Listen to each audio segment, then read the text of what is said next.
mulia Pak. Wala haula wala quwata illa billah. Puasa saya bertambah pahalanya hari ini nih gara-gara Pak kebohongan nih. Kebenaran.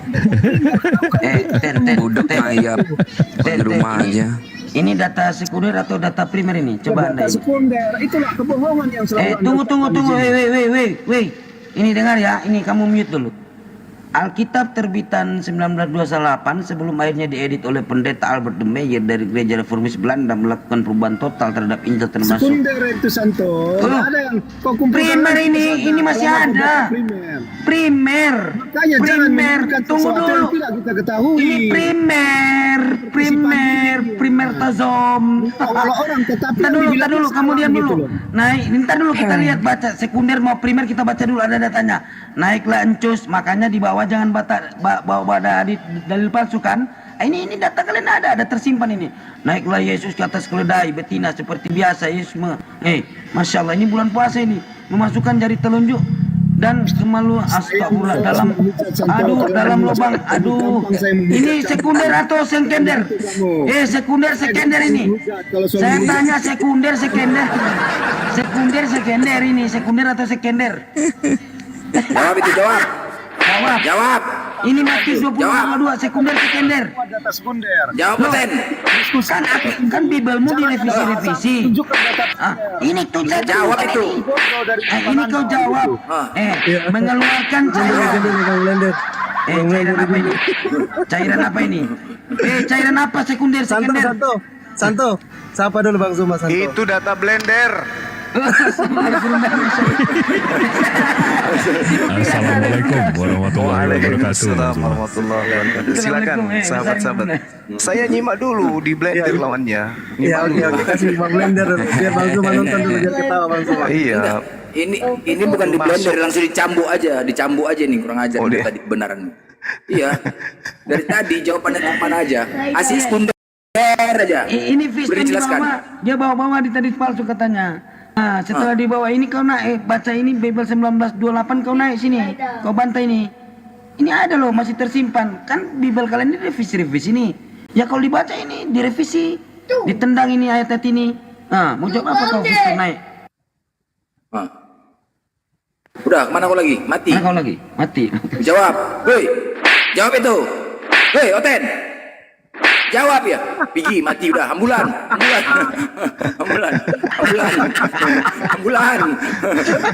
Mati udah, ambulan. Udah meninggal. Apalagi cari lagi Oten yang keras nih. Tahap aja namanya kebenaran. Ganti namanya aja tuh Bang. Ganti kesalahan nama kau udah. Dinubuatkan. Nama kau dinubuatkan ini hari kesalahan nama kau udah. Yang kebenaran lagi ya. Jadi kesalahan nama kau. Udah mati udah. Setelah di bawah itu sekender nggak mau jawab. Tadi sih. Iya. Ini muridnya itu aja. nih. Muridnya si CP nih. Gurunya si CP. CP berguru sama dia. Ditanya tadi malam guru tanya. Ya ini muridnya ini. Udah meninggal, udah lari dia udah. Masuk Manjung lah. Jurus Paulus kabur. Gak boleh.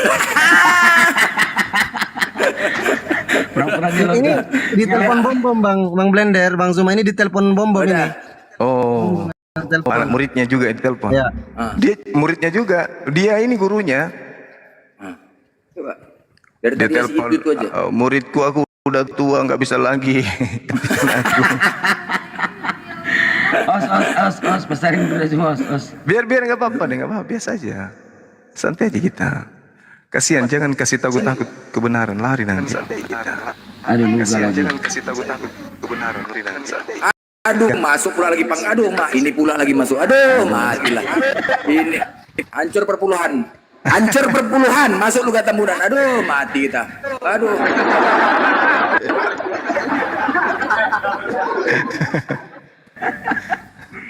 Aduh.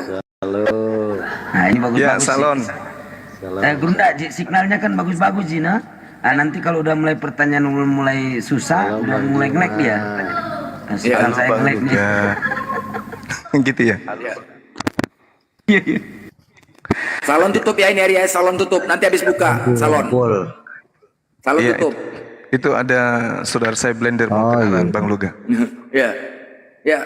Luga, Ah, Boleh. masih boleh. sehat kan? Masih sehat?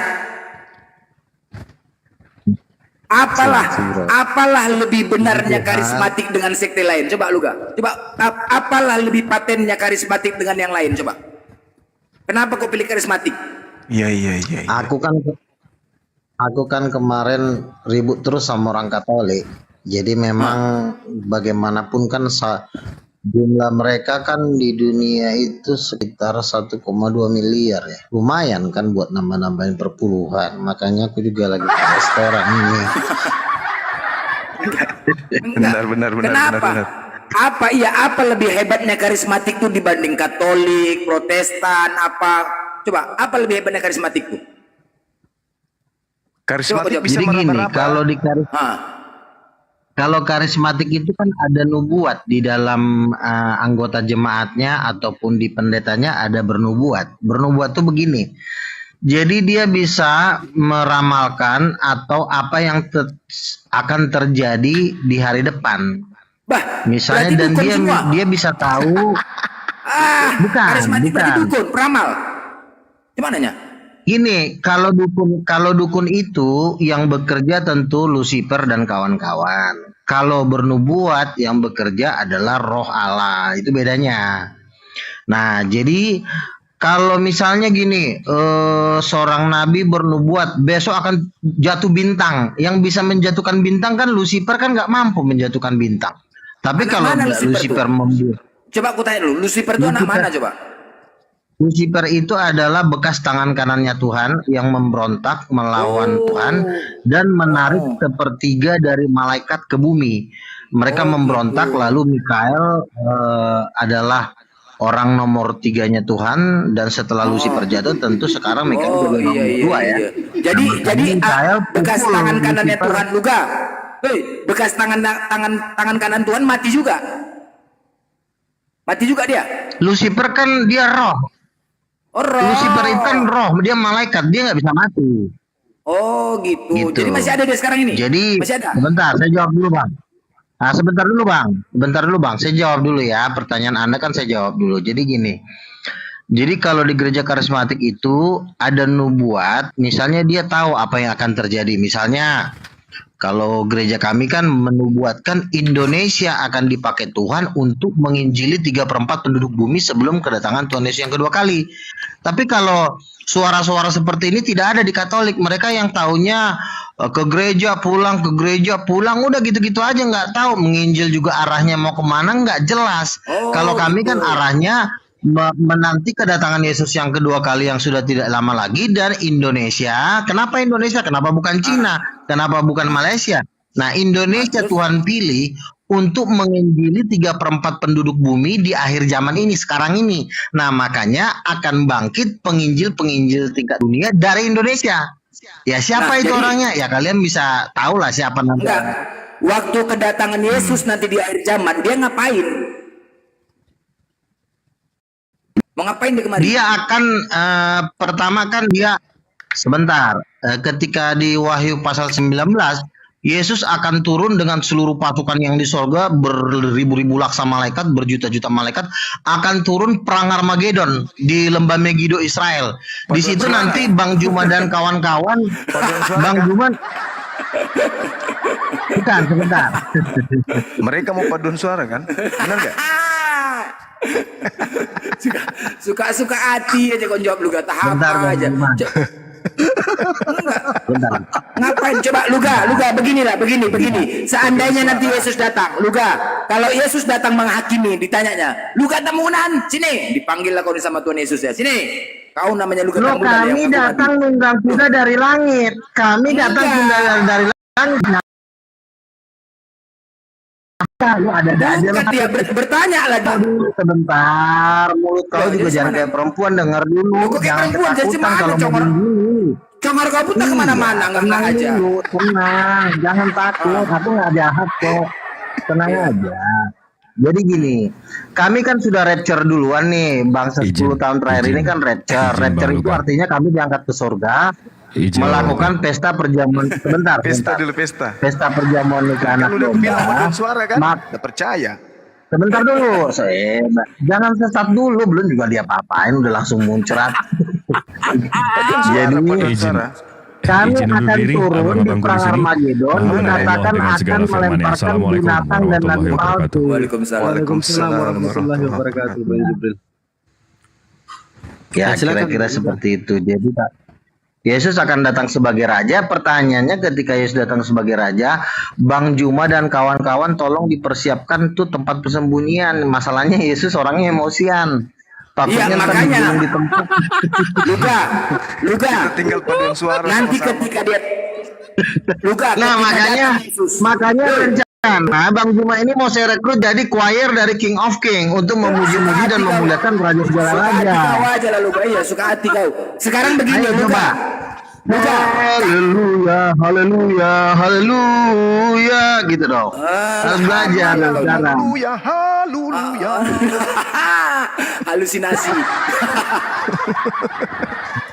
Halusinasi. Luga, kalau nanti Yesus datang, dia kan raja, dipanggilnya kau. Luga temunan sini. Di mana aku pernah mengatakan diriku Tuhan? Apa jawaban kau? Apa jawaban? Loh kan kalau sudah kan begini, ketika Yesus sudah mengaku raja, yang dicari itu mana yang ngatain gua nabi, gua ini raja, siapa yang bilang gua nabi? Nanti gua tusuk pantatnya. Itu yang kata Yesus. Kenapa? Nafsu juga dia sama pantatnya.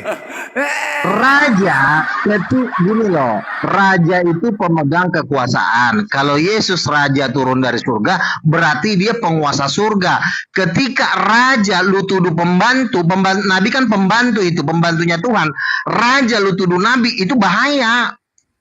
Jaga masa keselamatan raja- nyawa lu. Woi, masa raja diludahi, dipukuli? Cemana kayak itu raja? Cemana pasukannya? Dan Yesus sudah bangkit. Aduh, kamu ini kadang-kadang kayak ini bunting kau ini. Tapi Yesus itu sudah bangkit. Ketika Yesus bangkit naik ke surga, ada nggak yang bisa nahan dia? Bangkit Ada nggak yang sebelum bisa nahan? Tolong dong, kamu jangan naik ke surga. Tolong. dari kehancuran kan? Karena ketika Yesus naik ke surga, di situ ada Mikael yang siap. Itu tangannya Mikael itu 20 kali besar dari tangan gua. Sekali nonjok gigi rontok semua sama tengkorak-tengkoraknya. Bentar dulu Bang Luga. Bang Luga, Bang Zuma, suaranya kecil Bang Zuma. Iya. Suaranya kecil. Baik. Diperbesar Bang. Oke, lanjut. Nah, silakan Bang Luga. Ya. Jadi ketika Yesus naik ke surga, itu kesempatan buat nahan. Lucifer, bapak kau panggil, Pak. Tolong, Yesus sudah naik ke surga, Pak. Apa? Lucifer, Tante Belzebul, tolong tahan Yesus. Ternyata ketika Yesus naik, Lucifer dan Belzebul nggak bisa nahan. Ya. Kenapa mereka nggak bisa nahan? Kata Lucifer gini, gua aja udah dibuang dari surga sama Yesus. Luga, Gua aja sebelum udah dia dapat bangkit penyesaran dari pertanyaannya. surga. Luga, sebelum dia bangkit pertanyaannya, apakah dia diludahi dulu? Oh iya betul, mati dia. Mati. Kenapa Kayak kau gitu. ketawa? Loh, Ketawa kayak kau gitu nggak aja. lucu. Dia kan mati bangkit. Begini, Orang Luga. bangkit ketawa, lu udah gila ya? Luga, Jangan-jangan begini. lu memang halusinasi lo. Lo begini. Periksa dulu otak gua. Kau pernah Jangan-jangan lu nggak? pasien rumah sakit jiwa lo. Bukan, Orang begini bangkit kau ketawa yang lo. gila.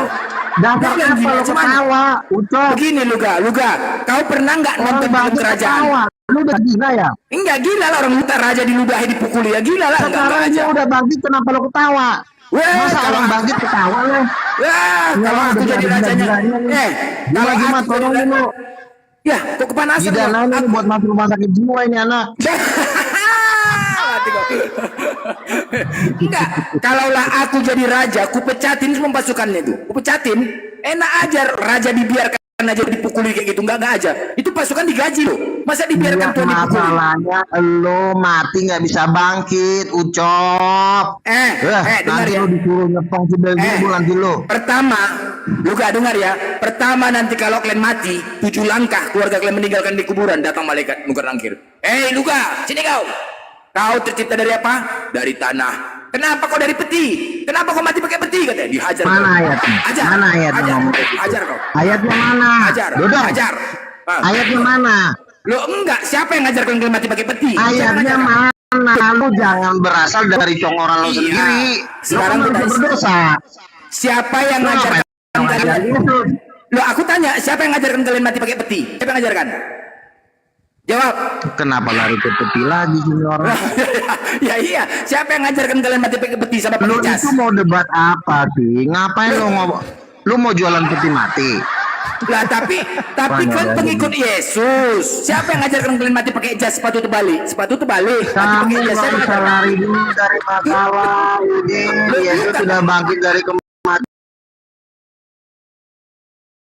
dia. Jangan lu kebanyakan nanya. Kenapa bisa Nanti gitu? gua ngeri Yesus emosi gigi lu dicopot lo pakai tang lo. Loh, kau yang Gua ngeri dicoba ini diajar si sama Gabriel mereka. disuruh nyopot gigi lu pakai tang. Lu mau nggak? Gigi lu dicopot pakai tang. Bah, kau nanti dikasih 3 pilihan. Luka, kasih kau 3 pilihan. Retak ginjal kau, retak rahang kau, pecah kepala kau. Pilih mana kau? Ayo. Itu kan perkataan muncung lu. Ah, Itu kan bukan perkataan Tuhan. loh, lah, Kau kan manusia makanya- berdosa dan manusia hina kau. Lah, Kau jangan makanya- ngajarin Yesus nanti Yesus dibunuh nanti kau. Bodas. Ya, ya, emosi. sekarang kan kalian kan pengikut Yesus, mengikutin ajaran Yesus. Nah, pertanyaannya, Betul. adakah Yesus mengajarkan kalian mati pakai jas? Ayo, ada? Kalau mati pakai jas itu tergantung keluarganya. Dia mau pakai baju Hawaii juga nggak apa-apa. Bah. Mau pakai baju ninja juga Aku nggak pernah, apa-apa. Luka, Iya, aku pernah. Aduh, macam betul Luka, aja. aku pernah ditaruh tung orang mati, orang Kristen ya mati, oten, gara-gara badannya kegedean, ya kan? Nggak ada jasnya nih, udah gantilah mencari jas. Gara-gara nggak ada jasnya nggak dikubur-kubur. Gimana itu coba? Kau nggak usah banyak ngomong, Yesusnya udah bangkit. Diterima aja mati lo. Ntar lagi juga lo dilelepin di neraka. Lo nggak mau ke neraka, kita yang lelepin lo ke neraka. Ucok. Macam betul aja. Kalau kawan. kalau kalian suka-suka hati aja kalian ya, kalian yang mengatur Tuhan. Kadang-kadang aku Iya bingung. ya, wajar kalian. karena Tuhan kami berkuasa dan bangkit dari antara orang mati. Wajar kalau kami suka-suka kami ngelelepin pala kau di lautan api. Itu suka-suka kami. Wajar, bos kami hebat. Ah, enggak, tengoklah. Bos kau Udah, siapa sih? Enggak, kadang-kadang enggak Udah sadar pala Tuhan. kau.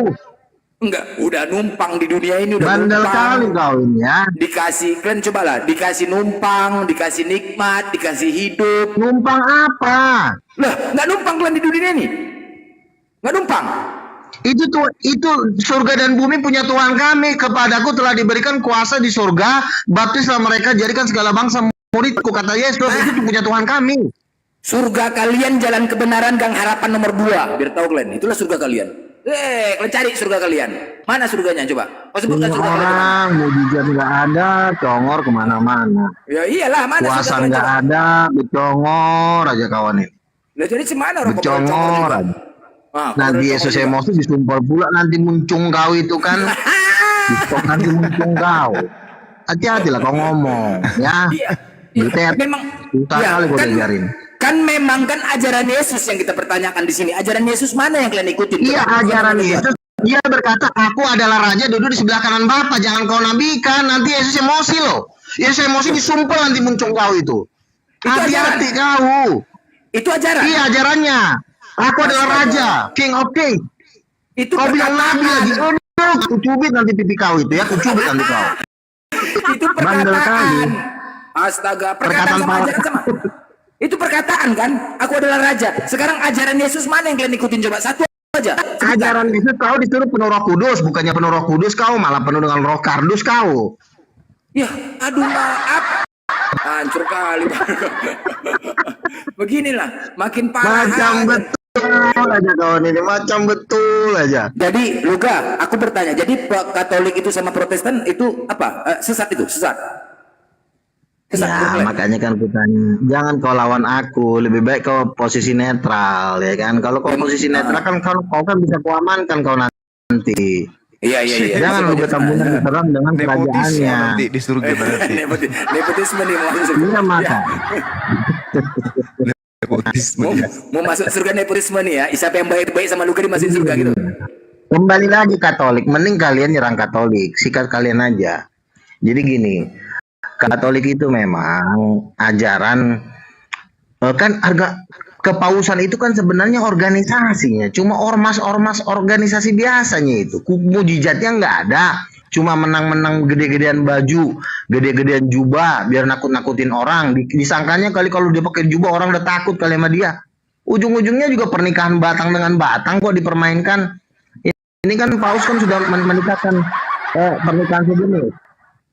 Itulah yang merusak ajaran Yesus. Masa laki-laki dinikahkan sama laki-laki? Itu yang ngomong Paus loh. Sesat itu, sesat. Loh, masa batang sama batang mau diucuk-ucuk kau bilang bener? Lu gimana sih otak kau ini? Lah tapi satu Tuhan, Glenn. Itu kan tamengnya doang, bro. Itu tamengnya Yesus. Itu supaya kelihatan benar. Ujung-ujungnya batangnya yang digosok. Enggak, oh jadi Katolik tameng aja. Enggak, jadi Katolik itu tameng aja. Tuhan Yesusnya tameng. Tamengnya Yesus aslinya menyatukan kedua batang yang telah tegang. Oh gitu. Tapi di dalam Lukas 7:16 Yesus disebut ini, Bang Blender, disebut nabi besar. Gimana itu? Yang mana berapa? Lukas berapa? Lukas 7 nomor 16 Yesus disebut nabi besar.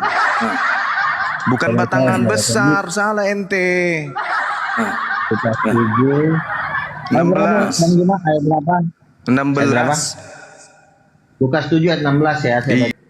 Lukas 7 ayat 16. Jain. Semua orang di situ ketakutan dan mereka memuliakan Allah sambil berkata, seorang nabi besar telah muncul di tengah-tengah kita. Allah telah melawat umatnya. Bang Juma udah pintar ya. Iya. Ini makin manis. Ternyata Yesus bukan raja tapi nabi besar. Bang Juma ini makin manis. Ini makin Berarti congormu salah, lu gak congormu salah. Di mana rajanya dia? Dia nabi kok padi-pandian kau ngarang. Hah? Nabinya Bang dia. Juma ini udah makin lama makin pintar aja ngorek-ngorek Alkitab itu. Makin manis dia. Iya, itulah kan udah salah pura-pura baik. Itulah tadi merasa keras. Nabinya dia rupanya. Oke. Boleh ku jawab? Boleh ku jawab? Iya, masuk dalam kelompok batangan-batangan juga gesek-gesek lagi katanya. Enggak dong. Kalau saya kan pacar saya kan supermodel gimana sih? Oh. Jadi gini. Uma. Jadi gini. Kan ketika Yesus tampil ke bangsa Israel kan tidak semua orang mengenal Yesus. Kan harus butuh Yohanes Pembaptis untuk menyatakan Yesus. Nah, ini orang-orang banyak ini kan yang dia lihat Yesus melakukan mujizat, misalnya membangkitkan orang mati. Apa respon spontan dari masyarakat orang banyak yang belum Yesus berbicara secara private, secara pribadi ke pribadi?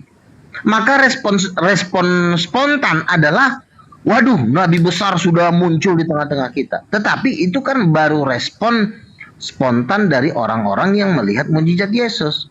Makanya Yesus memanggil ke-12 murid, jadi Matius 16, dia bilang begini, menurut kamu siapakah anak manusia itu? Ada yang menjawab, oh engkau adalah nabi, salah satu di antara para nabi. Ada yang mengatakan engkau adalah Elia atau Yeremia. Tapi Yesus bertanya lagi kepada Petrus, Petrus, Simon bin Yunus, siapakah anak manusia itu? Karena yang banyak-banyak ini udah banyak teriak, gua nabi nih, gua harus luruskan, kata Yesus. Ditanyalah Petrus. Petrus berjawab, engkau adalah Mesias, anak Allah yang hidup. Lalu Yesus berkata, berbahagialah Simon bin Yunus, sebab bukan manusia yang menyatakan itu kepadamu, melainkan Bapakku yang di sorga. Kita ini mau minta pendapat Bapa di sorga atau mau pendapat manusia? Jadi ini adalah reaksi spontan dari orang-orang di Israel. Itu juga sama dengan ayat yang mengatakan, inilah Nabi Yesus dari Nazaret. Atau seorang perempuan Samaria, nyatalah engkau bahwa engkau adalah seorang nabi. Pertama-tama mereka bilang Yesus nabi, tetapi baca ayat selanjutnya, akhirnya mereka mengatakan bahwa Yesus itu Mesias. Mesias dengan nabi itu beda. Mesias itu bukan nabi. Mesias itu adalah raja yang diurapi Tuhan. Jadi mana yang betul? Beda. Ini adalah reaksi spontan. Kan dibilang orang banyak itu mengatakan telah bangkit seorang nabi besar di tengah-tengah itu. Itu kan pendapat banyak orang, bukan pendapat Yesus, bukan pendapat dari murid-murid Yesus. Bukan pendapat Yohanes Pembaptis lagi, orang yang nabi yang diutus hanya untuk mempersiapkan jalan bagi Yesus. Yohanes Pembaptis kan bilang, inilah anak Allah. Yesus itu bukan nabi, Yesus itu anak Allah atau raja. Enggak, jadi pendapat siapa yang mau diambil? Anak Allah. Anak Allah itu Tuhan. Pendapat Yesus dong. Pendapat Yesus dan pendapat Yohanes Pembaptis. Yesus mengaku dirinya raja? Iya. Ada Yesus. Ada Yesus mengaku Ada dong, dirinya raja. Matius 16 ayat 28. Ada, Matius 16 ayat 28. Dia Anak raja. manusia akan datang sebagai raja dalam kerajaannya. Pengakuan Gabriel, Lukas 1 ayat 33. Ia akan Ini menjadi raja pengakuan atas keturunan Yesus. Yakub sampai selama-lamanya. Dan kerajaannya tidak akan berkesudahan. Enggak, pertanyaannya Silakan. pengakuan Yesus. Ada enggak Yesus mengaku dirinya raja? Pengakuan Yesus Matius 16 ayat 28. Matius 16 ayat 28. Anak manusia akan datang sebagai raja dalam kerajaannya. Beda dong sama Nabi. Itu pendapat orang. Itu pendapat Yesus. Matius 16 ayat 28 itu ucapan Yesus. Ya, Gimana sih kau ini? mana yang betul? Kau baca. Salah tuh, salah. Matius 16 ayat 28. Saya baca, Iya, saya baca. Matius 16 nomor 28 itu sebagai raja itu penambahan. Di situ bahasa Yunaninya en.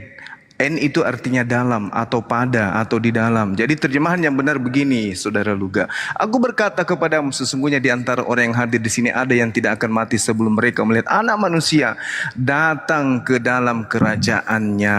Gitu maksudnya. Ya iya, kerajaannya berarti dia raja dong. Oh, enggak, belum tentu.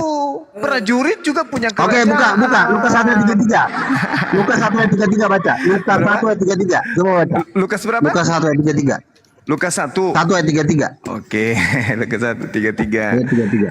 Lukas 1 32 31 33. Ia akan menjadi raja atas kaum keturunan Yakub sampai selama-lamanya dan kerajaannya tidak akan berkesudahan. Ini ucapan siapa? Ucapan Gabriel. Hah? Ucapan Malaikat Gabriel. Di situ dikatakan memerintah, bukan merajai atau menguasai. Bahasa Ia Yunaninya akan menjadi basileus. raja atas keturunan. Bukan raja di situ. Menjadi, memerintah atau menjadi seperti pemerintah atau menjadi seperti raja. Begini Bang Juma, Bang Juma gini ya, Gitu. supaya untuk mengetahui sebenarnya gini. Punya ciri khas dia adalah pemilik otoritas kuasa. Ketika Yesus mengusir setan, Yesus membuat mujizat, Yesus berkata, usirlah setan dalam namaku. Artinya bahwa Yesus itu pemilik kuasa. Kalau Nabi bukan pemilik kuasa, makanya saya bilang Yesus raja. Kenapa Yesus raja? Karena kuasa itu miliknya, Tapi kan tidak pernah, bukan milik Bapak doang. tidak pernah menjadi raja dia. Bahkan menjadi RT aja kagak pernah. Di mana Yesus Sebentar pernah menjadi dulu. RT? Di mana Yesus pernah jadi RT? Sebentar, Warganya gampang. cuma 11 orang kok. Sebentar. Kan Yesus ini, untuk kita mengetahui Yesus itu raja, tentu kita harus tahu apakah dia pemilik kuasa. Ternyata Yesus pemilik kuasa. Yesus berkata, usirlah setan atas namaku, berdoalah kepada Bapa dalam namaku. Semua harus atas izin dia. Iya, tapi Nggak kan menjadi bisa. RT aja kagak pernah. Itu kan teori aja. Loh, Kagak. sekarang kalau dia sudah memiliki kuasa, di mana? Di sorga dan di bumi. Kok jadi RT sih? Iya, masalahnya Kepadaku telah diberikan kuasa di sorga dan di bumi. Kenapa jadi RT? tapi kan itu cuma teori. Jadi RT aja Bang kagak Juma ini. bisa. Jadi RT aja kagak bisa. Yesus- Gimana ceritanya mau jadi raja Loh, berkuasa? bagaimana mungkin Anda mengatakan jadi RT? Yesus berkata, jadikanlah segala bangsa muridku. Ya, tapi kan tidak dan terjadi, baptislah kan? mereka dalam nama Bapa. Sebentar. Aku telah memberikan kuasa kepadamu untuk menginjak ular. RT tapi nggak bisa menginjak ular. faktanya murid-muridnya Dan habis. kalajengking dan menahan kekuatan musuh. Yesus berkata kepada muridnya, bangkitkanlah orang mati, usirlah setan, sembuhkanlah sakit penyakit. Siapa yang bisa melawan itu? Iya, tapi kan itu Siapa? cuma teori semua, nggak ada yang terjadi. Kok teorinya di dalam nama Yesus setan udah diusir kok. Kemarin saya adu mujizat sama Ustaz. Ustaznya kalah semua kok. Gimana sih? Semua aja nggak bisa kok. Di pundak Lo yang saja kenapa bangkit nggak dari sembuh? kematian gimana sih? Maksud Sebentar saya- dulu. Panu yang di pundakmu itu kenapa nggak sembuh kalau gitu? Kamu jangan lari dulu, kamu jangan lari dari tema dulu. Yesus berkata, usirlah setan dalam namaku. Tenang dulu. Ini tidak ada seorang nabi pun yang sanggup mengatakan seperti ini. Nanti pembuktiannya nanti. Sebentar dulu. Faktanya Yesus jadi RT aja kagak bisa, Bang Luga. Gimana ceritanya? Semua juga bisa. Kalau cuma dulu. Bagaimana Anda mengatakan Yesus jadi RT saja tidak bisa? Dengar dulu, Yesus aja sudah bangkit dari kematian, Juma. Yesus sudah bangkit dari kematian. Gimana ceritanya nih? Yesus jadi RT aja. Oke, sekarang saya tanya, apa kuasa dan mujizat untuk menopang omongan Anda? Silakan. Lah, Yesus Apa jadi mujizat dan RT kuasa pernah untuk? nggak? Dia jadi Iya, RT. dengan dasar apa Anda mengatakan jadi RT? Cuma berdasarkan congor Anda. Teopilus. Masa Anda mengatakan Yesus jadi RT cuma berdasarkan congor Anda? Kuasa apa yang Anda tunjukkan? Teopilus jadi kaisar. Kuasa apa yang Anda tunjukkan? Paulus dia Apa menjadi kuasanya? pemimpin di Antioquia. Muridnya Paulus Kristen namanya. Terus kemudian siapa lagi? Siapa lagi? Filipus. Coba, Filipus. Jadi orang besar juga. Terus siapa lagi? Teopilus jadi kaisar. Yesus jadi apa? Jadi RT aja kagak bisa. Loh, Yesus sudah bangkit dari kematian, ngapain jadi RT? Mas, Bang Luga. Dia sudah duduk di sebelah kanan Bapak, kok jadi Bangkit RT dari sih? kematian. Kuntilanak juga bangkit dari kematian. Sundel bolong. Iya. Itu bangkit semua dari kematian tuh. Mereka jadi RT. Oke, sebentar ya. Sebentar. Jadi Gimana gini. tuh? Kuntilanak itu adalah babunya Lucifer. Ya. Sebentar dulu. Lucifer dengan sepertiga malaikat itu sudah dibuang oleh Mikael dan pasukannya ke bumi. Nah, pertanyaannya, sejak kapan Lucifer dan kuntilanak teman kau itu bisa naik ke sorga, bisa menduduki tahta kerajaan sorga sejak kapan? Yesus pun Yesus naik ke sorga. Apakah kuntilanak babunya Lucifer itu ikut naik ke Yesus sorga? tidak pernah naik ke Pertanyaan surga, saya, Yesus. apakah kuntilanak kau itu naik ke surga? Sejak kapan ada kuntilanak di surga? Ke surga. Sejak Yesus kapan? ikut di langit. Perasaan lu naik surga. Siapa yang lihat? Enggak ada bahasa Yunani-nya itu Apa Anda aja mati kok, ngapain Anda ngomongin Yesus nggak naik ke surga kok? Enggak ada dalilnya. Nabi Anda aja tidak bisa bangkit dari kematian, ngapain Anda ngajarin Yesus? Mana dalilnya Yesus naik ke Apa surga tuh? mana?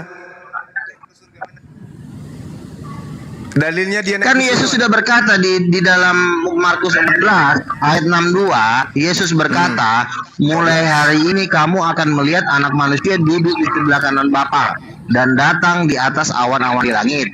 Nah, Yesus sudah berkata bahwa dia akan kembali duduk di sebelah kanan Bapa karena dia sudah mengalahkan kematian.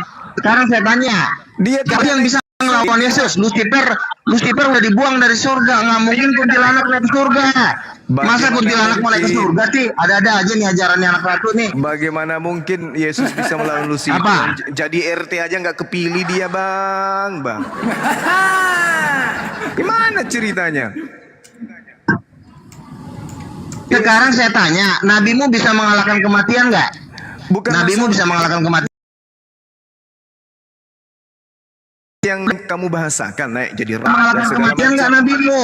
Supaya kau nggak terlalu banyak ngomong. Nggak seimbang. Loh, nabimu aja nggak bisa kalahkan kematian, kok nggak seimbang apanya? Nabiku ketika hidup dia jadi presiden, dia jadi raja segala raja. Kerajaannya sudah 1400 tahun. Ya, Yesus RT-nya di mana, Bang Luka? Nabimu dari kematian, jangan kau urusin kerajaan Yesus, nabimu aja belum kau selamatkan.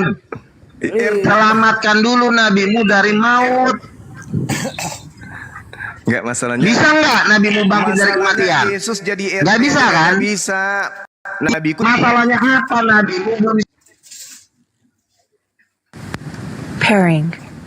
Nabiku jadi presiden, kerajaannya masih langgeng sampai sekarang 1400 tahun. Tidak usah silam. kau ngurusin Yesus jadi presiden, Yesusnya di sorga sudah duduk, Yesus sudah ngopi jadi sekarang. RT aja nggak bisa Yesus. Kau ngurusin Yesus, nabi. Iya, nabiku jadi raja, kerajaannya masih ada sampai sekarang, masih megah, malah semakin jaya setiap hari. Nah, Yesus jadi RT aja kagak pernah, gimana ceritanya? Dong, buat malu aja. Buat malu aja. Nggak bisa RT. Batu jangan dimit-mit. Jadi RT kagak bisa dia, Bang. Mau jadi raja Jangan pula di-mute, lagi. orang lagi debat. Mau jadi raja pula lagi. Nabimu jadi aja RT. nggak bisa menyelamatkan dirinya dari kematian. Selamatkan dulu dari kematian, baru kau ngurusin ini terus. Susah kali gue diajarin. Kematian itu jalan Ayo, menuju ke selamatkan. surga. Kalau nggak mati nggak bisa ke surga orang. Karena kematian itu kata Yesus upah dosa adalah maut. Ya, Ini makanya anak Yesus ngarang mati. lagi nih anak. Nggak jadi RT. Upah dosa mati pun pula maut. dia. Yesus tak jadi RT, mati pula dia tuh. Nggak usah kau bilang Yesus jadi RT. Di jubah Yesus tertulis raja segala Iya. raja, Tuhan di atas segala Tuhan. Di jubahnya mau Nggak ada tertulis mujizat apapun. kau, kuasa kau nggak ada. Tapi Cuma faktanya congor apa? doang yang gede, Faktanya congor apa? kegedean. Mau ditulisan badannya Jangan juga congor dia pakai kegedean, tato. mujizat nggak ada. Dia mau pakai tato raja di atas raja, di jidatnya disimpan situ. Ya tapi dia kan adalah nabimu nggak bisa Tuhan. bangkit dari kematian. Jadi RT aja kagak bisa. Nabimu nggak bisa bangkit dari kematian. Yesus sudah bangkit, ucok. Bangkit dari kematian. Nabinya kagak bisa. Hantu, kuntilanak, pararang, popo, padale. Nggak bisa, kuntilanak nggak bisa naik ke surga. Apalagi Kuntilanak sama bangkit Lucifer dari sudah kematian dibuang dari semua surga. itu. Lucifer dan kuntilanak sudah dibuang dari surga dan nggak mungkin lagi kembali ke surga. Mereka tinggal dicampakkan ke lautan api. Kenapa pula kau bilang kuntilanak ke surga? Yesus jadi RT Ajaran nggak dari bisa. mana lagi kuntilanak bisa masuk surga lagi katanya itu. Aneh banget orang satu ini. Ayo Bang, Buat malu gantian aja. kita. Gantian. Buat malu aja. Iya, Iya. Luga. Iya, Sekarang begini. Apalah pertinggal Yesus? Coba sejarahnya apa? Apa? Aku kemarin wisata rohani ke Golgota. Nggak ada salibnya. Di mana salibnya? Ku cari-cari bikin foto nih. Betul. Yesus Ini. sudah naik ke Mana? surga. Kalahkan dulu kematian bajigur. Enggak, begini loh. Kematian begini loh. aja lu nggak bisa bangkit dari kematian. Nggak usah lu ngomong, nggak usah. Bu. Kematian aja Nabi Muhammad nggak bisa mengalahkan. Nggak Bukan, usah kalahkan dulu kematian. dengar ya. Dodong. Sejarah Bodas. ya. Kalau enggak, ya kok ngamuk kok. Ya, kalau sejarah dengar ya. Kalau nabi kami itu manusia, tapi kalau lihat Iya makanya justru karena manusia. Kenapa manusia mati? Karena berdosa. enggak, begini kita Manusia lihat mati sejarahnya. karena berdosa. Enggak melihat Manusia sejarahnya. mati karena berdosa. Karena si Adam dan Hawa memakan buah pohon Iya, pengetahuan, makanya dia mana mati. Mana buktinya Yesus turun ke bumi? Mana buktinya? Mana? Ayo. Mana? Mana buktinya? Mana sejarahnya? Sejarahnya mana? Mana? Firaun Muhammad aja. belum lahir, tahu dari mana? Tahu dari mana Muhammad? Muhammad belum dengar lahir ya. zaman itu. Firaun Muhammad aja belum lahir, yang tanya mengaku di Tuhan. awal lagi lu. Dengar ya, Luga. Yang lebih tahu sejarah itu adalah Petrus, murid-muridnya bukan Muhammad. Muhammad Kalian kan butuh nyata. Mana Allah kami, mana terlihat? Firaun aja yang mengaku Tuhan. Firaun masih ada mayatnya sampai sekarang. 3.200 lebih 3.200 tahun lebih lama daripada Yesus. Mayatnya masih ada, mengaku Tuhan. Ini salibnya mana? Aduh, coba mana? Nggak ada apa-apanya. Salibnya nggak ada, pertinggalnya nggak ada, cuma kadang domba. Mana buktinya? Coba. Ketika wisata rohani ke Golgota nggak ada. Ketik di nyalip yang keluar tuang tambal ban. Aku pun bingung Oke, juga. kau diam Kenapa sebentar. gitu? Intinya jadi Hah? RT Kenapa? aja Mana kagak buktinya? Oke, bisa. kau diam ya. Gantian. Lu ngomong, iya kan kau kan mengatakan Yesus jadi RT kan tanpa Nggak bisa dia jadi mujizat. RT. Nggak ada kuasa dan mujizat. Nggak bisa jadi Kau RT cuma dia. modal tongor doang kaunya. Nabimu juga nggak bisa nggak bisa Petrus bangkit. jadi santo di Nah, Roma. kecuali nabimu bisa Ayo. bangkit, boleh lah kau melawan Jadi Yesus. santo di Roma, apalagi. Gue sikat juga. Nah, tapi Yesus jadi RT aja kagak bisa. Nabi ceritanya? belum bisa mengalahkan kematian. Jangan bicara Kalau kematian. nabimu belum bisa mengalahkan Karena kalau bangkit kematian. dari kematian Oh nggak bisa. namanya Semua mati hantu. karena berdosa. Ya manusia mati karena berdosa. zombie dia, zombie. Jadi Yesus bukan jadi RT malah jadi zombie. Gimana ceritanya Bang Luga? Hancur berpuluhan. Hancur. Ketika Yesus bangkit dari kematian, sebentar. Ketika Yesus bangkit dari kematian, belum lahir masalahnya. Yesus nggak mati, Yesus nggak bangkit. Kata Muhammad Yesus, belum ya. Dengar, Muhammad aja kata- belum lahir kok. gantian lah supaya Anda nggak di mute. Kata Yesus nggak mati nggak bangkit. Mau tahu datanya? Mau tahu datanya? Jadi RT aja kagak Pendapat bisa. siapa tuh? Jadi RT juga kagak ada datanya.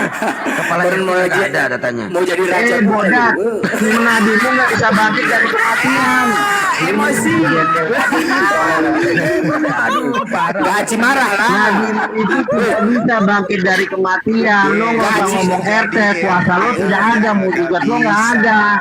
Mujizat lo apa emang gua tanya? Mujizat lo apa coba? Apa kuasa Puasa. mujizat agama lo? Kan nggak ada kuasanya. Pilatus Mengalahkan gubernur. mengalahkan kematian aja nggak bisa kok. Terus jadi santo di Roma. Ya Yesus jadi RT aja kagak bisa. Gak Aci. Ya. Gak Aci marah. Gak Aci Tidak marah mampu lah. bangkit dari kematian. Bangkit dari Gak Aci kematian marah itu lah. banyak. Nabimu itu tidak bisa bangkit dari kematian. Kalau nabimu tidak bisa bangkit dari kematian, tidak ada kuasa yang mendukung congoran lo yang bau tai itu. Bangkit dari kematian. Congoran lu masalahnya pembohong congoran lu. Zombie. Gak bisa, gak ada Dari kuasa, gak ada, kematian. cuma congor doang gak bisa. Apalagi sundal bolong, suster ngesot. Bangkit dari kematian semua. Iya. Dengan Tuhan Anda. Setan-setan tidak ada yang bisa masuk surga. Dodol, dengerin. Izin Bang Juma. Iya. Itu kisahnya Yesus kok bisa sama sundel bolong. Nah, itu dia sama-sama makanya. dipaku. Ini 5 lawan 10 nih. Dengar, lu gak sama-sama dipaku ya. Satu aja yang ngomong, satu aja yang ngomong. Sundel bolong kepalanya dipaku, Yesus tangannya dipaku. Nah, makanya jadi RT aja nggak bisa. Nabimu gak bisa bangkit dari kematian, gak bisa mengalahkan kematian nabimu. Bangke, dengerin. Ya. Meninggal. Bang Blender. Ini ada yang baru naik. Kita sudah cukup Baru hiburan. kali ini lu gak lari dari perang. Stres dia. Oh, dia Ini ada tabrakan Bang dirinya di Amun. tembok itu. Amun channel Bang coba. Silakan. Iya, gimana? Shalom. Ya. Iya, Salon. salon Pak, salon. Salon tutup nanti habis buka puasa. Oke. Lagi Iya. puasa semua. Iya, puasa alhamdulillah. Makanya salon tutup. Dilancarkan. Amin. Jangan kita rusak puasa kita dengan kata-kata yang kurang baik. Iya, betul. Apalagi dengan iman yang tidak baik. Ya, Benar ya, Pak, ya? iman orang, urusan orang. Oh gitu. Jawab dia sama yang di atas. Oh Yang gitu. penting kita jaga iman kita.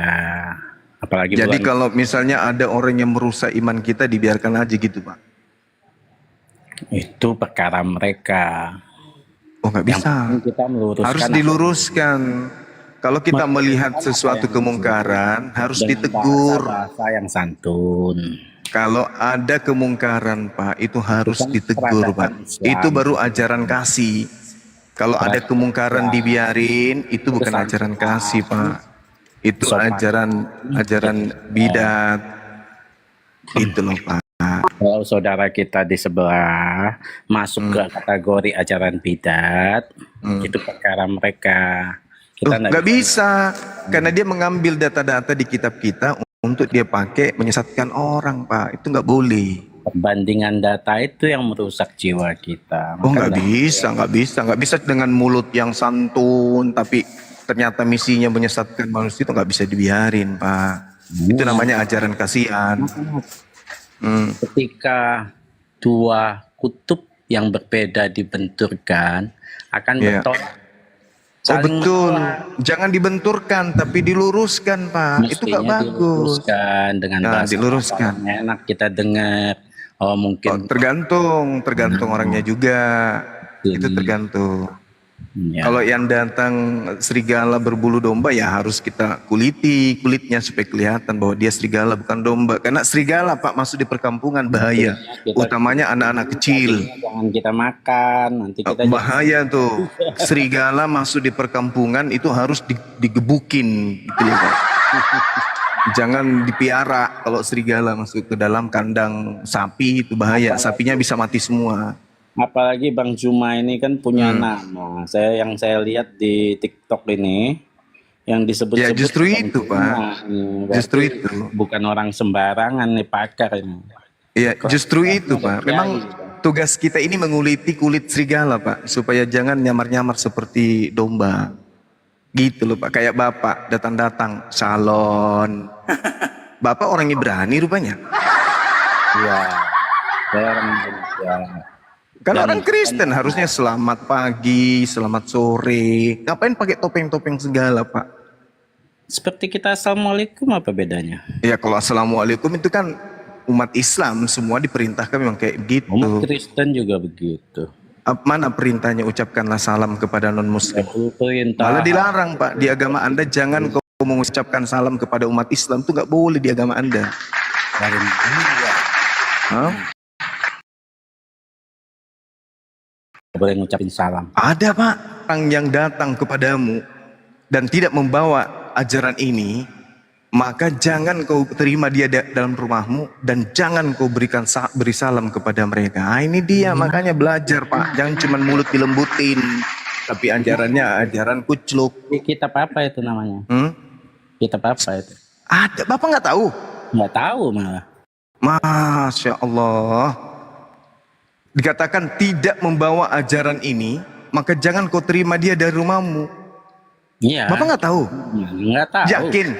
Iya. Ngapain La lo? khala wala quwata illa billah. Diterangkan di dalam kitab saudara 2 Yohanes 1 nomor 10. Nah, inilah bahayanya serigala.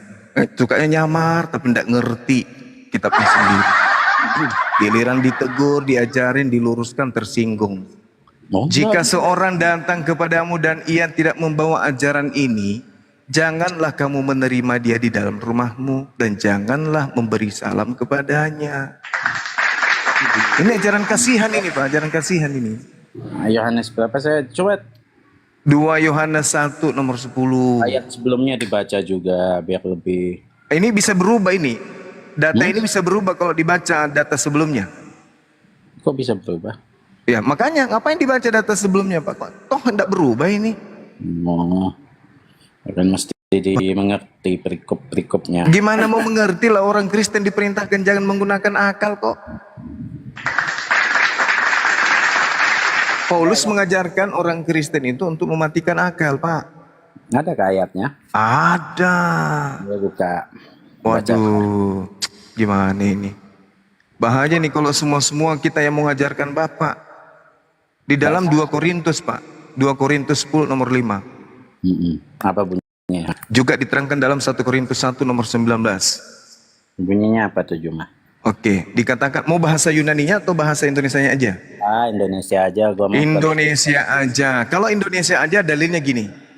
2 Korintus 10 nomor 5. Kami mematahkan, membinasakan setiap pikiran. Nah itu. Jadi kalau di dalam kitab saudara, di dalam 2 Korintus 10 nomor 5, terbitan terbaru, memang sudah diplesetkan semuanya untuk menyesatkan.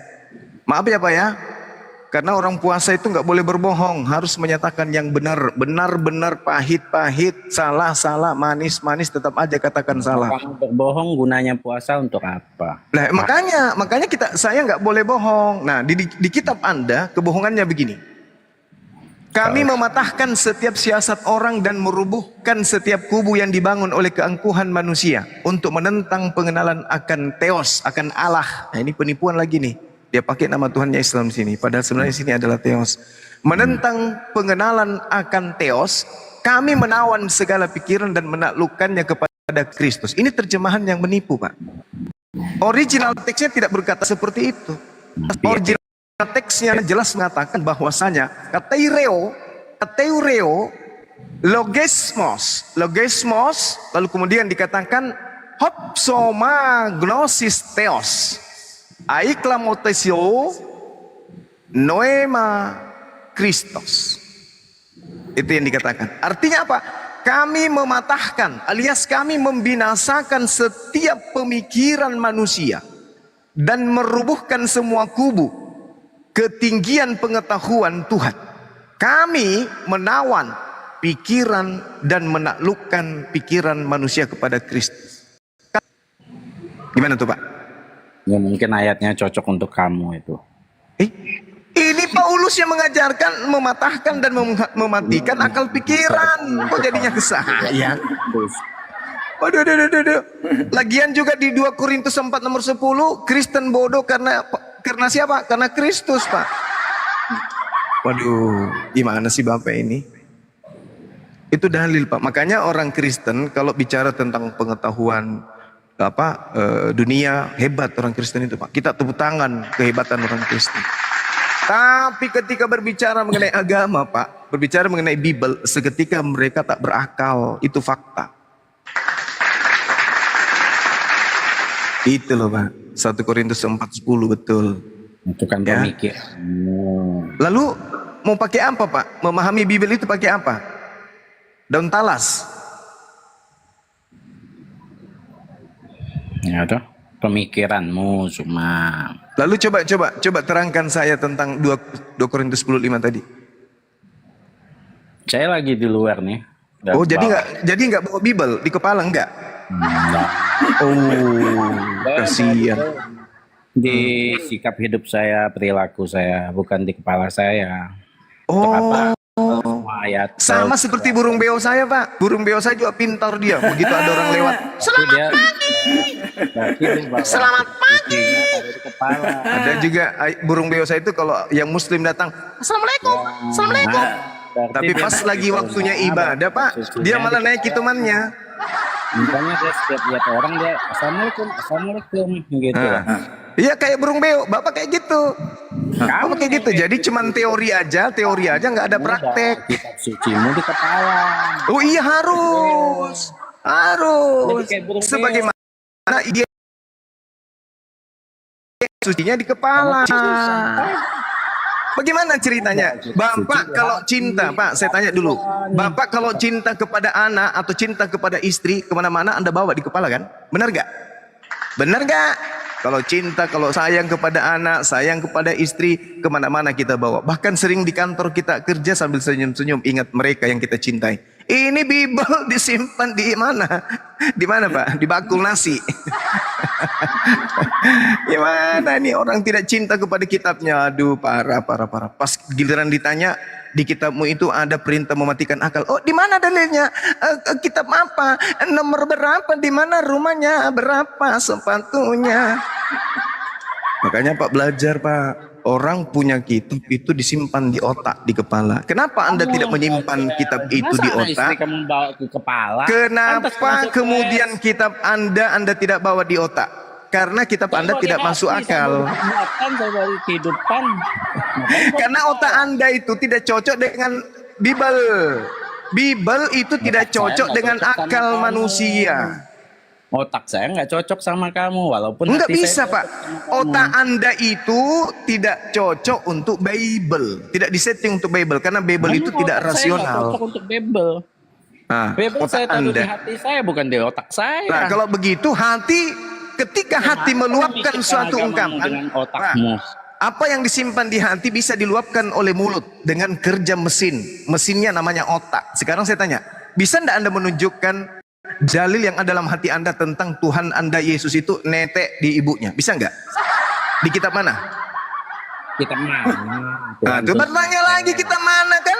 Karena memang kitab Anda itu tidak disetting untuk otak. Karena otak Anda kalau masuk Bible jadi apa? Jadi kanker dia, kanker otak. Masa kan ada Tuhan pencipta langit dan bumi netek di manusia, habis itu mau disimpan di otak gitu? Berbahagialah tete yang engkau isap. Ini nggak bisa disimpan di otak, Pak. Nggak bisa disimpan. Taruhnya di bawah bantal gitu. Karena tidak rasional. Tapi kalau pelajaran lain, matematika, fisika, Kristen hebat. Coba kasih Bible. Bible itu racun bagi Kristen, Pak. Racun. Racun bagi Anda itu. Itu. Tadi ku bilang kan sama Anda kan, di Kristen dilarang mengucapkan salam kepada umat Islam. Ah, racun kan? Anda baru tahu kan? Kenapa? Karena Bible Anda itu cuma disimpan di pantat, bukan di otak. Ya, mama puasa percuma. Loh, Mending kebenaran itu harus diungkap. kebenaran tidak perlu dimaki-maki. Itu kan Bukan, ini kebenaran bukan versi maki-maki, kamu. ini fakta, ini Kamu yang fakta. merasa kamu benar. Lah itu memang Maki benar, mungkin itu masuk neraka kamu fakta. nggak tahu, kamu merasa kamu benar itu. Nah, sekarang saya tanya, Kebenaran di itu mana bahasa dituliskan Tuhan Anda nenen? Akalmu. Coba. Nah, sekarang saya tanya, di mana dituliskan Tuhan Anda nenen? Kebenaran. Nah, itu kan dia nggak tahu kan, cuma mau curhat, curhat aja ini jemaatnya Pak Bom Bom ini, jemaatnya si CP ini cuma bisa kayak gitu. Pak diajarin kebenaran kok malah ngeyel. Di mana dalilnya Tuhan Anda nenen? Orang puasa lah daripada kamu ya. Ya.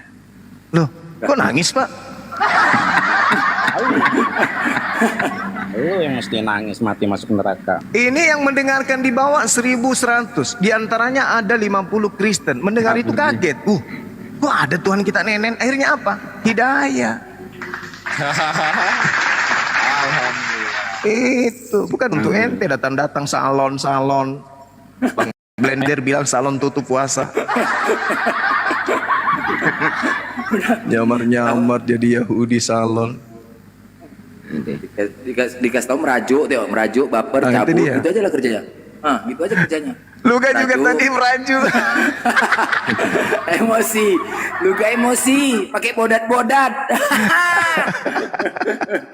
Gak acil lah pakai emosi, Luka pun emosi, lucu. Cabut. Itu lautan nih, dikasih tahu merajuk, baper, udah marah, menghujat, itu aja kerjanya.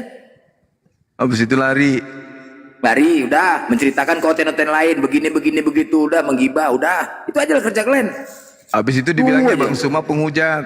Penghujat, udah cloning, habis itu cloning, udah, itu aja lah kerja kalian ya. Diajari kebenaran nggak mendengar. Kebenaran tuh pahit lah memang, jadi cemana mau dibilang. Aduh, jarang ada Bu baca. Darni lagi di bawah ini, Blender. Bu Darni. Cocok dengan Bang Blender tuh. Ini asal jangan lagi. Asal jangan Bu Rasmi. Bu Iya. Rasmi jangan dinaikkan Bu Rasmi. Iya, ketawa kayak Mak Lampir ya. Bukan Dan malam ini- ini dia bahas terong terus.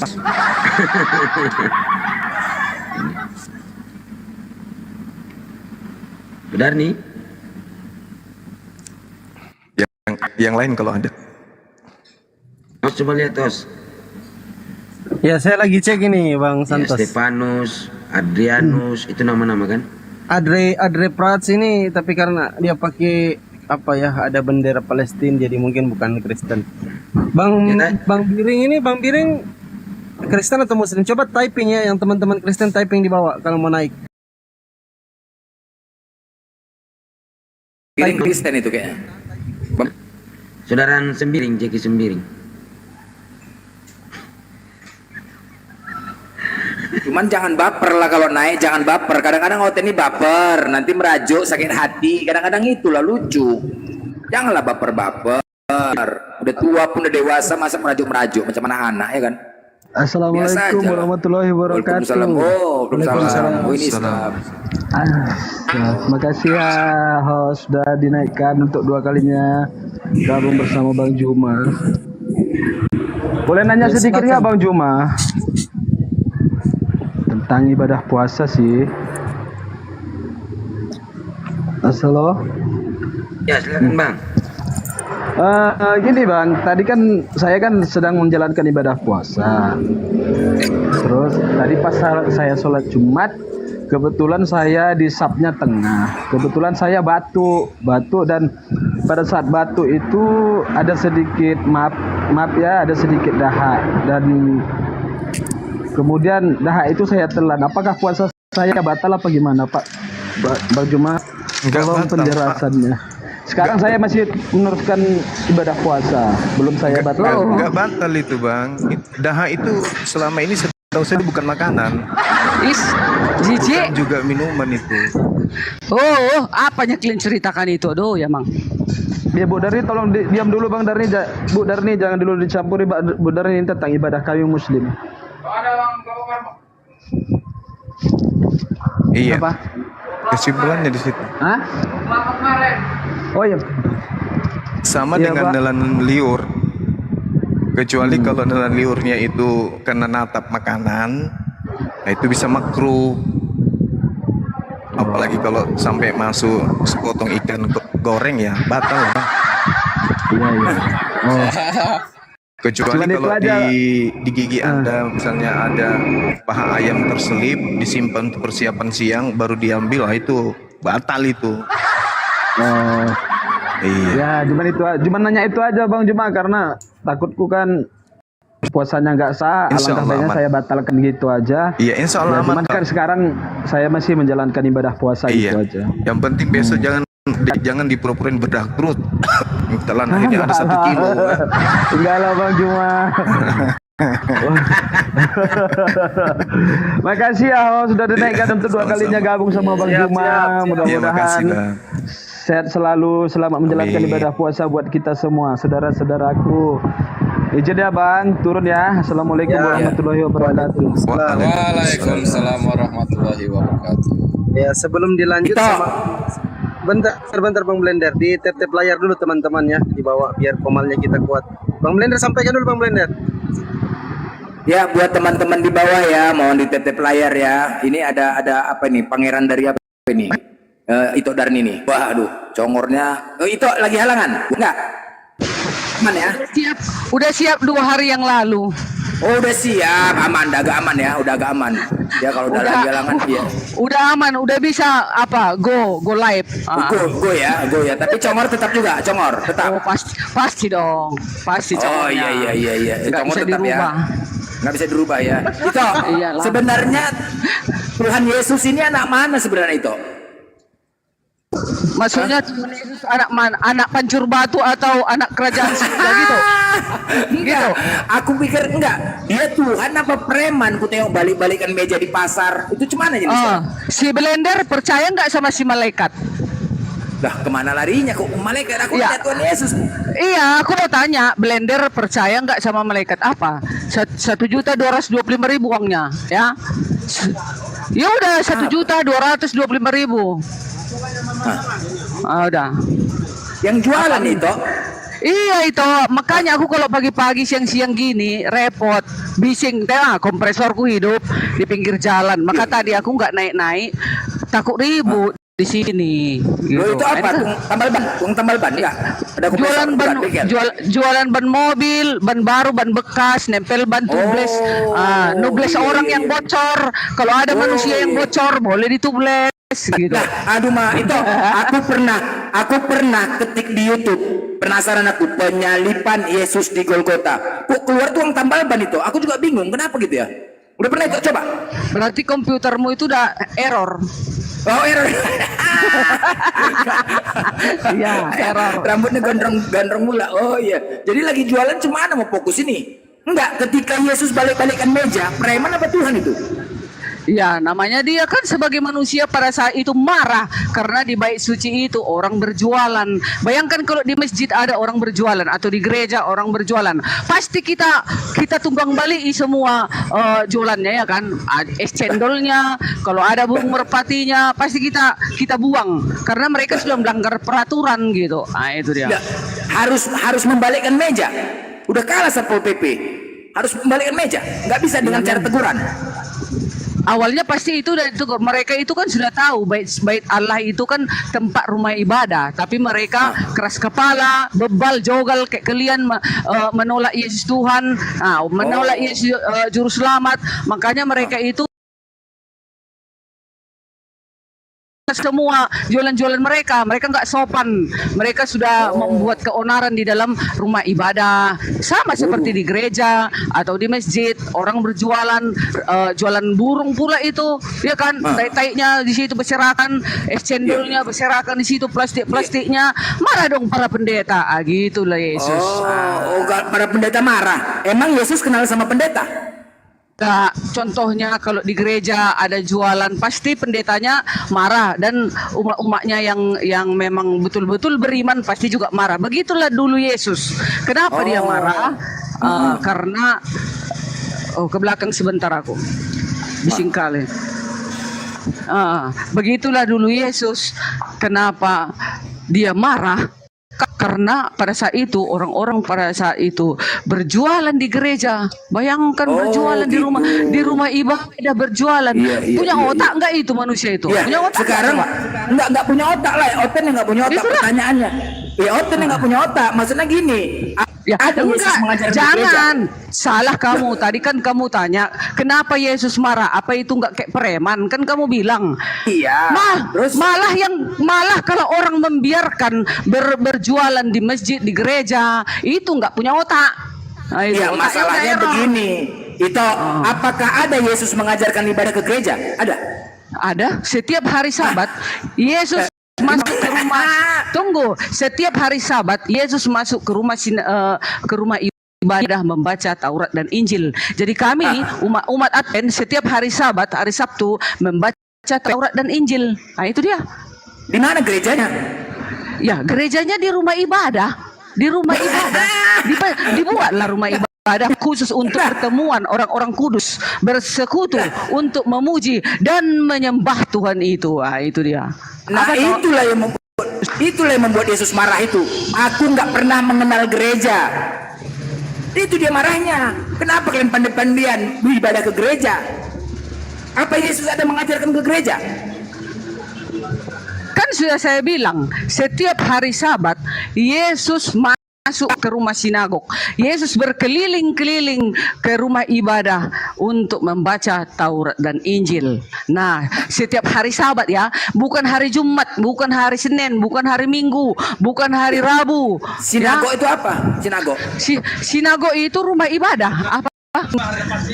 1.220.000 tadi berapa? Berapa tadi? Tar ya 890 890.000 itu kan belum dikurang itu ditambah 350.000 ditambah 15.000 jualan dia.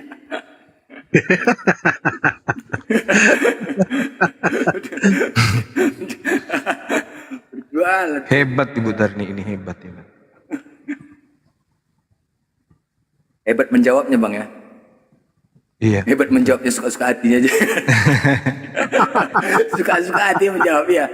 Padahal kalau rumah ibadahnya orang Yahudi itu kan banyak persyaratan-persyaratan masuk, harus cuci tangan, kaki, cuci muka, orang bersunat tak boleh masuk, dan tidak bersunat.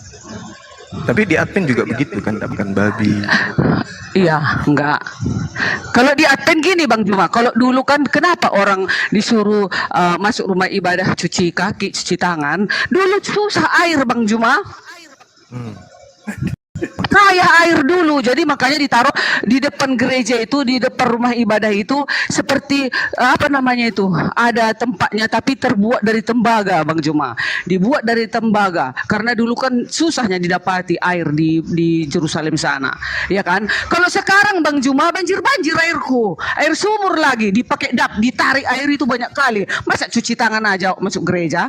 Masuk rumah ibadah ya dicuci dong semua lubang-lubang, mana yang kotor-kotor disabuni, digosok lagi sampai bersih. Kalau hanya cuci tangan, cuci kaki masih bau, pantatnya kan masih bau, kalau kentut pasti bau. Ya enggak? Jadi kalau sudah mandi nggak kentut lagi dia ya?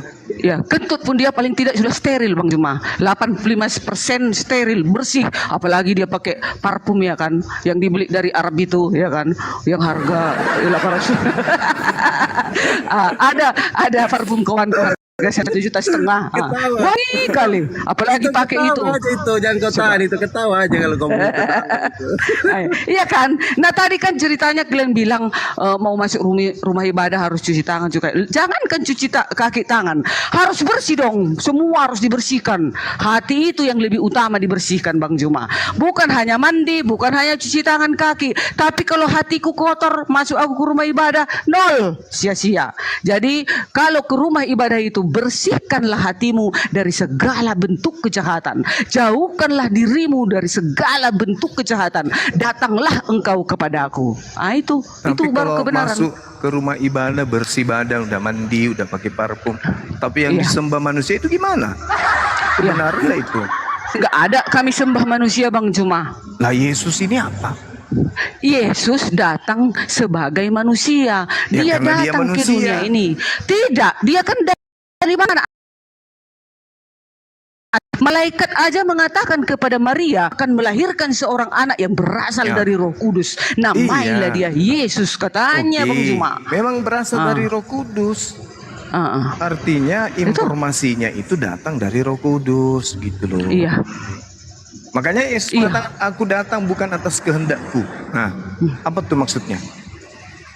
Aku datang karena dia kan diutus firman, diutus Elohim itu dia. Kan makanya kan Trinitas diutus Bang lagi. Juma. Kan diutus. Tunggu, iya, dengar Bang Juma. Bang Juma, aku 2 menit jangan potong ya Bang Juma, biar enak, biar berisi ilmuku sedikit. Mana ya, enak Juma. kalau cuma 2 menit, Bu. 3 menit yuk. Nah, di dalam perjanjian baru Bang Itu Juma, juga di belum dalam enak itu. di dalam Yesaya Bang Juma, kan Elohim berkata, akulah Allah juru selamatmu, akulah Allah penebusmu, kan katanya Bang Juma. Iya. Bagaimana caranya Allah itu datang menebus manusia? Kan gak mungkin datang, bukan kayak si Yohanes. Masa turun Allah itu ke bumi, ditusuk, ditikam lagi, itu udah error namanya itu, udah. Nah, tetapi kalau Trinitas, Allah itu bagaimana caranya untuk menebus manusia? Diturunkannya lah firman-Nya itu menjadi manusia. Karena kalau Allah turun ke bumi, takkan sanggup kita untuk melihat wajahnya, karena dia sangat bercahaya, sangat berkilau, karena kudusnya dia, nggak bisa manusia untuk melihatnya. Makanya diutusnya lah firman-Nya yang keluar dari dirinya itu. Keluarlah firman-Nya itu yang menjadi manusia. Itulah Yesus turun ke bumi. Itulah yang akan menebus kita. Gitu Bang Jadi Juma. yang keluar ini apa? Yang Tuhan keluar atau... firman-Nya. Oh, ya kan firman itu, Iya, firman itu tengoklah Theos orang. juga itu kan. Apa? Gak Firman tahu itu, kau bikin bondnya. Oh alah. firman itu kan Theos itu juga, Bu. Yohanes 1 nomor 1. Dan firman itu dan logos itu adalah Theos itu sendiri. Ya udahlah Bu, jualan pan aja dulu lah. Iya lah ya, malam lah ya, inilah mau jualan aku dah bah. Nanti kalian bilang aku sombong. Oke lah ya, Iya, aku matikan dulu ya. Dadah lah ya, sorry. Dadah. Sorry. Dadah, sorry.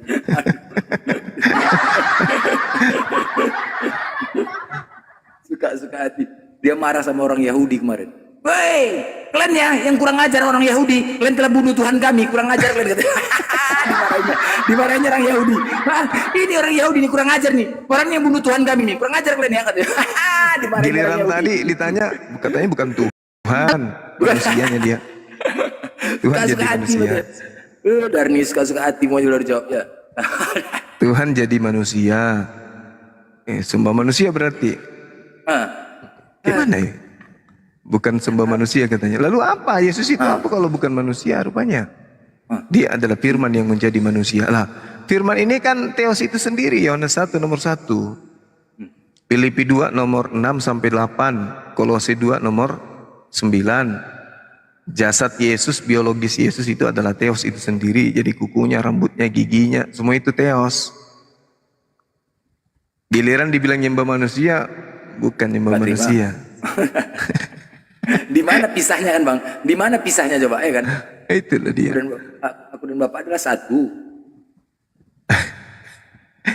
Parah ini. Host, naikkan lagi host yang lain. Siap. Yang Kristen silakan typing, teman-teman Kristen, silakan typing. Kalau Kristen typing ya, baru kirim permintaan namanya siapa, typing saya Kristen. Silakan. Jadi kalau ketemu Udah. juga, Bang Juma, udah, ayo main lagi. Udah siap.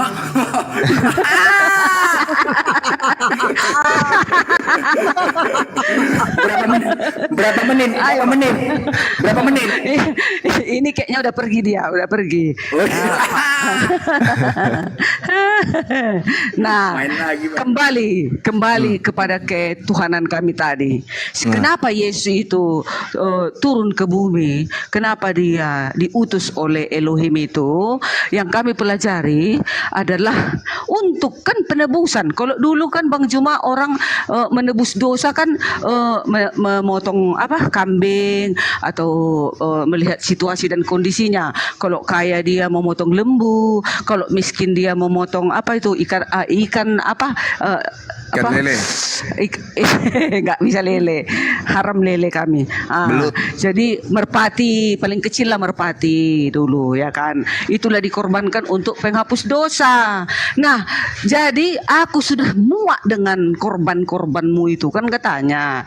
Jadi di perjanjian lama selalu dikorbankan binatang-binatang untuk pengampunan dosa dan dipercikkan ke dinding-dinding itu ya kan. Nah, setelah itu barulah diampuni dosanya. Kenapa mesti disuruh Tuhan seperti itu? Ya memang begitulah peraturannya kan gitu. Nah sekarang begitu Allah itu mau menebus manusia dengan cara bagaimana? Kan tidak mungkin Allah itu yang turun sendiri ke bumi. Kan tak bisa kita melihatnya.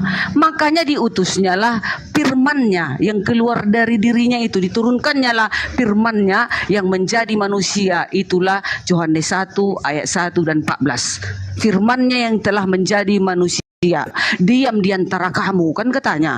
Nah setelah sudah dia turun untuk menebus dan untuk Tuhan, karena kita nggak layak lagi untuk berhadapan kepada siapa? Kepada Allah, karena terlalu banyak dosa kita, pelanggaran-pelanggaran kita terlalu banyak di sepanjang hidup kita ini. Jadi makanya Yesus datang. Yang menang maksudnya gini Bang, cuma memperdamaikan saja. Nah setelah sudah ditebus dengan harga yang cuma-cuma, si Bu Diarni nggak boleh dong bebas-bebas juga, tapi hanya perantaraan saja bahwasanya. Maksud saya Ya, Bang gini, Juma. Bu Darni, kan harusnya dosa kita ini kita yang tanggung. Iya. Nah, cara andai saja Yesus tidak menanggung dosa, maka dosa orang Kristen itu dihapuskan dengan cara bertaubat kan? Iya. Nah, Iya. terus kenapa harus ada korban anak orang? Kan Tuhan bisa menghapuskan dosa tanpa ada korban. Udah? Iya, udah. Nah Kenapa begitu harus ada korban? begini Bang Juma, kan gak mungkin kita semua di dunia ini selalu melakukan kebaikan. Pasti ada dosa-dosa kesayangan yang setiap saat kita lakukan, ya kan? Gak kan ada kita dapati manusia yang suci. Nah, jadi kalau kita manusia ini sudah berdosa, kan tidak layak kita untuk berhadapan dengan pencipta kita itu Bang Juma. Maka dibuatlah perantaraan untuk penebusan. Aku adalah Allah penebusmu. Kan kata Elohim di dalam Yesaya 43 ayat 1, 2 dan 3, 4 dan seterusnya. Bagaimana caranya Allah itu menebus kita? Ya disuruhnya lah turun firman-Nya itu yang keluar dari dia, Trinitas yang kedua itulah yang turun Bang Juma. Itulah yang menebus kita, memperdamaikan kita. Nah itu pelajaran kami Bang Juma. Kalau kalian eceknya menolaknya, silakan saja. Nanti tahu juga hakim yang adil yang menentukan. Kita di sini kan hanya diskusi. Itulah yang saya pelajari tentang keimanan kekristenan di Trinitas, begitu Bang Juma. Kalau kalian menolaknya ya silakan, oke-oke saja dong. Tapi kenapa gitu ya. zaman Yesus memerintahkan orang untuk mempersembahkan hewan? Paulus juga ketika bertobat dia mempersembahkan persembahan lagi. Kenapa enggak? Kenapa harus mempersembahkan lagi? Bukankah Yesus sudah dipersembahkan? Kenapa Paulus pada saat dia bertobat dia masih mempersembahkan hewan? Kenapa Bu Darni? Setelah dia keciduk mengajarkan ajaran Kristen, beliau masuk kembali ke Yerusalem. Di Yerusalem itu beliau diperintahkan oleh imam untuk bertobat dan Paulus mengorbankan hewan. Gimana itu Bu Darni? Perjanjian baru, di perjanjian baru. Perjanjian baru Kisah Para Rasul 21 Paulus bertobat dan mempersembahkan persembahan Nabi Musa. Mana itu Bu?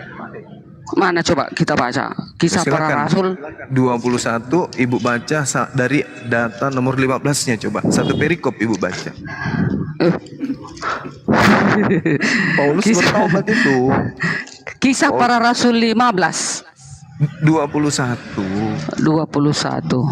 Sorry lah udah tua udah nengel, udah mulai nengel Bang Juma. Nengel. Kisah Para Rasul 21. Paulus di Tirus dan di Kaisarea.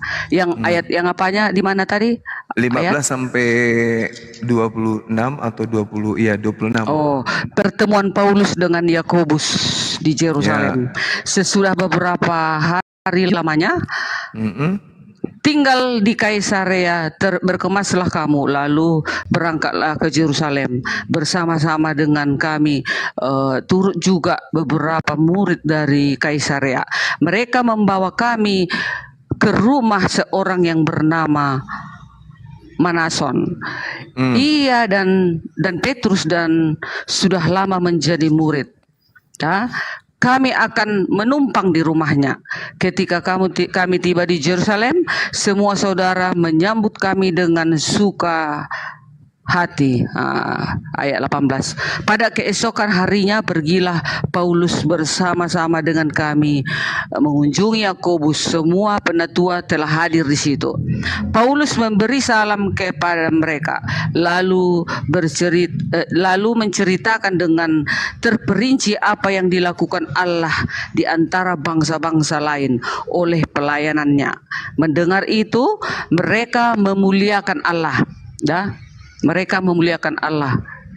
Lalu mereka berkata kepada Paulus, "Saudara, lihatlah, beribu-ribu orang Yahudi telah menjadi percaya dan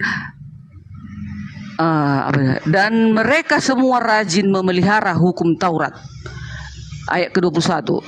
Tetapi mereka mendengar tentang engkau, bahwa engkau mengajar semua orang Yahudi yang tinggal di antara bangsa-bangsa lain untuk melepaskan hukum Musa. Kan gitu, hukum Musa, untuk melepaskan hukum Musa. Sebab engkau mengatakan supaya mereka jangan menyunatkan anak-anaknya dan jangan hidup menurut adat istiadat kita, kan gitu. Ayat 22. Jadi bagaimana sekarang? Tentu mereka akan mendengar bahwa engkau telah datang kemari. Sebab itu lakukanlah apa yang kami katakan ini. Di antara kami ada 4 orang yang bernazar. 24. Bawalah mereka lakukanlah pentahiran dirimu bersama-sama dengan mereka dan tanggunglah biaya mereka sehingga mereka dapat mencukurkan rambutnya. Maka semua orang akan tahu bahwa segala kabar yang mereka dengar tentang engkau sama sekali tidak benar, melainkan bahwa engkau tetap memelihara hukum Taurat. Tetapnya Paulus memelihara hukum Taurat. Tetapi mengenai bangsa-bangsa lain yang telah menjadi percaya, sudah kami tuliskan keputusan-keputusan kami, yaitu mereka harus menjauhkan diri dari makanan yang dipersembahkan kepada berhala, dari darah, dari daging binatang yang mati dicekik, dan dari percabulan. Ayat 26. Pada hari berikutnya Paulus membawa orang-orang itu serta dengan dia, dan ia mentahirkan diri bersama-sama dengan mereka, lalu masuk ke bait Allah untuk memberitahukan bila mana pentahiran akan selesai dan persembahan akan dipersembahkan. Tunggu. Dan persembahan akan dipersembahkan untuk mereka masing-masing. Persembahan apa? Gimana tuh? Kalau orang Yahudi melakukan persembahan, apa persembahannya, Bu Darni? Ini pada saat Paulus mana ada lagi mereka mempersembahkan persembahan binatang, bukan yang persembahan itu. Maksudnya. Ini kembali melakukan persembahan nih. Ketika kemudian dia mengatakan, jadi bagaimana sekarang? Tentu mereka akan mendengarkan bahwa engkau telah datang kembali. Maksudnya gimana dengan orang-orang Yahudi ini yang mengatakan bahwa kamu itu sudah menyesatkan orang-orang di luar tanah Yerusalem untuk kemudian mengajarkan mereka melepaskan adat istiadat hukum Taurat. Paulus begitu kembali ke Yerusalem, apa yang dilakukan kemudian? Dia tahirkan dirinya kembali, dia mempersembahkan lagi persembahan. Gimana itu, Bu Darni? Bukan mentahirkan, maksudnya mentahirkan dirinya. Udah dari segala dari perbuatan apa?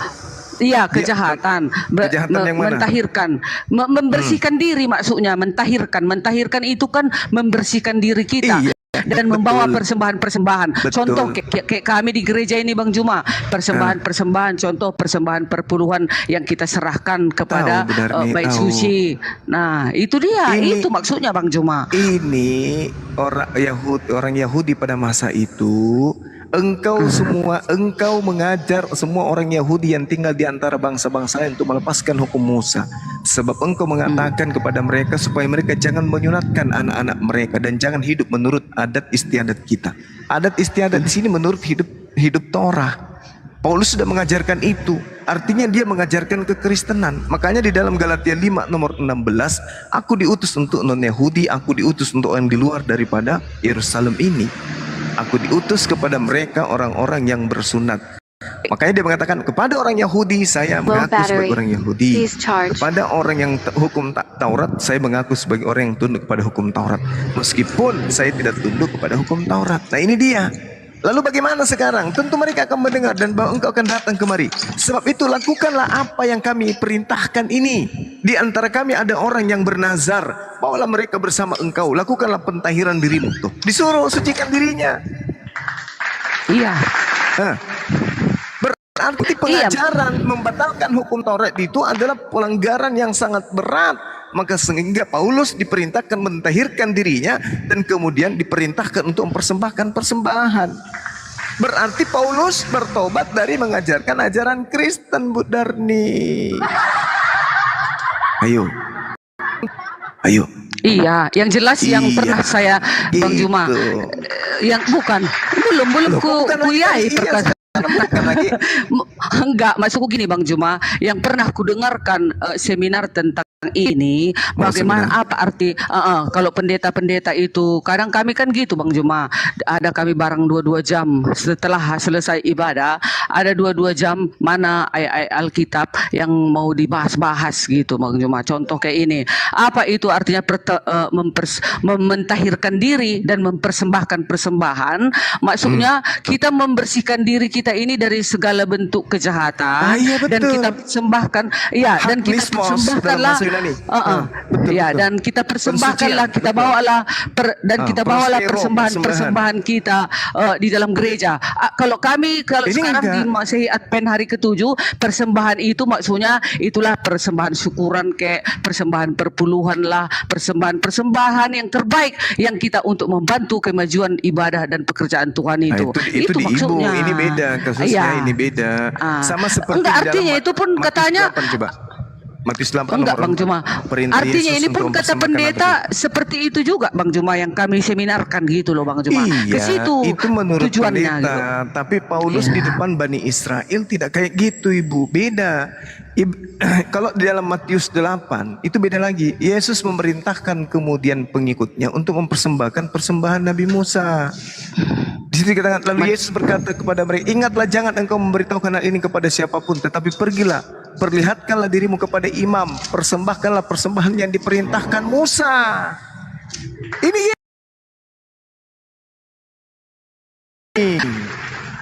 apa yang bahkan baca imamat 1, baca imamat 4. Yang diperintahkan Musa dipersembahkan itu adalah domba, kambing, bembe, sapi, lembu. Ini Yesus yang merintahkan ini. Ingatlah jangan engkau beritahukan kepada siapapun, tetapi pergilah perlihatkanlah dirimu kepada imam dan persembahkanlah persembahan yang diperintahkan Musa sebagai bukti bagi mereka. Nah sekarang Musa pernah nggak memerintahkan Musa untuk persembahkan manusia?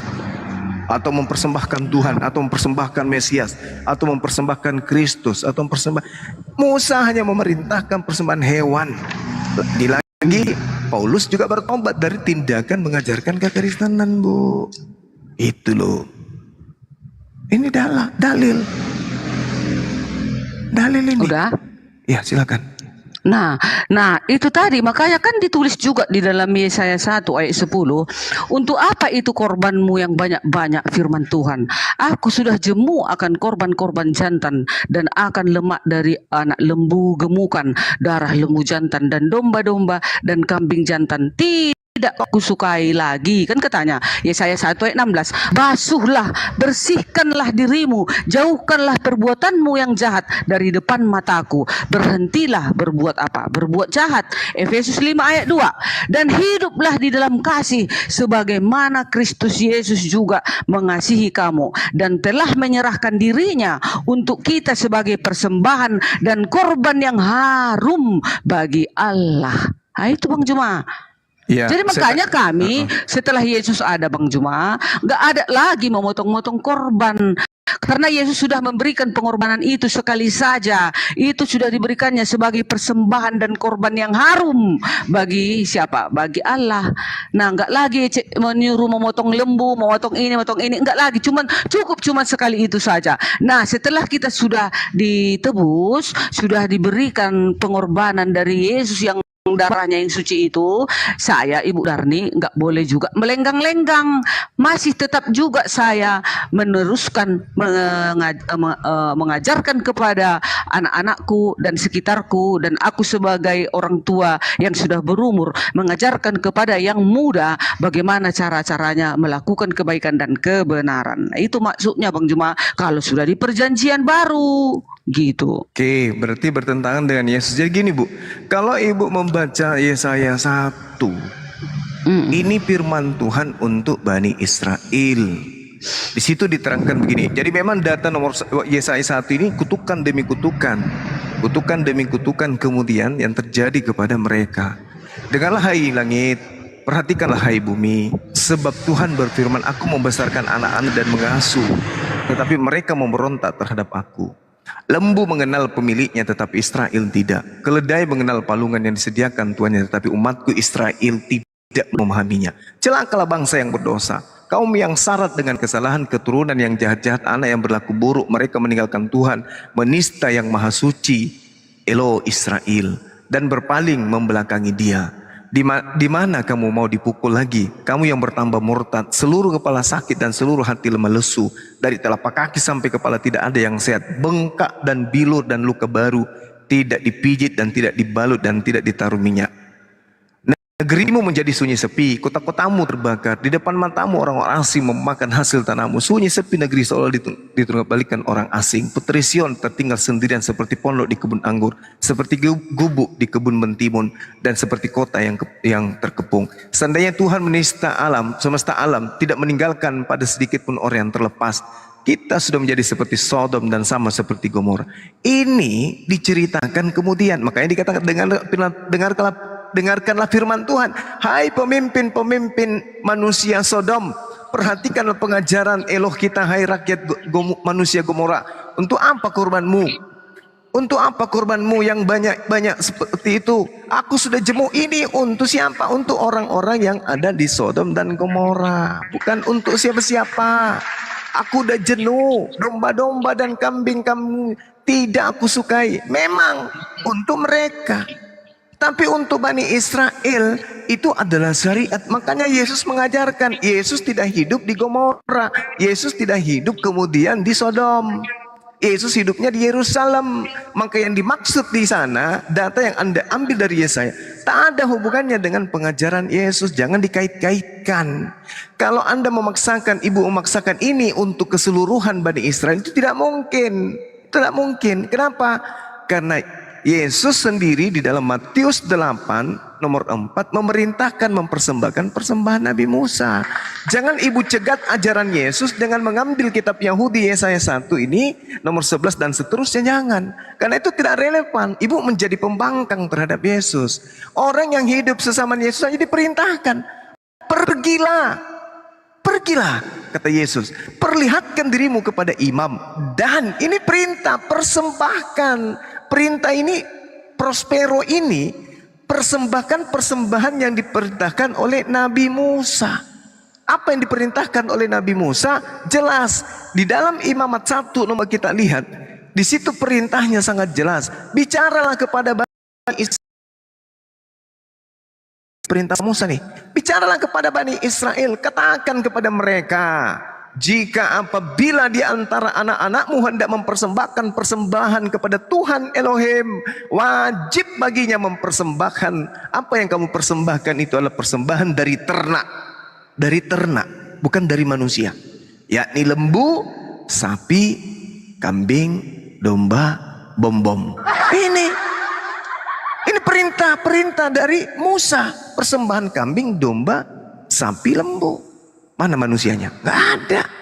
Lalu kalau dikaitkan Yesaya 1 tadi, apa hubungannya dengan menggantikannya dengan manusia? Sedangkan ibu, ini 30 detik lagi. Sedangkan kalau kita melihat data kitabnya orang Yahudi dalam Yehezkiel 18, tetapi jikalau orang fasik bertobat dari segala dosa yang dilakukannya dan kemudian mereka berpegang pada ketetapanku serta melakukan keadilan kebenaran, dia pasti hidup, dia tidak akan mati. Segala durhaka yang dibuatnya tidak akan diingat-ingat lagi terhadap dirinya. Dia akan hidup karena kebenaran yang dilakukannya. Ini firman Tuhan, kok dibantah? Jadi orang itu, orang fasik sekalipun dari segala dosa-dosanya yang pernah ia lakukan ketika ia bertobat, kata Tuhan, lalu melakukan keadilan dan kebenaran, dia pasti hidup dan dia tidak akan mati. Segala durhakanya, segala kefasikannya, segala kemunafikannya, segala dosa-dosanya tidak akan diingat-ingat lagi karena kebenaran yang dilakukannya dan dia pasti hidup. Ini dalil, Bu. Ini dalil. Jadi kalau Yesus dibunuh untuk, nggak nyambung kali dengan agama Yahudi, itu ajaran dan tidak nyambung dengan ajaran Yesus. Demikian. Nah, kalau dibaca lagi di dalam Ibrani 9 ayat 28, demikian pula Kristus hanya satu kali mengorbankan dirinya untuk menanggung dosa banyak orang. Sesudah itu, ia akan menyatakan dirinya sekali lagi tanpa menanggung dosa untuk menganugerahkan keselamatan kepada mereka yang menantikan dia. Ibrani 10 ayat 10. Dan karena kehendaknya inilah kita telah dikuduskan. Ini karena kehendaknya ya.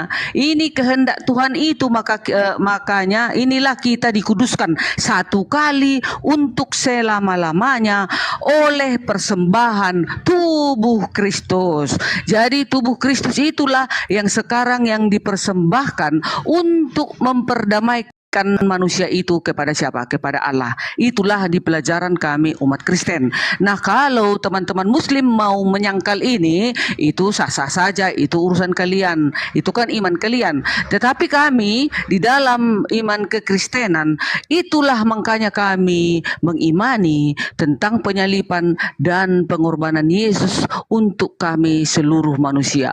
Makanya sewaktu Yesus datang mau dibaptis, Yohanes Pembaptis pada saat itu, Yohanes pada zaman itu mengatakan, inilah anak domba Allah yang menghapus dosa dunia, katanya.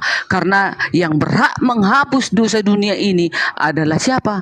Yesus itu, Tuhan Yesus itu sendiri yang berhak. Karena semua kekuasaan diberikan kepada siapa? Kepada Yesus, karena dia adalah Trinitas kedua. Jadi dia semua yang menghandle semuanya. Karena Allah Elohim itu kita tidak bisa jangkau, kita tidak bisa melihat dia karena dia adalah roh. Allah itu adalah roh. Jadi Allah itu menyerahkan semua kekuasaannya kepada Trinitas kedua, kepada firman-Nya yang dibuatnya menjadi manusia, yang diturunkannya menjadi manusia. Itulah Yesus yang akan menghandle segalanya, yang akan menguasai semuanya. Makanya dikatakan di dalam Matius 28 ayat 18, Yesus berkuasa di surga, katanya. Kenapa dia berkuasa? Karena dia adalah Trinitas kedua yang diutus oleh siapa? Yang diutus oleh Elohim itu. Dialah semua mengendalikan segala-galanya. Begitu. Jadi kalau jangan terlalu panjang itu. Kita sambut dulu ini Bang Praedisia. Selamat sore Bang. Salon. Bang Itu panjang kali tuh, macam berkhotbah itu, ngantuk. Mana lebih panjang tadi, Abang Juma sama dengan aku, Bang Juma. Nggak ada. Beda. Hukum ke-9, jangan bersaksi dusta terhadap sesamamu manusia. Kalau Bang begini, kalau Bang Juma pun panjang, dia menggunakan dalil, itu enggak. Congor, itu mana? Terus Ibrani ini tadi bukan dalil, apa congor? Iya, maksudnya nggak nyambung. Kenapa nggak nyambung? Karena kalian nggak mengerti. Karena ini memang kalian akan hancurkan. Kalian kan nggak mau mengimani Alkitab. Jadi kalian nggak mau mendengarkan. Gitu. Di mana? Kenapa nggak menyambung? Orang sudah ada dalilnya. Ibrani 9 ayat 28. Ibrani 10 ayat 10. Dibilang kami menghancurkan. Coba siapa yang menghancurkan? Ya kan kalian memang seminar khusus untuk menggantikan Alkitab ini. Kalau boleh jangan dibaca manusia. Itu kami pengikut Yesus, kami mengikuti apa kata Yesus. Janganlah engkau menambahi mengurangi firman Tuhan, kan begitu. Yesus Kalau mengatakan, Firman Tuhan. Hah? Yang benar. Kalau Yang mana firman Tuhan? loh, ya berdasarkan firman Tuhan kami ikutin. Yang Amsal 2, Amsal 30. Oh. Nah, sekarang gini. Berarti akui Bible firman Tuhan ya. Makasih. Ya, jadi apa yang kita bahas ini? Anda Bukan firman mengakui. Tuhan itu? Oh, ya. Bukan firman Tuhan. Berarti Anda mengakui. Ya. Oh, jadi bagus, kalian itu nggak maksud saya, mengakuin? bagus. Jadi Justru kalian Anda nggak sudah mengakuin? mengakui Bible firman Tuhan, bagus itu maksud saya. Bukan, Bagus, kita bagus. membedah isinya. Tapi akui Paham, kan? kita firman Tuhan kan? Loh, sekarang begini, kita kalau 2%. Karena diselidiki kalau- jadi dapat 2% gitu loh. Dari 100% gitu loh. Misalnya contoh. Oh, satu coba raja-raja- tunjukkan yang mana 2%. Tunggu. Sabar dulu. Freddy, Kenapa jadi Anda yang bilang 0% dari mana? Hak Anda. Sebentar. Satu Raja-Raja 8 nomor 26 PS 2 Tawarik 22 nomor 2 yang mana yang firman Tuhan, yang mana yang firman iblis. Karena satu Raja-Raja, 2 Raja-Raja 8 nomor 26 di situ Ahazia menjadi raja 22 tahun. Di dalam Tawarik 42 tahun. Yang mana firman Tuhan dan yang mana firman iblis? Kau jawab. Loading. Cari dia data. Dikirim juga. Tapi Kores. Siapa tadi yang ngomong itu? Sidik. Tapi Sidik di satu raja dan 2 Tawari tetap dia dikatakan raja kan? Tetap dia dikatakan Ya, raja kan? begini, Ah, boleh itu dia. saya bicara benar nih ya. Oke, Benar silakan. nih. Oke. Jadi gini, Yesus memang berpesan kan bahwa akan datang penyesat di tengah-tengah muridnya kan, benar nggak? Iya Bang Juma. Paulus ini siapa? Kok ada surat? Paulus itu Rasul Yesus. Kalau yang dikatakan rasul itu sebenarnya menurut Paulus yang disebut rasul itu Yesus, Bu. Paulus sendiri yang mengatakan itu. Enggak dong, terbalik. Loh, Paulus di dalam suratnya mengatakan Yesus itu adalah rasul. Di mana? Di dalam Ibrani 3 nomor 1. Bahaya ini. Ibrani 3 nomor 1. Iya. Kita baca. Kita baca. Iya. Enggak boleh dusta ya.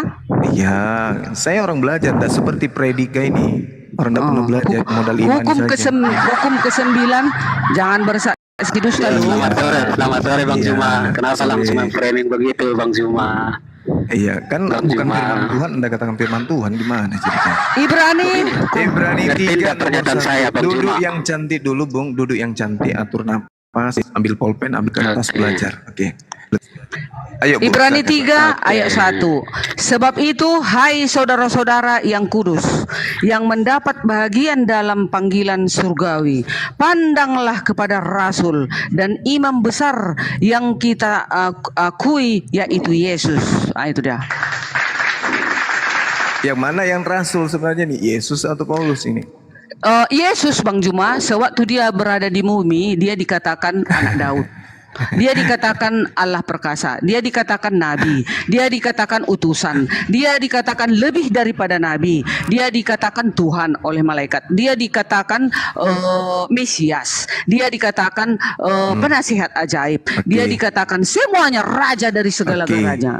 Itu dia. Itulah sebutan Yesus. Oke. Nah sekarang ada nggak Yesus mengatakan bahwa penyesat itu akan mengatakan bahwa dirinya adalah Tuhan? Ada Yesus mengatakan siapa penyesat di dalam 2 Yohanes 1 ayat 7. Mau kita baca? Bisa. Oke, mari kita baca. Baik. Ini kena lah Bang Juma ini, kena kali. Pegangan ya, pegangan semua Islam, Siap, teman-teman siap. Islam, pegangan. Siap. Mana dia? Yohanes. 2 Yohanes 1 Iya. ayat 7. Iya. Oke, mulai. Iya, silakan. 2 Yohanes 1 ayat 7. Mana Oke. dia?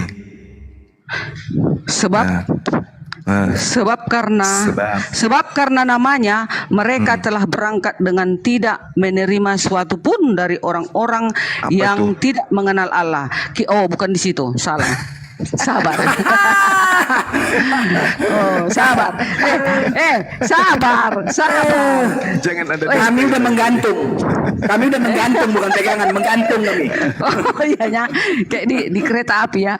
Enggak lah, kayak Tuhan Yesus digantung. Aduh, Mas. Tunggu, sabar. Kan manusia kan akan melakukan kesalahan, iya kan? Betul. salah baca aku. Salah baca. Lama kali. Kepikir salah ini, salah input. Enggak, salah baca. 2 Yohanes 1 ayat 7. 2 Yohanes 1 ayat 7. Itu juga yang tadi. Bukan. Ayatnya begini, sebab banyak penyesat telah muncul dan pergi ke seluruh dunia yang tidak mengaku bahwa Yesus Kristus telah datang sebagai manusia. Itu adalah penyesat dan antikristus. Nah, kalau kami umat Kristen mengaku bahwasanya Yesus datang sebagai manusia, Yesus datang sebagai Kristus. Kristus artinya Sang Mesias Juru Selamat. Terus Kami mengaku. Tetapi teman-teman Islam gitu, kenapa? Kalau mulut sudah mengaku bahwa dia itu adalah manusia, kenapa dituhankan? Ya memang dia Tuhan. Malaikat juga mengatakan. Katanya manusia. Iya, dia datang juga sebagai manusia. Dia juga dikabarkan sebagai Tuhan oleh malaikat. Itu pendusta namanya. Itu pendusta. Di dalam 1 Yohanes 2 nomor 22 diterangkan begini. Siapakah pendusta itu? Nah, ini diterangkan Ibu Darni. Siapakah pendusta itu? Siapakah pembohong itu? Siapakah Dajjal itu? Ini. Siapakah pendusta itu, Bu Darni? Bukankah dia yang menyangkal bahwa Yesus itu adalah Kristus? Kami nggak menyangkal Yesus Kristus. Kalau tidak menyangkal, kenapa dituhankan? Iya, memang Kristus itu artinya Kritos, Tuhan. Gimana sih Bang Juma? Kritos artinya Tuhan, gimana sih? Tengok dulu ya. Tunggu. Artinya Kristus. Tunggu dulu. Dengar. Mesias berarti yang diurapi. Tunggu dulu. Sebutan Mesias berakar dari pengertian Yahudi mengenai seorang tokoh pada masa depan. Ini tokoh yang masa depan yang akan datang sebagai wakil Tuhan. Jangan kemana-mana dulu. Mesias itu apa? Kristus itu apa? Kritos atau Kristus. Apa itu? Tuhan atau manusia? Diterjemahkan di dalam bahasa Yunani, Bang Juma, kata Mesias diterjemahkan sebagai Kritos atau Kristus. Kristus itu apa? Yang menjadi salah satu gelar Yesus. Iya, Kristus itu artinya Tuhan. Mama jangan. Dan tunggu dulu, Bang Juma. Dan kaf aya ain sat artinya Kristus adalah Tuhan.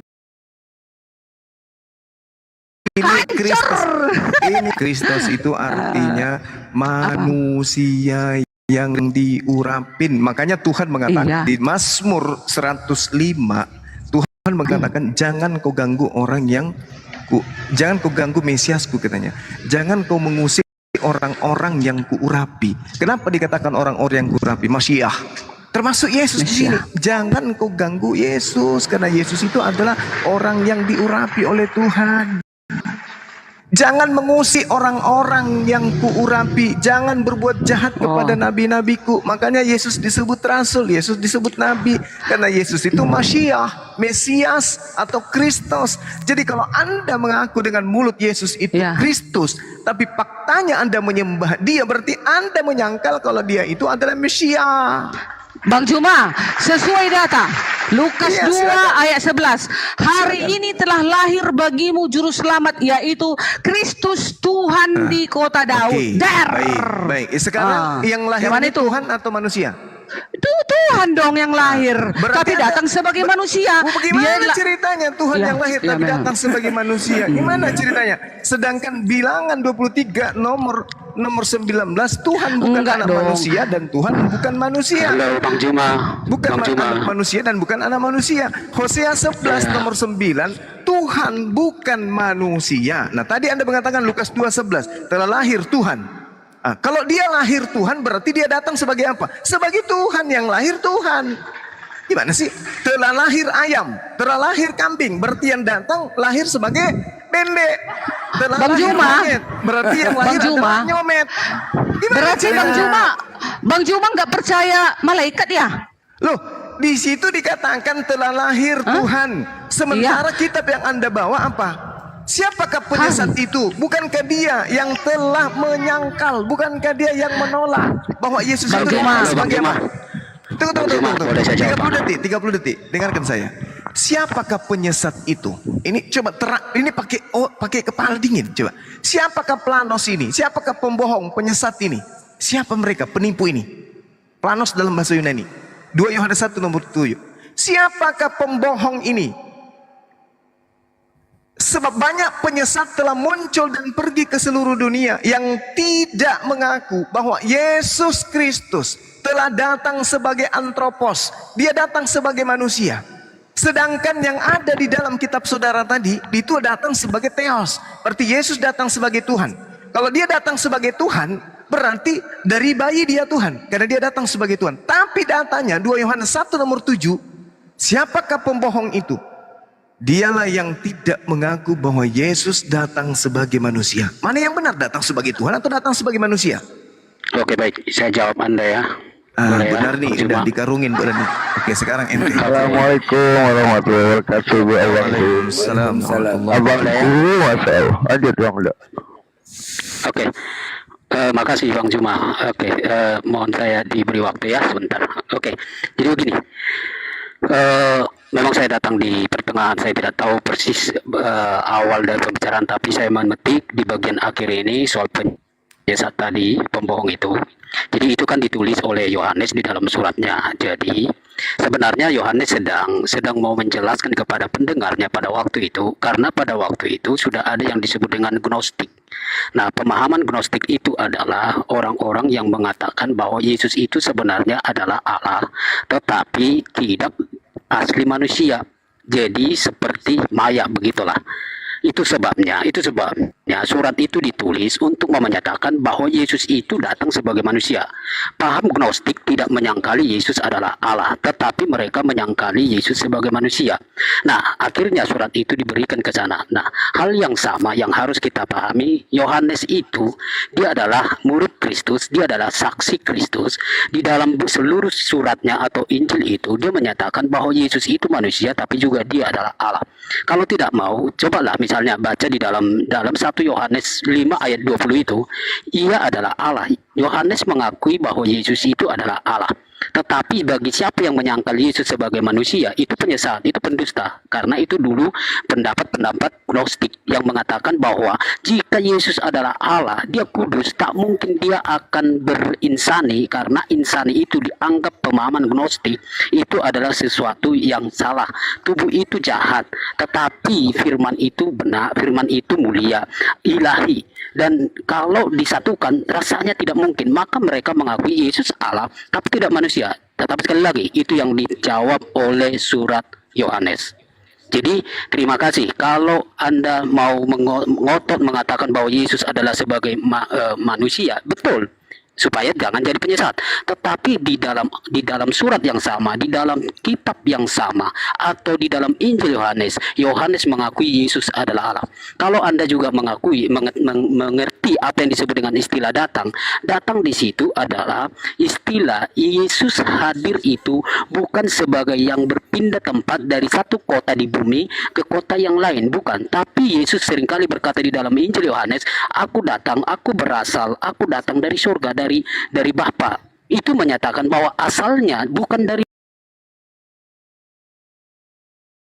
dari dunia. Jadi menegaskan dia berasal dari surga. Dia adalah Allah. Saya kira itu harus dipahami. Oke ya. Jadi jangan dibawa-bawa. Oke, sekarang saya tanya sama saudara. Siapakah pendusta itu? Bukankah dia yang menyangkal bahwa Yesus adalah Kristus? Kalau Anda mengatakan Yesus ini, sabar. Kalau Anda mengatakan Yesus ini Tuhan atau Allah atau Bapa, berarti Anda menyangkal kalau dia Kristus. Pahami ya, Injil Yohanes Bang. Jadi begini, Injil Yohanes atau Yohanes yang menulis itu gini. Allah yang datang menjadi manusia. Jadi tolong dikoreksi yang mengatakan manusia dijadikan Allah. Tidak ada dalam pemahaman Kristen. Di mana datanya Allah datang menjadi manusia? Oke, Yohanes 1 ayat 1, Yohanes 1 ayat 14. Oke. Nah, sekarang saya tanya, Yohanes 1 itu ucapan siapa? Itu adalah pernyataan Yohanes murid Yesus.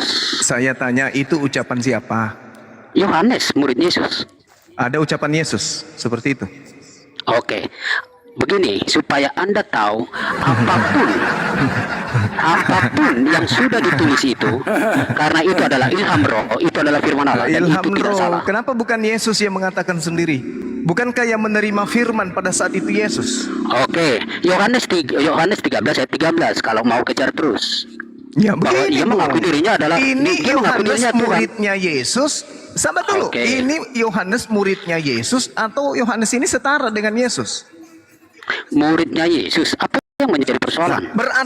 Berarti semua yang dituliskan murid harus bersumber dari mulut Yesus. Betul atau tidak? Oh, salah. Itu bukan salah. pengilhaman dalam pengakuan Alkitab, bukan. Pengakuan Anda salah. Pengakuan Anda, pernyataan Anda Berarti yang salah. sebagai penerima Pernyataan firman Anda pada salah. saat itu. Gini. Sabar dulu. Sebagai Silakan penerima bicara, firman nanti saya pada bicara. saat Oke. itu. Sebagai penerima firman saat itu, Yesus berkata, bahkan dalam catatan orang yang belakangan disebut Yohanes, padahal bukan Yohanes. Dia mengatakan begini, aku tidak berkata-kata dari diriku sendiri. Apa yang aku katakan adalah apa yang diperintahkan. Coba Anda tunjukkan data penulis Yohanes mengatakan hal yang sama. Apa yang aku Oke. tuliskan adalah apa yang diilhamkan. Coba, di mana Yohanes Oke. mengatakan itu? Ya, oke. Gimana? Saya akan menyampaikan satu pemahaman kepada Anda karena Anda yang masuk Silakan. ke ruang Kristen, masuk Oh, ke iya teologi dong. Kristen. Silakan. Oke, jadi Silakan. saya akan menjelaskan teologi Kristen. Jadi begini. Oke, apa yang disebut dengan firman Allah bagi kekristenan atau Kristen? Oh, enggak Bukan perlu ke dogma, berarti enggak perlu. hanya- Ini kita sedang Oke. berbicara kebenaran, Bung. Enggak perlu dogma, enggak perlu. Enggak, Bang. Saya tanya dulu. Bang. Yesus berkata, aku tidak berkata-kata dari diriku sendiri. Yang aku Oke. katakan Kenapa? adalah yang diperintahkan. Kenapa Yesus Sekarang bicara tolong itu? tunjukkan kepada saya pengarang Yohanes juga mengatakan hal yang sama. Apa yang Oke. dituliskan ada apa yang Begini, diperintahkan? Bang. Coba, di mana itu? Tunjukkan ayat itu di pasal mana dan ayat berapa? Yohanes 12:49. Waduh, Oke, belajar sudah. juga rupanya. Makasih. ente. Sudah? Sudah. Justru Iya. di situ poinnya. Itu poinnya untuk menunjukkan kepada Mengapa? Anda. Jadi, Yohanes itu jangan lompat-lompat, Bang. Pelajarilah alasan dari klasik. pintunya. Oh, bukan. Alasan Anda yang salah. klasik. Anda Yohanes salah. 14 nomor 24, firman Oke. yang kau dengar dari diriku Benar, itu sudah. bukan dari diriku tapi dari Dia yang telah Oke, mengutus aku. sudah. Nah, sekarang coba saudara tunjukkan pengarang Ini Yohanes aja. berkata Anda demikian. bicara 3 menit, saya bicara 3 menit. Iya. Supaya Coba, kita ya, jangan gini, nyaut. gini, Bung, Silakan, gini, 3 Bung, menit, gini, Bung, saya ya, nanti gini. 3 menit. Oke. Dengarkan ya. Yesus Yo. itu adalah oknum yang tidak pernah bertemu dengan penulis Yohanes. Itu dulu yang Anda harus tahu. Bos, dari mana itu? Sabar, Salah, 3 menit katanya, 3 menit. 3 Oke, menit oke, katanya. sorry. Ya, Dari mana? sorry. Dari mana saya tahu? Saya bacakan dalilnya. Yohanes 21 nomor 25, 24, 25. Dialah murid yang memberikan kesaksian tentang semua ini dan yang telah menuliskannya. Kenapa dia tidak mengatakan dialah Yesus? Kenapa dia masih menunjuk ke murid? Berarti penulis ini adalah pihak ketiga. Dia menerima dari murid. Murid yang mana? Dialah murid yang memberi kesaksian tentang semua ini dan yang telah menuliskannya, dan kita tahu. Kenapa dia mengatakan kita sang penulis? Bahwa kesaksiannya. Kenapa menulis mengatakan kesaksiannya? Masih banyak hal lagi yang diperbuat oleh Yesus, tetapi jikalau semua ini harus dituliskan satu persatu, maka agaknya dunia ini tidak dapat memuat semua kitab yang harus ditulis itu. Sekarang begini, penulis buku Yohanes ini menerima dari murid, bukan menerima dari Yesus. Sedangkan Yesus berkata, aku tidak berkata-kata dari diriku sendiri. Apa yang aku katakan adalah apa yang diperintahkan oleh Bapa untuk aku katakan. Nah, sekarang mana perintahnya pengarang Yohanes dari Bapa kepada dia untuk mengatakan pada mulanya adalah firman. Firman itu bersama-sama dengan Theos. Mana perintah Bapaknya untuk mengatakan itu? Enggak ada kan? Ada. Kalau ada tunjukkan, silakan. Oke, giliran saya. Iya. Oke, ya. Jadi begini. Untuk memahami seluruh bagian Injil Yohanes, tolong harus dipahami mulai dari awal. Jangan lompat ke tengah sebelum dari awal. Soal Anda mau percaya bahwa itu Injil Yohanes pasal 1 sampai pasal terakhir adalah firman Allah, itu urusan Anda. Tetapi Kristen sudah final menerima bahwa seluruh tulisan hitamkan Allah. Anda mau protes itu silakan. Oke.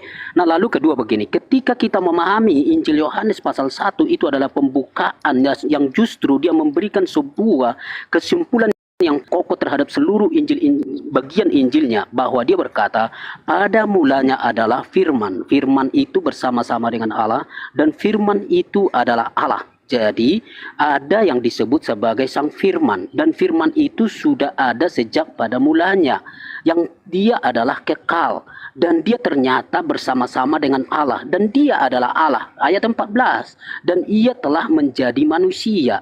Ya, nah, jadi firman itu adalah Allah, oke, itu praeksistensinya. Lalu dia menjadi manusia, itulah eksistensi yang dilihat, yang berinteraksi dengan dunia, dan berinteraksi dengan murid-murid pada waktu itu.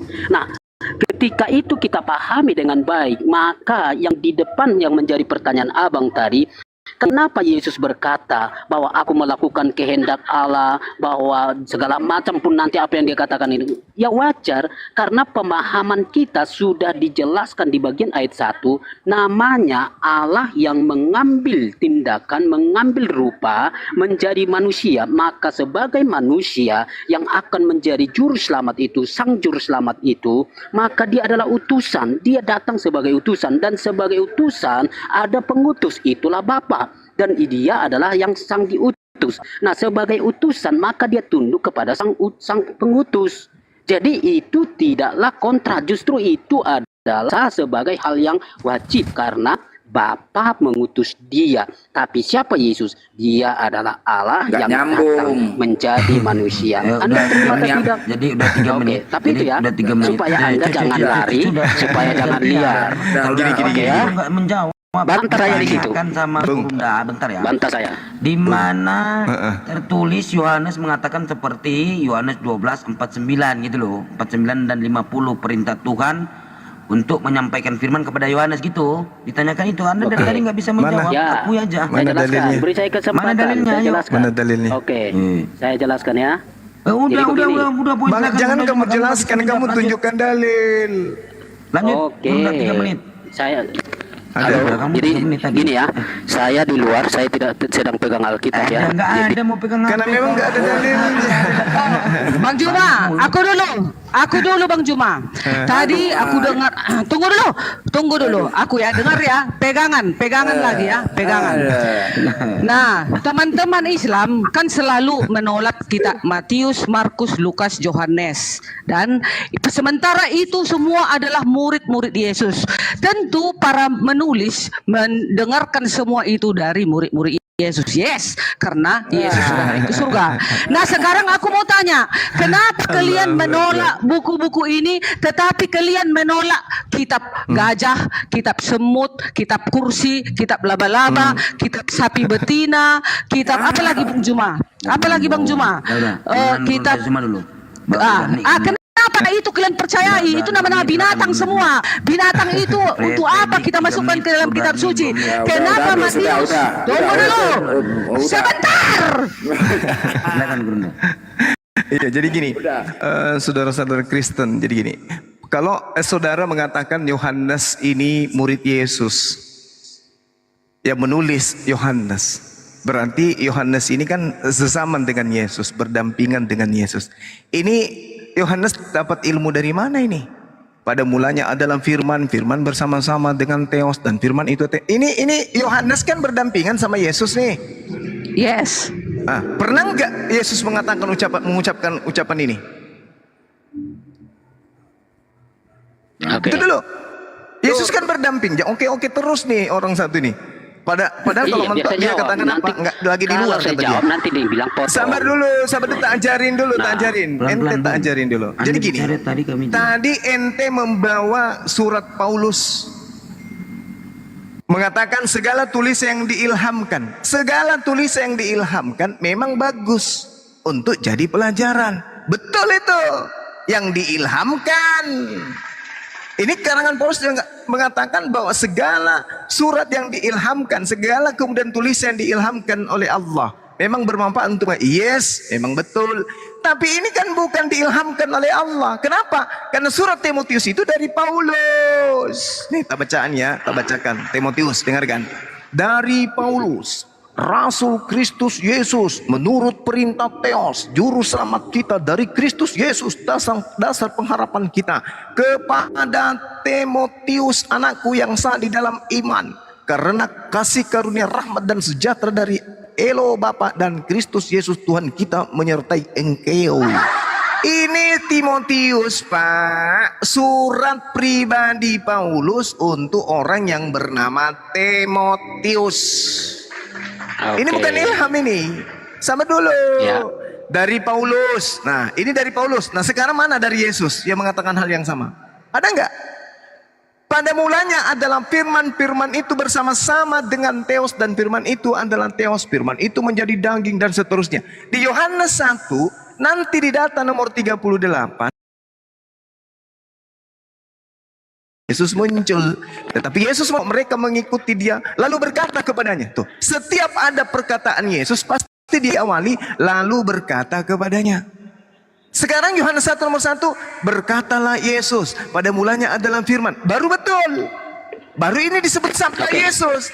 Nah, sekarang ini bukan sabda Yesus, bukan juga firman Tuhan. Kalau Anda mengatakan ini firman Tuhan, berarti pada zaman Yesus hidup dengan muridnya. Muridnya lah yang rasul, muridnya yang utusan Tuhan Allah Bapa. Oke, baik Bang Zuma. Ayo. Oke. Mana ucapan? Jadi dua. Berkatalah Yesus. Saya tantang dulu Bang Zuma. Pada mulanya adalah Bang Zuma, saya firman. tantang di sini. Mana? Oke, Mana saya tantang ucapan Bang di Zuma sini? ya. Pada Jawab mulanya. saya. Dengar Bang dulu. Zuma. Mana ucapan di sini? Berkatalah Yesus, pada mulanya adalah firman. Kalau Anda mengatakan ini adalah dari Saya Allah, akan jawab itu, tapi saya tantang Bang Zuma di sini. Saya kalau tantang Bang ini Zuma. dari Allah, berarti Allahnya langsung ke Yohanes, bukan ke Yesus. Yesus nganggur. Oke, sudah, biar saya jawab. Coach, Ya, jangan silakan. dimati-matikan. Jangan Ya, dimati-matikan, silakan. Bang Zuma. Saya tantang di sini ya. Apa Silakan. pertanyaan Bang Oke, Zuma? Bang Zuma. Ya, apa Bang Zuma. pertanyaannya? Di mana perkataan Oke, Yesus mengatakan sudah. pada Saya akan jawab mulanya itu. adalah Tenang aja firman? Bang Santo. Mana? Tenang Bang Santo. Oke, Ya, saya mana tantang dia? Bang Zuma di sini. Ya. Bang Santo, izinkan saya bicara. Datanya. Oke, Bang Santo izinkan saya bicara. Saya tidak dengan Anda, saya dengan Bang Zuma. Iya, Oke, makanya begini, Bang Zuma. diluruskan di situ pertanyaan Bang Zuma. Ya, oke, Bang Zuma begini. Kira-kira seluruh Injil Yohanes Bang Zuma mau tolak itu sebagai bagian dari kitab suci? Seluruh Injil. Oke, Injil. pertanyaan bagus. Yang termaktub di dalam kitab saudara, kitab kanonik ini, itu adalah hasil wartawan mengumpulkan berita-berita yang terjadi antara Yesus, pengajaran Yesus dan murid-muridnya. Ini hanya wartawan. Ini Saya hanya jawab langsung ya, wartawan. Bang ya. Saya Oke. jawab langsung ya. Oke. Oke, gini. Jadi Bang Zuma mau menolak 4 Injil itu bukan firman Allah. Jawab ya atau tidak? Betul Oke. sekali. Sekarang Bang Zuma saya kejar. Silakan. Sekarang Bang Zuma saya kejar. Silakan buktikan di forum ini mana Injil yang disebutkan Quran. Oke. Kalau tidak bisa Injil, membuktikan, dengar. Anda lebih ngigau. Oke, silakan. Oke. Injil yang disebutkan Al-Quran itu sudah disembunyikan Bani Israel. Mau bukti? Mau bukti? Nah, tanya pada wartawan. Hei wartawan, apa yang kau ketahui tentang Yesus dan Injil? Wartawan Anda akan mengatakan begini. Markus 1 nomor 14. Ketika Yohanes Pembaptis ditangkap, Yesus pergi ke Galilea memberitakan Injil Allah. Oh, jadi mana Injil itu? Mana Injil itu? Oke. Anda Mana Injil Allah? Anda yang loh. Mana Injil Allah? Bahasa asli, cek ya bahasa aslinya. Cek bahasa asli di situ. Bahasa asli di situ. Bang, sorry, supaya abang jangan terlalu terlanjur. Oke. Bahasa Silakan. aslinya, bahasa asli yang dipakai di situ bukan Injil loh Bang. Itu justru menggunakan kata kabar baik. Terus? Kabar baik loh. Oh, Anda cek. Terus kenapa Anda masih menggunakan kata Injil kalau gitu? Itu bukan kitab. Anda mau bilang rombak ya rombak aja, enggak apa-apa. Kenapa Tapi jadi saya? jelas, kita kembali ke teks asli. Teks asli. Silakan. Apa yang dikatakan Injil yang dibacakan oleh Yesus kah, yang diberitakan Yesus lah, tidak menggunakan kata tulisan, tidak menggunakan kata naskah, tidak menggunakan kata grafe atau kitab. Artinya tidak ada bahasa tulisan aslinya? itu. Tunggu dulu. Bahasa aslinya dulu dong. Bahasa aslinya apa? Oke, Markus cek aja 1 bahasa asli. nomor 14. Apa bahasa aslinya di situ? Oke. Nah, lihatlah bahasa aslinya.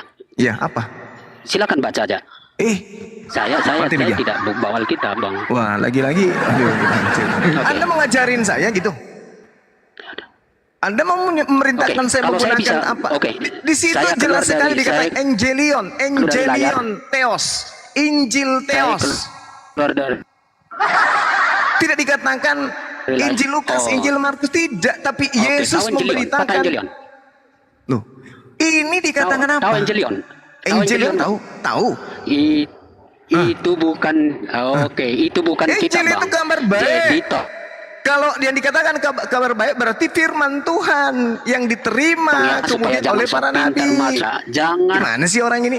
Yesus pintar tunggu. Oke, Tunggu sudah. dulu. Ini Yesus memberitakan kabar baik. saya ngomong ya. Yesus memberitakan Injil Allah. Yesus memberitakan Angelion Theos. Nah, sekarang pertanyaan saya, mana Angelion Theos itu mana? Tadi kan saya sudah menunjukkan kamu, saudara, dari Paulus, dari Lukas, dari biar saya bicara, biar Markus, abang dari kena di sini. Yohanes. Abang Yang kena saya telak di sini. tanya, Angelion Abang Theosnya kena mana? telak. Pertanyaan Angelion saya Theosnya belum mana? Anda jawab ya. Bung, saya Oke, tanya dulu. bisa jawab. Dengarkan pertanyaan saya. Anda kan tanya bahasa aslinya. Kebetulan sekali saya juga belajar. Nah, sekarang saya tanya, mana Angelion Ya. Theos yang diberitakan Yesus? Tunjukkan ke saya. Oke, jadi yang diberitakan Yesus tidak berupa kitab, tidak berupa naskah, tidak berupa. Oh, bukan. Nah, justru Anda Yesus itu sudah. menyampaikan Kata ketetapan. Ketetapan itu artinya apa? Ketetapan. mana, Bang? Ayatnya mana kalau itu kitab, Bang? Loh, gimana Salah, orang Bang. ini? Kalau Anda Loh, mengatakan Anda tidak sudah kitab, salah. kalau Anda Jadi mengatakan kata, tidak dengar, kitab, Bang. berarti kitab Lukas, kitab Markus, kitab Yohanes, surah-surah Paulus dan seterusnya bukanlah yang diajarkan Yesus. Anda sendiri yang membantah. Oke, Nah, biasa jelas. gimana? Berikan saya kesempatan 5 menit atau 2 menit. Anda jangan potong. 5 menit mau ngapain? Anda Siapa jangan yang mau potong. bodoh Biar saya di sini? jelaskan. Nggak ada. 2 menit, 2 menit. Iya. 2 menit, Bang, 2 menit ya. Silakan. Supaya Anda jangan salah. Oke, jadi gini. Tolong membedakan apa yang disebut dengan Injil yang dalam arti itu yang Matius, Markus, Lukas, Yohanes. Kata itu kitab. Udah. Iya. Nah, yang diberitakan oleh Yesus tidak berupa kitab. Itu kabar Iya, baik. memang. Tidak Memang tidak naskah, berupa buku. tidak berupa kitab.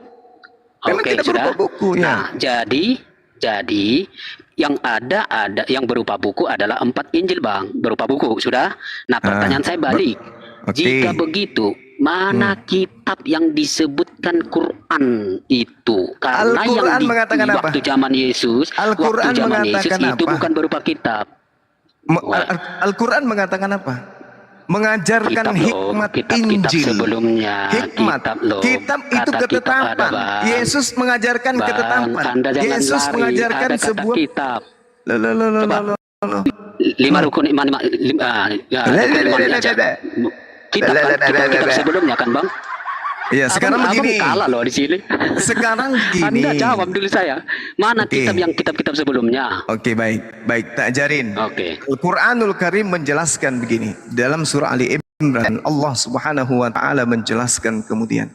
Qad ja'akum rasuluna yubayyinu lakum, dalam surah Al-Maidah diterangkan bahwasanya Rasulullah Muhammad sallallahu alaihi wasallam datang kemudian untuk menjelaskan isi kitab yang kalian sembunyikan. Oke, itu kata Al-Quran. Nabi Muhammad sallallahu alaihi wasallam datang kepada Bani Israel menjelaskan dari kitab yang mereka sembunyikan. Berarti ada kitab yang disembunyikan, ada ketetapan-ketetapan yang disembunyikan kemudian oleh Bani Israel.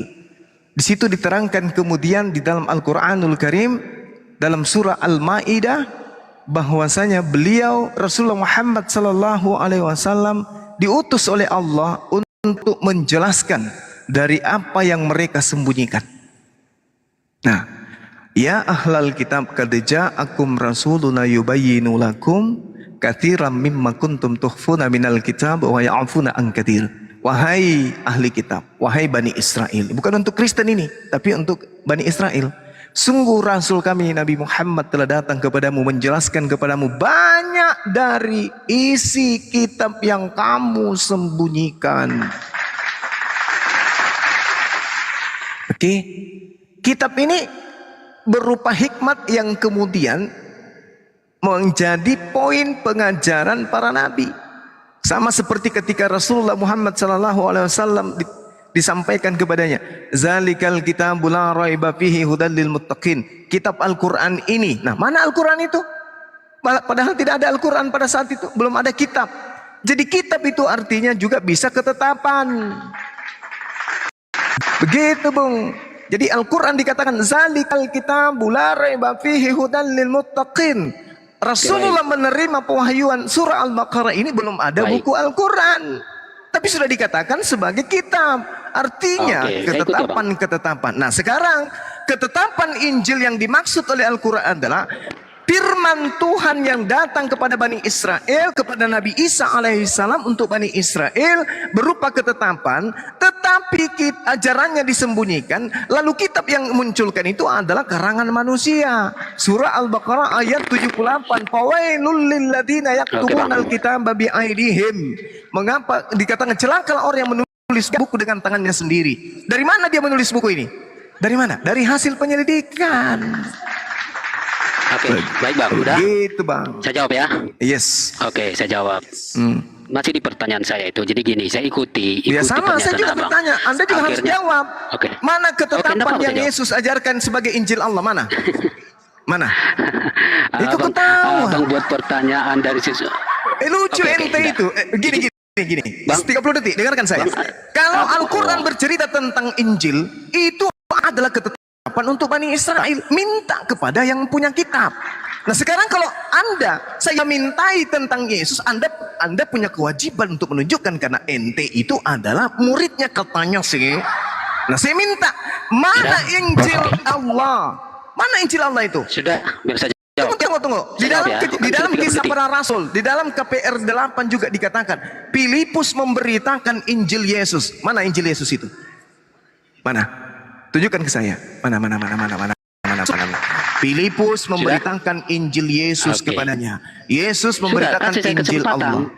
Silakan tunjukkan. Saya kasih kesempatan. Silakan giliran saya, Abang diam ya.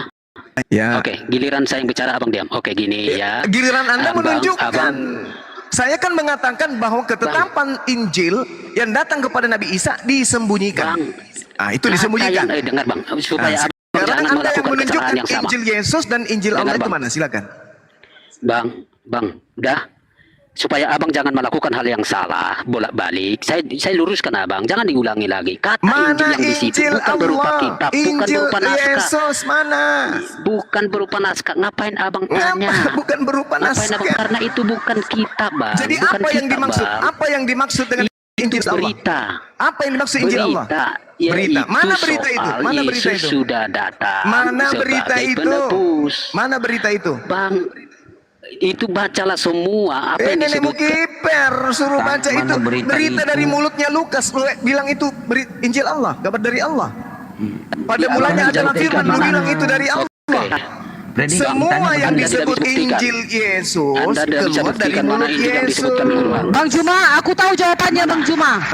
Bang Juma. Ilmunya, Injil yang silakan, disebutkan udah di Quran. Udah diam. Oke, tapi tunjukkan ya Injilnya ya. Oke, saya Injilnya kan tunggu. sudah kubacakan. Tadi sudah kukatakan samamu. Menjelaskan sebagian dari isi kitab yang kamu sembunyikan. Disembunyikan. Kalau tidak disembunyikan, ente dengar Bang, dulu. kata yang dengar dulu. dipakai untuk Injil kitab Dengar loh. dulu, Kitab. dengar dulu, Jangan bohongi saya, jangan bohongi saya. dengar OTN, dengar. Kalau tidak disembunyikan, coba kamu tunjukkan kepada saya Injil Yesus mana? Jawab. Bisa? Bisa nggak? Kristen tidak pernah berkata ada Injil Mana Yesus. Injil Yesus? Tidak ada. Mana? Mana Injil Yesus? Tunjukkan ke saya. Dalilkan disembunyikan, Anda yang bilang dipalsukan, Anda yang bilang dicuri, Anda Oke. bilang segala macam, Oke. Anda yang mendalilkan mana? Oke, Kalau jadi Kristen mana kalau Injil Injilnya, Yesus itu empat maksudnya Injil. apa?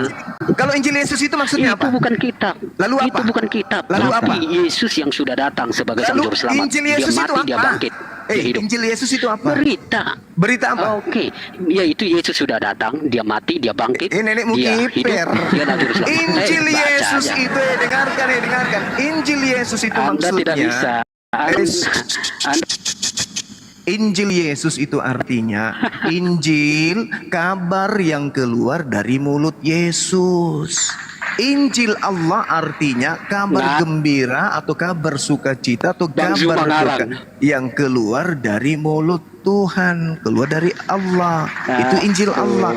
Injil Lukas adalah berita yang keluar dari mulut Lukas. Injil Yohanes, Injil yang keluar dari mulut Yohanes. Injil Markus, Injil yang keluar dari mulut, berita yang keluar dari mulut Markus. Injil Yesus, Injil yang keluar dari mulut Yesus. Bang Zuma kalah. Gak bisa buktikan. Kamu yang nggak bisa menjawab dari Matamu tadi. suwe. Mana Injil itu? Mana Injil itu? Saya tanya dulu samamu. Injil Lukas Bagaimana maksudnya Injilnya? apa? Injil Lukas maksudnya apa? Injil Lukas adalah kabar Injil gembira Lukas adalah. yang keluar dari mulut. Oke. Yang keluar dari mulut. Bukan, Anda salah. Injil Lukas adalah kitab. Injil Dan ini. itu yang Anda baca. Udah? Apa itu Injil Lukas? Injil yang tulis Lukas, baca aja semua. Iya, Kan ada Injil di situ, Lukas udah. itu Tapi adalah Injil Yesus- Injil yang keluar, berita-berita yang keluar dari Lukas. Itu Injil Oke, Lukas. ya. Kalau Injil Yesus, berita-berita yang keluar dari Lalu mana catatannya? Mana catatannya? Dari kan tadi sudah dibilang Mana disembunyikan. pengakuan Anda belum bisa? Loh. Tadi kan Al-Quran sudah mengatakan Mana disembunyikan. kitab-kitab Injil? Tuh. Al-Quran tadi kan sudah mengatakan disembunyikan. Lol. Mana? Kalau tidak disembunyikan, tolong kamu tunjukkan. Siapa yang nyembunyi? Tolong kamu tunjukkan kepada saya firman atau perkataan-perkataan yang murni 100% keluar dari mulut Yesus. Tunjukkan. Mana? Nah, coba kau tunjukkan mana. Oke, jangan di mute terus, Bang. Ya, mana? Hostnya ini nggak adil. Mana? Tunjukkan Udah, jangan di-mute, di Bang. mana ucapan Oke, Yesus sudah. terkumpul 100% tanpa penambahan dan tanpa pengurangan dari Sudah, diam orang-orang sudah, lain. biar saya Silakan. jawab. Diam biar saya jawab. Oke. Ya, Beri Bang saya 2 Zuma. menit ya. Bang Zuma buka puasa Oke. dulu Bang Zuma. Sudah mau buka puasa kita ini. Oke, sudah. Jadi Sedikit lagi, ya. kekristenan tidak pernah Kau bahas-bahas bertanggung Kristen. jawab. Hei. Jawab. Saya tidak tanya ajaran pagan itu. Yang Oke, saya dengar. tanya, mana segala berita yang Kami keluar tidak dari pernah ada mulut itu. Yesus? Mana? Anda yang mendalilkan. Yang saya tanya. Tidak pernah kekristenan Yang saya tanya. Injil Lukas adalah berita yang keluar dari Lukas. Injil Markus berita yang keluar dari Markus. Injil Matius berita yang keluar dari Matius. Injil Yesus berita yang keluar dari Yesus. Saya tanya, mana berita-berita yang keluar dari Yesus itu mana? Saya penasaran gini, Bang Hos. Jawab bang, dijawab. Aku belum jawab, Bang Zuma. Diam, Freddy. Mana segala berita yang keluar dari Yesus itu yang Silakan, tanpa Mudarris. dicampur adukan dengan perkataan Mudarris, pengarang. silakan. Mana? Tunjukkan. Mana? Iya, dengar ya. Jangan di-mute. Dengar. Aku dulu, udah. Jangan di-mute. Udah. Injil adalah artinya kabar baik. Kabar baik. Injil itu adalah Oke, kabar udah, baik Bu. tentang Udah, Bu. belum. Tunggu, Injil sabar. kabar baik. Tunggu dulu, Bang Injil Zuma. Yesus kabar baik Iya. yang keluar dari Yesus. Mana itu? Mana Injil yang kabar baik yang keluar dari Yesus? Bang Mana? Hos, tidak adil ya. Saya di Karena mute. kamu tidak menjawab. Kamu Saya tanya yang ditanya tanya. apa, kamu Host. jawab Kenapa kau apa? matikan aku, Fandi? Capek aku ngomong. Oke, Bang Hos. Mana kabar baik yang keluar dari Yesus mana? Dengar, 2 menit. Jangan dipotong. Tunggu Bang. Predika, mana? tunggu.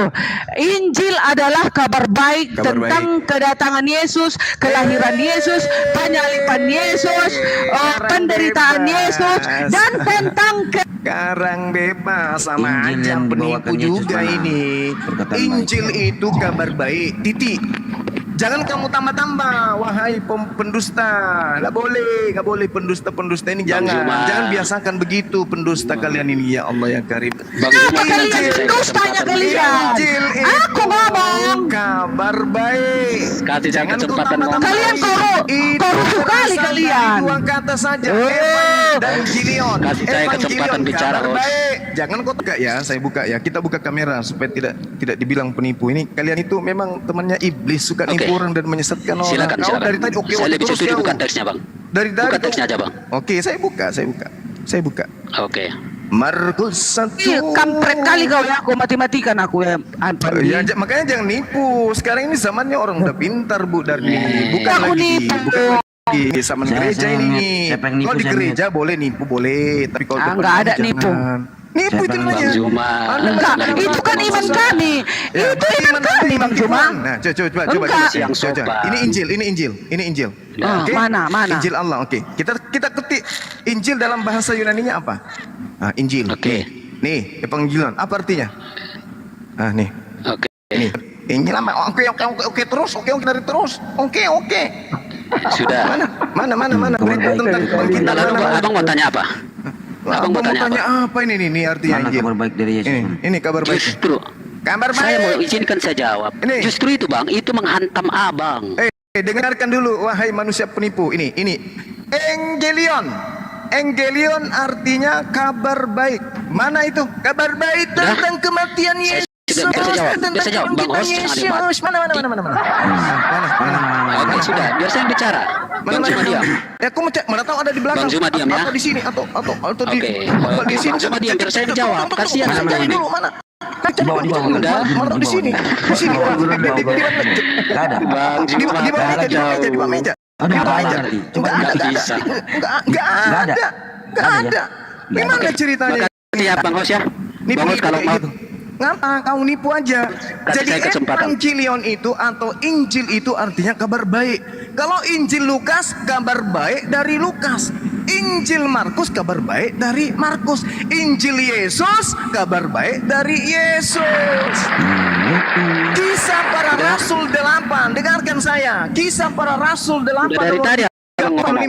Dengarkan dulu. Bagaimana kau tidak di-mute? Status kau belajar di sini. Ngerti kau? Kisah para Rasul 8. Abang salah. Dengar ya, saya manusia. Dia bicara karena abang salah. Saya kamu diam dulu kamu. Nanti kamu nipu lagi setelah ini. Sabar. Kisah para pewarta 8 nomor 35. Dengarkan. Pasang kuping kalian berdua baik-baik. Dengarkan. Maka mulailah Filipus berbicara dan bertolak dari nas itu. Dia Filipus memberitakan Injil Yesus. Nah, kalau dikatakan memberitakan Injil Yesus berarti memberitakan kabar baik dari Yesus.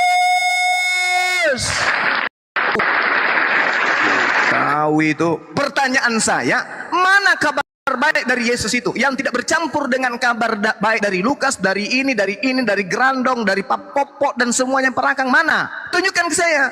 Jangan kau campur adukan kabar baik dari Lukas dan kabar baik dari Yesus. Sudah. Bang, abang ini ngomong dari tadi. Nah, sekarang saya tanya sama kamu, dengarkan pertanyaan saya. Mana kabar baik yang murni dari Yesus tanpa ada penambahan, tanpa ada pengurangan? Tunjukkan, silakan. Oke. Mana tunjukkan. Sudah.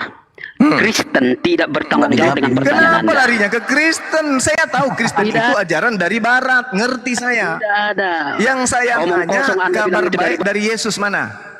Timur. Anda tidak tahu mana barat mana timur. Omong Kabar kosong. baik dari Yesus mana? Barat timur kau Sudah, sebut-sebut. Bang Juma membuat dalil untuk lari. Lari apa kau yang lari? Tidak bisa menjawab pertanyaan. Kabar baik dari Yesus mana? Jangan kau bawa kabar baik dari Yohanes, kabar baik dari Tidak ada Kristen, tidak ada Kristen menjelaskan itu. Dalilkan itu Anda. Yohanes 12 nomor 49. Aku Yesus telah menyampaikan segala firman yang engkau berikan kepadaku, dan mereka percaya bahwa engkau lah yang telah mengutus aku. Aku tidak berkata-kata dari diriku sendiri. Apa yang kukatakan adalah apa yang diperintahkan Tuhanku untuk aku katakan dan aku sampaikan. Nah, mana kabar baik yang murni dari mulut Yesus sendiri tanpa campuran dari orang-orang Roma dan seterusnya? Mana? Sudah. Diam Bang Juma biar saya jawab. Bang Juma diam biar saya jawab. Diam. Nanti saya jawab. Diam. Kami orang Ini Kristen. cara Bang Juma Kami ngomong. orang Kristen. Tak ada yang bisa kamu bodohi di sini. Tak ada.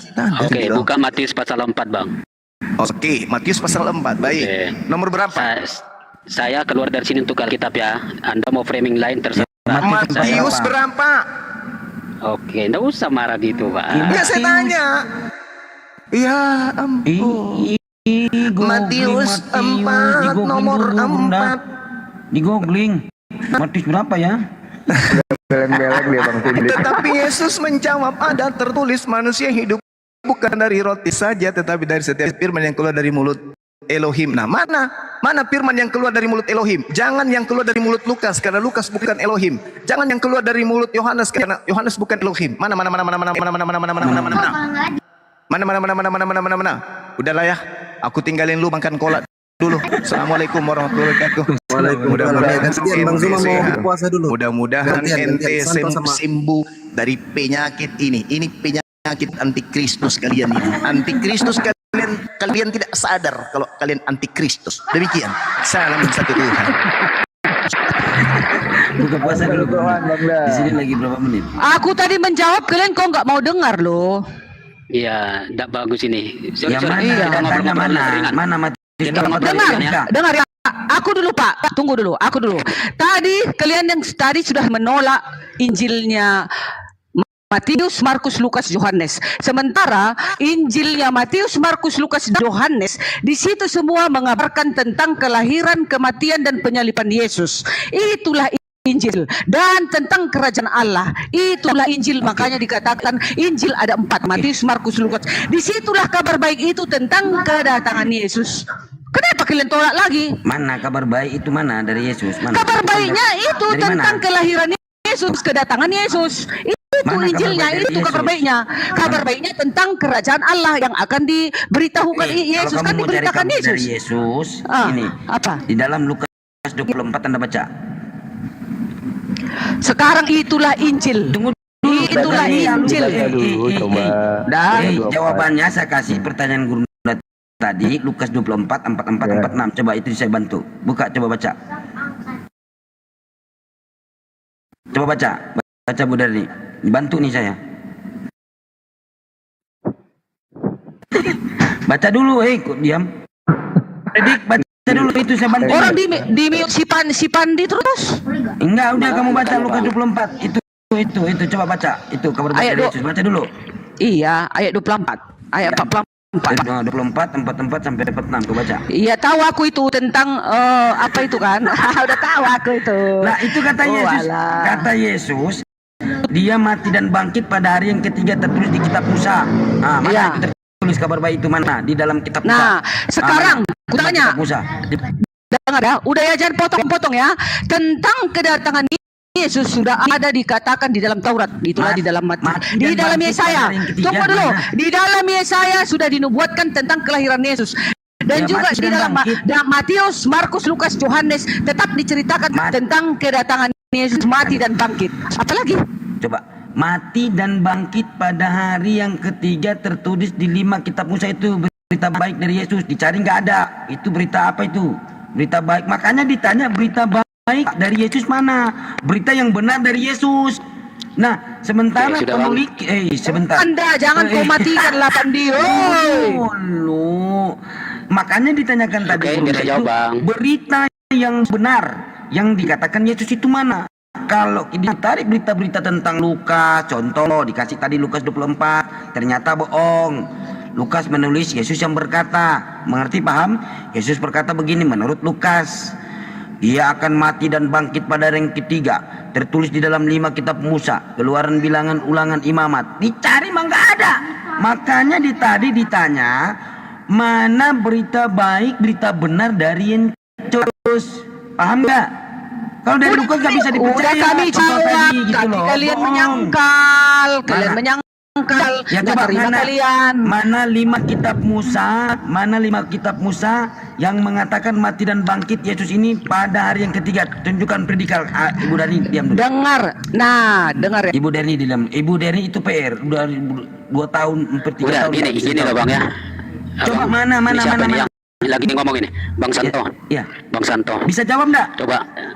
Oke, enggak apa-apa, itu soal pertanyaan yang mudah. Tapi yang mudah silakan Anda tunjukkan di dalam 5 kitab Musa mati dan bangkit pada hari yang ketiga. Tunjukkan. Mana? Makanya dari tadi diminta kabar baik dari Yesus atau kabar kebenaran dari Yesus. Mana? Kalau diharap di Lukas nggak bisa. Lukas menuliskan itu bohong kan? Coba Anda bisa Bang Hos, buktikan jangan kalau kebenaran dimati-matikan di Bang situ. Hos. Ini siapa yang mute saya nih? Kerja si Hos itu. Kerja si Hos itu enggak si Pandi itu si Pandi. Kacau ini, kalau sudah kalah kalian masa Belum nggak ada yang kalah sama kamu ini yang udah nggak Batikan lagi. pindah. kalah. Aduh. Mana tunjukkan Bang Sidik, mana aku berita izin. baik. Aku izin Jangan dulu, Bang mute-mute ya, Bang. Sidik. Siapa ini Diam dulu, hostnya ini? Pre, hold it dulu, Oke. diam. Bang Sidik, aku izin dulu. Aku izin sebentar Oke, aja, oke. Bang Sidik. Oke. Ini ada 1,2 ya kan. Tolong di follow akun saya yang baru ini ya. Yang semuanya itu udah tumbang. Jadi nggak bisa lagi apa. Tolong di follow dong. Sampai 1K kok biar bisa open cam kan, biar bisa apa. Tolong ya. Saya tidak lama nanti di sini karena mau berbuka Ya, nanti juga di sini. di follow ya, Oke. teman-teman 1200. Nah bisa jawab, kalau nggak bisa jawab jujur. Oke. Tadi, tunggu dulu. Tadi belum ada dijawab Bang Juma. Kenapa Injil Matius, Markus, Lukas, Yohanes tidak diterima, tetapi kitab kursi Sudah dijawab tadi, sekarang dijawab mana? Tadi ditanya mana? Bang, oke, Tentang gini lah berita Bang. baik. Udah. nggak ada dijawab, nggak ada. Sudah dijawab. Oke, gini lah Bang, untuk memahami memahami apa? Kamu jawab. Yesus. Saya nggak. Jangan berbicara memahami. Saya nggak mau memahami Anda. Saya mau data. Di sini bukan kita curhat-curhatan memahami kamu. Apa yang kamu cewek? Saya pahami. Ngayal aja kamu ini. Saya minta data, bukan paham dan data paham. Santo, Memahami. Santo, Iya, kacau juga Bang apa? Santo. Santo apa? Apa Santo? Kenapa dengan Santo? Kamu jawab, jangan panggil Izinkan saya Santo. bicara. Izinkan saya bicara. Saya Saya mau di sini izin. terhormat, Kamu Anda jawab. terhormat. Ya, kamu jawab. Saya nggak mau izinkan kamu berbicara. Jawab. Ini Bang Hos, diskusi kan? keluarkan saya. Saya tidak mau dengan Anda Santo tahu nih. turun dari Bang Hos, TikTok keluarkan nggak? saya. Anda tahu turun dari TikTok nggak? Turunkan saya. Turunkan Tahu saya nggak menunjukkan turun dari Anda yang TikTok? salah.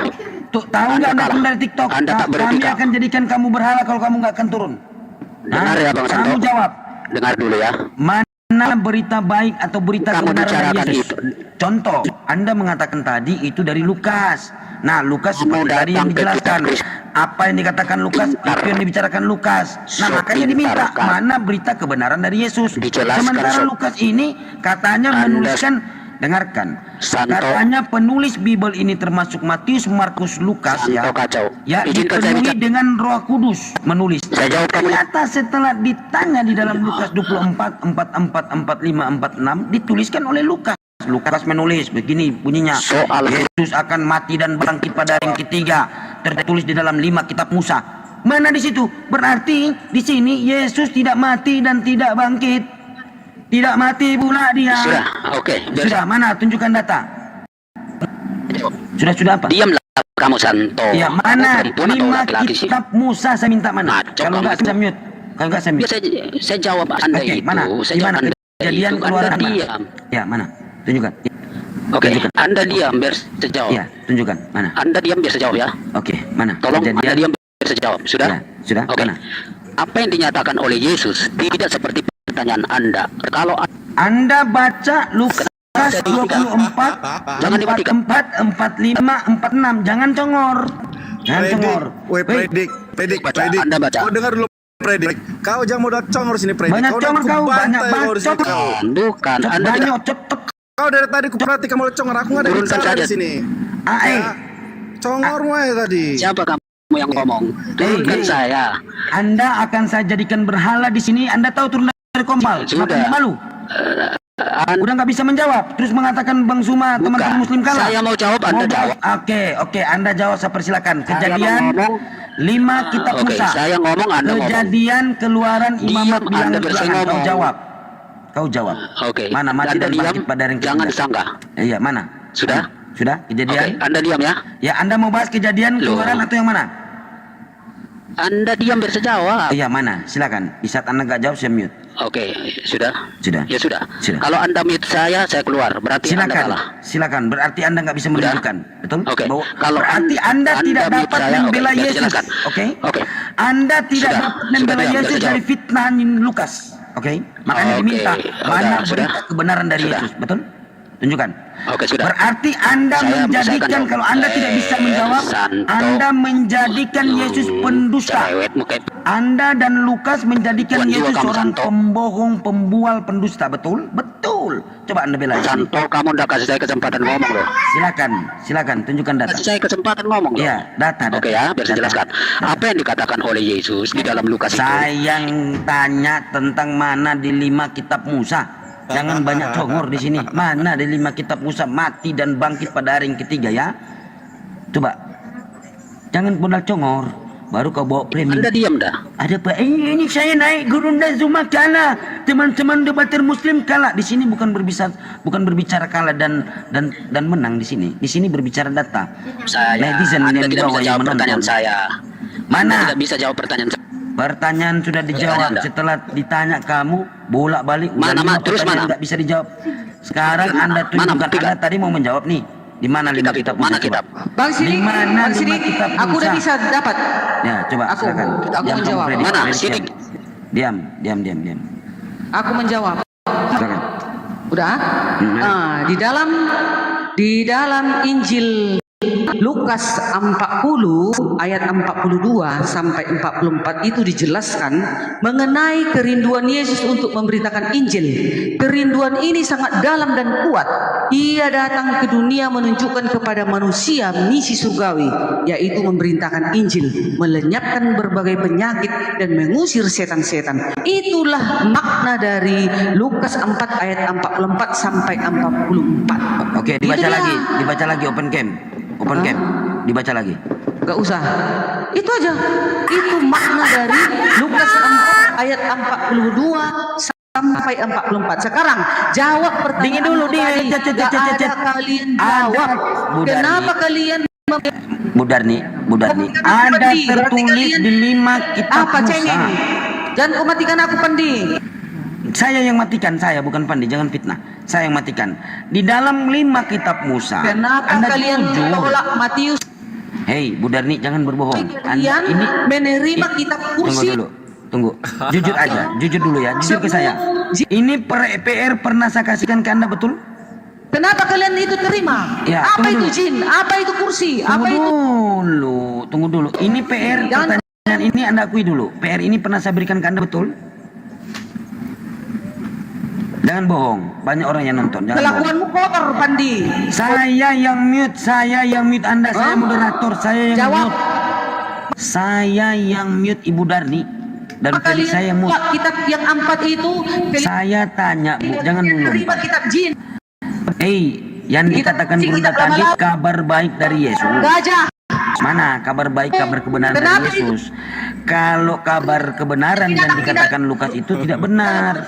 Kata Lukas, dia mengatakan Yesus mati dan bangkit pada hari yang ketiga, tertulis di 5 kitab Musa. Gitu. Di 5 kitab Musa, makanya ditanyakan kabar kebenaran dari Yesus ini mana, kabar baik, berita baik mana. Sementara kalau mana di 5 Mana kitab Musa. pertanyaanku? Jawab dulu. Aduh, udah dijawab tadi. Kitab Musa, Keluaran, Imamat, Bilangan, atau sudah Andi, atau cocoknya. tunggu, atau kitabmu sudah dimakan Yohanes, Wahyu 10 nomor 10. Ya udah nggak bisa tunjukkan data. Sudah dimakan sama Yohanes itu, Wahyu 10. Jawab itu. pertanyaan. Jawab. Kenapa kalian tolak Udah kitab dijawab. Matius, Markus, Lukas? Tapi kalian terima kitab kursi, kitab jin, Begini, kitab semut, yang kitab laba. diperintahkan Tuhan untuk Kenapa menyampaikan kalian firman terima? itu kan Yesus, seperti Yohanes Kenapa kalian 12:49. Kitab Terus binatang dan Filipus memberitakan murid Injil Yesus. Yesus. Nah, yang ditanya mana kabar baik dari Yesus atau berita mana itu? Jawab dulu Bang Sidik. Tuh jawab. Tolak yang 4 Aduh. Injil, tetapi Udah dijawab, tuh gantian kalian siapa yang terima mau buka puasa ini? kitab binatang-binatang itu di dalam Al-Quran. Jawab. Apa kita binatang-binatang apa? Apa udah Semut, dijawab? gajah, laba-laba, kursi, ayat kursi, Iya. ayat Oh, jin. kalau Anda Kenapa berbicara itu kalian tentang- terima? Anda kalau berbicara tentang an-namal, ya tentang semut itu ada penelitian. Saya bisa tunjukkan di sini penelitian profesor tentang suara semut.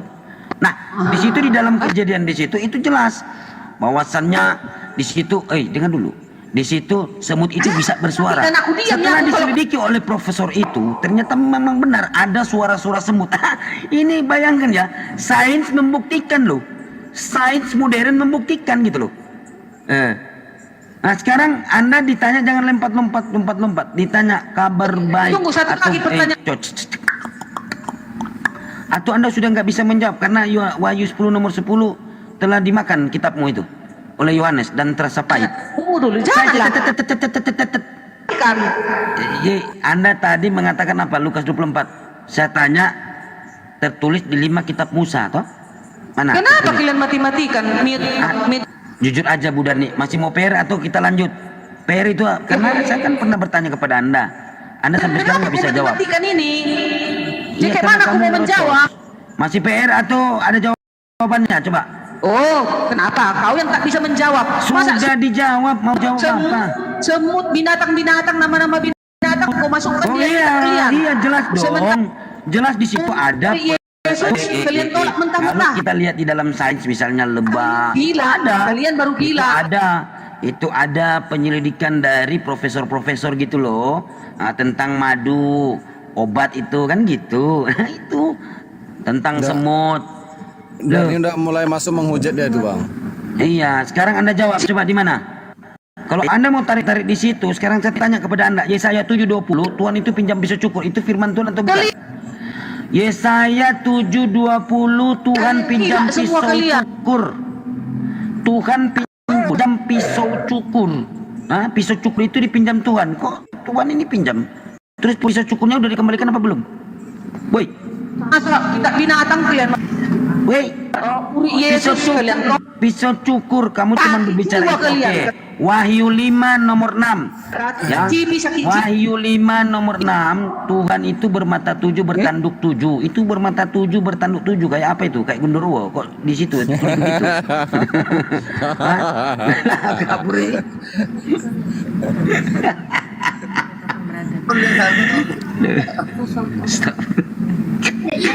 Bukan apa Bang Sidik, kita ini kan lagi puasa, lagi menjaga juga ya. Jadi kita perlu jawaban aja sih, bukan butuh penghujatan dari mereka. Nanti kalau menghujat kita akan nggak baik ditengok saudara kita juga. Jadi lebih baik kayak Bang Sidik tadi memang mantap tuh. Memang mantap seperti Bang Sidik tadi. Gitu apa minta jawaban nggak dijawab mute. Nggak dijawab mute. Memang mantap gitu Bang. Saya setuju gitu lagi. Karena ini bukannya waktunya untuk kita debat apa ya, gimana melawan Subahat, karena kita pun berpuasa semua di sini. Itu. Karena saya pun dari tadi mau maju pun saya ragu kan, takut menjaga emosional untuk menjaga etika dari bahasa-bahasa kita ya selama bulan puasa ini, apalagi kita siang diskusinya ini. Ya lebih mantap lagi kayak Bang Sidi tadi langsung mute gitu aja Bang. Gantian siksa, kita siksa mereka. Iya, nggak bisa menyokong. Hostnya kena fitnah jadinya. Ini di bos-bos tentang apa katanya? Hostnya nggak tahu apa-apa di fitnah. Coba sesuai fakta, coba ada kebenaran nih, lanjut. Saya persiapan dulu nih. Iya, saya pun mau bukaan juga ini Bang. Bentar lagi di sini 20 menit juga nih mau Kalau buka. Jakarta 17.29, setengah jam lagi nih. Iya. Ya, sama berarti saya beda 5 menit kita ya. 20 menit saya di sini. Iya.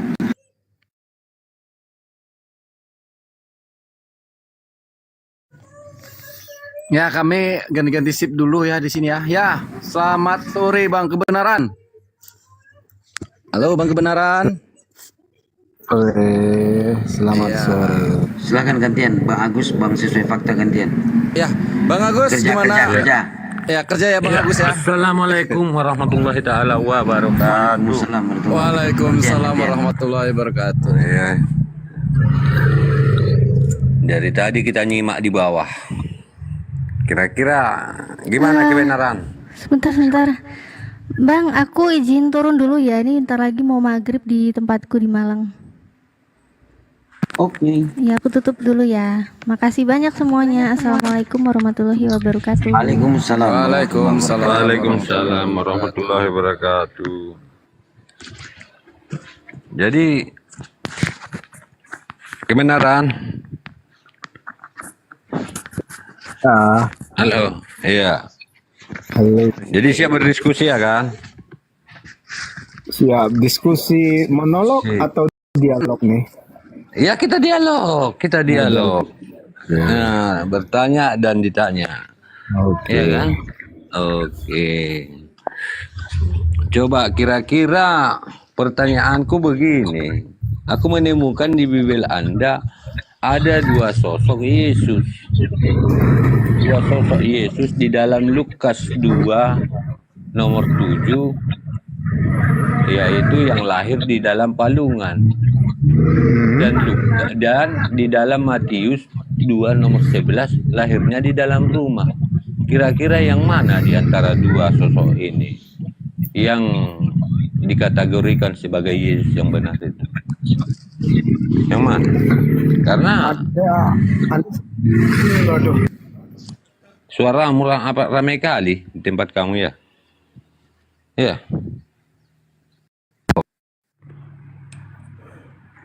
Tanggap. Anda nggak mengerti gitu. Oh, Bangan. kok aku yang salah? Agus ya, Agus. Kok aku yang disalahkan? Oke, kita lihat aja ya. Kita lihat Anda teksnya. nggak Pertama bisa tadi di jawab Lukas atau berapa amat? Pertama tadi. Bukan, saya nggak bisa. Bukan saya nggak bisa jawab. Anda yang salah mengerti. Begini, di Matius, Matius 2 ayat 13. Oke, Bukan Matius ayat 13 ya. Itu ayat 11. Salah salah ngomong. ya ayat 11. Yang kutanya Maka masuklah mereka ke dalam Matius. Iya, Matius 2:11. Ya. Oke. Ya, oke. Di Matius 2:11 mereka dinyatakan maka masuklah mereka ke dalam rumah dan lihat anak itu bersama Maria. Ibunya lalu sujud menyembah dia. Oke, satu lagi di Lukas berapa, Berarti Bang? dia di dalam rumah ya. Maria berada di dalam rumah. Lukas 2 nomor 7. Maria berada di dalam rumah. Berarti Maria di sini di rumah ya. Di dalam rumah. Oke. Maria di sini memiliki rumah ya. Iya, rumah berarti dia ada di rumah tidak ya. Oke, silakan baca Lukas 2 nomor 7. Dan ia melahirkan seorang anak laki-laki, anak yang sulung, lalu dibungkusnya dengan lampin dan dibaringkannya di dalam palungan, karena tidak ada tempat bagi mereka di rumah penginapan. Ya, oke. Masalahnya di mana? Iya, berarti tidak ada tempat buatnya di dalam rumah penginapan. Ya, di sini dua hal yang berbeda. Yang mana Yesus kalian? Yang memiliki rumah atau yang tidak memiliki rumah? Oke. Di sini di Lukas 2 ayat 7 ini menerangkan tidak ada rumah penginapan. Dan dia bukan berarti tidak ada rumah dia. Rumah ya penginapan kan rumah penginapan. Iya, tidak ada tempat baginya di rumah penginapan. Berarti di sini dia tidak memiliki rumah atau rumah penginapan. Bagaimana ini? Bedakan dulu, Bang. Jangan penginapannya jangan Anda hilangkan. Rumah penginapan. Oke. Jadi kalau rumah penginapan yang tidak ada tempat baginya di rumah penginapan. Oke. Ya, masalahnya di mana? Tidak ada tempat baginya di rumah penginapan. Berarti dia tidak memiliki rumah. Tetapi di dalam Matius 2, Maria berbaring di dalam rumah. Dan Matius tidak pernah menceritakan tentang palungan. Dan tidak pernah mengatakan bahwa di dalam rumah persalinan Maria itu ada palungan. Tidak ada. Seharusnya Artinya di sini ada pertemuan perbicaraan antara Maria di dalam Matius 2 nomor 11. Di sini harus bertemu. Bagaimana mungkin seorang yang memiliki rumah tetapi mencari rumah penginapan? Goblok. Goblok nampaknya. itulah Anda nggak mengerti nih. Anda nggak memiliki rumah tetapi masih mencari rumah penginapan. Sekarang dia ini di mana dilahirkan? Apakah dia tinggal di tempat dilahirkannya itu? Ini dia Matius dilahirkan di tidak Bethlehem. menceritakan bahwa Yosef dan Maria di dalam pelarian atau apalah. Tidak ada. Ini di dalam pelarian dia ini. Tidak Dia lagi. ada dikatakan dia di dalam Kita lihat ya. pelarian. Oke, kita lihat di Matius tadi ya. Kita lihat ayat sebelumnya. Oke ya Bang. Anda nggak Lukas mengerti, makanya- menatakan karena adanya sensus. Tunggu, kita lihat Jadi ya. jelas, Oke. yang mana? Ya. Ini dulu kita clearkan Alkitab itu dulu saling yang mana melengkapi, Bung. dia. Itu yang nggak Anda mengerti, Yang ya. mana saling melengkapi di sini ada dua Oke. sosok Yesus yang berbeda. Dengarkan. Dua sosok Yesus yang berbeda. Mereka Sosok Yesus yang lahir di dalam rumah dan sosok Yesus yang lahir di dalam palungan. Palungan itu di mana itu ya? Kira-kira di mana palungan? Apa itu palungan? Apa itu palungan? Ayo aku tanya dulu kau, apa itu palungan? Apa itu palungan? Tempat makan hewan. Itu biasanya kalau Hewan palungan apa? di sini Hewan ya. apa? Hewan apa? Bisa keledai, bisa kuda. Bisa kuda, bisa keledai situ. Oh, gitu ya. Berarti dia di luar ini ya. Berarti bukan ada di sini rumah ya. Anda cemana? Iya. Jadi di mana ini?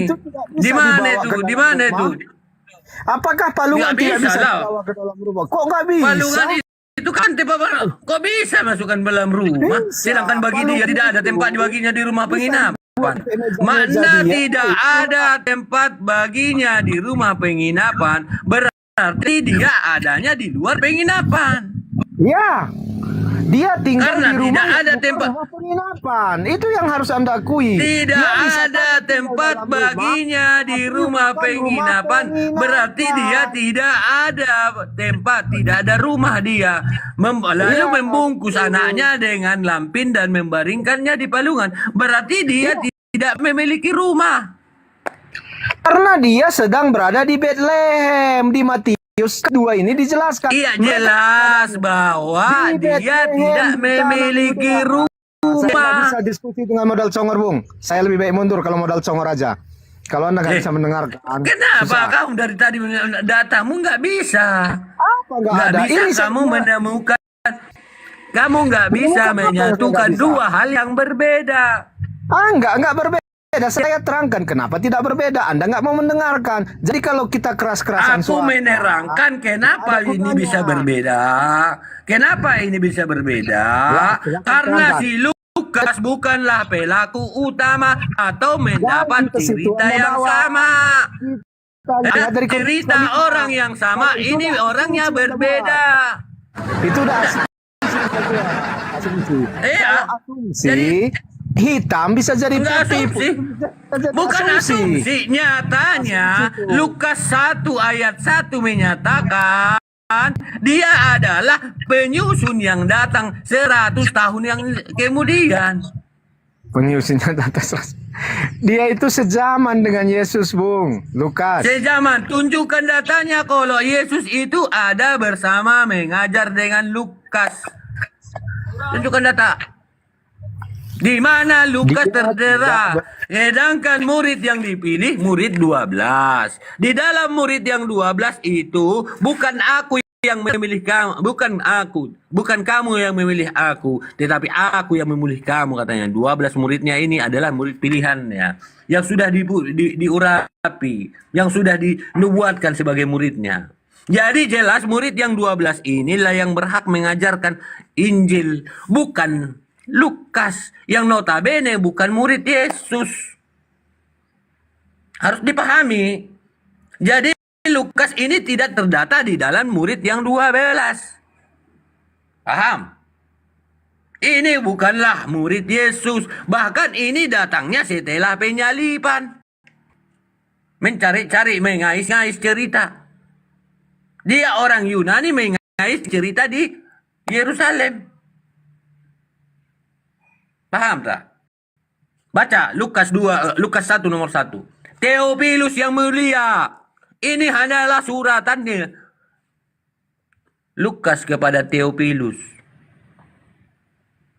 Susunan karangan Lukas ke Theophilus yang tidak benar, ya, yang tidak bisa menemukan ya kebenarannya dan tidak pernah menuliskan datanya. Ini Lukas. Matius juga. Matius 80 tahun setelahnya. Mereka hanya mereka-reka. Makanya tidak ada pertemuan di dalam dua kelahiran mereka. Dua yang menceritakan kelahiran semuanya berbeda. Ya. Karena nyata mereka ini berasal daripada dua hal yang berbeda. Dua sosok yang berbeda dan tidak bisa sejaman dan tidak menuliskan cerita orang yang sama. Karena di dalam Matius 7 nomor 15, waspadalah terhadap nabi-nabi palsu yang datang kepadamu yang menyamar seperti domba tetapi sesungguhnya adalah serigala yang buas. Banyak nabi-nabi palsu yang mengajarkan Injil di luar daripada pengajaran Yesus. Banyak nabi-nabi palsu yang mengaku-ngaku nabi dan rasul tetapi mengajarkan pengajaran Yesus yang tidak berdasar dan tidak pernah belajar langsung dengan Yesus. Ini pengajar-pengajar sesat yang dinubuatkan oleh Yesus di dalam Matius 7 nomor 15. Dan Kristen dibangun bukan oleh Yesus, melainkan oleh Paulus dan Indegeng. Ya. Ini Lukas ini adalah tabibnya si Paulus. Bekerja sama dengan si Paulus. Makanya dia bisa menuliskan Lukas 2 nomor 11. Hari ini telah lahir Tuhan. Yesus tidak pernah mengatakan dirinya Tuhan. Tetapi Lukas mengatakan dia Tuhan. Karena memang kerjasama dengan Paulus. Paulus mengatakan setelah disalib dia menjadi Tuhan. Namun Lukas menyatakan sejak lahir dia menjadi Tuhan. Dan Yesus tidak pernah, Matius dan Yohanes tidak pernah menuliskan Yesus itu sebagai Tuhan. Jelas sudah bahwa kesesatan Kristen dibangun oleh nabi-nabi palsu yang tidak belajar dan langsung belajar kepada Yesus. Hanya orang mengaku-ngaku. Itu fakta. Orang yang mengaku-ngaku. Sudah, silakan jawab.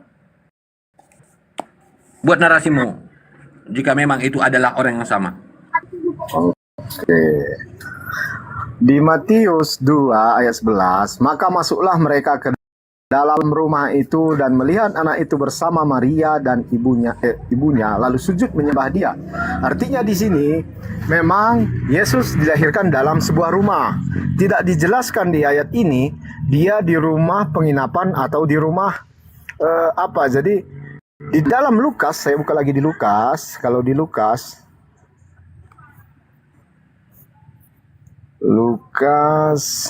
2 ayat 7.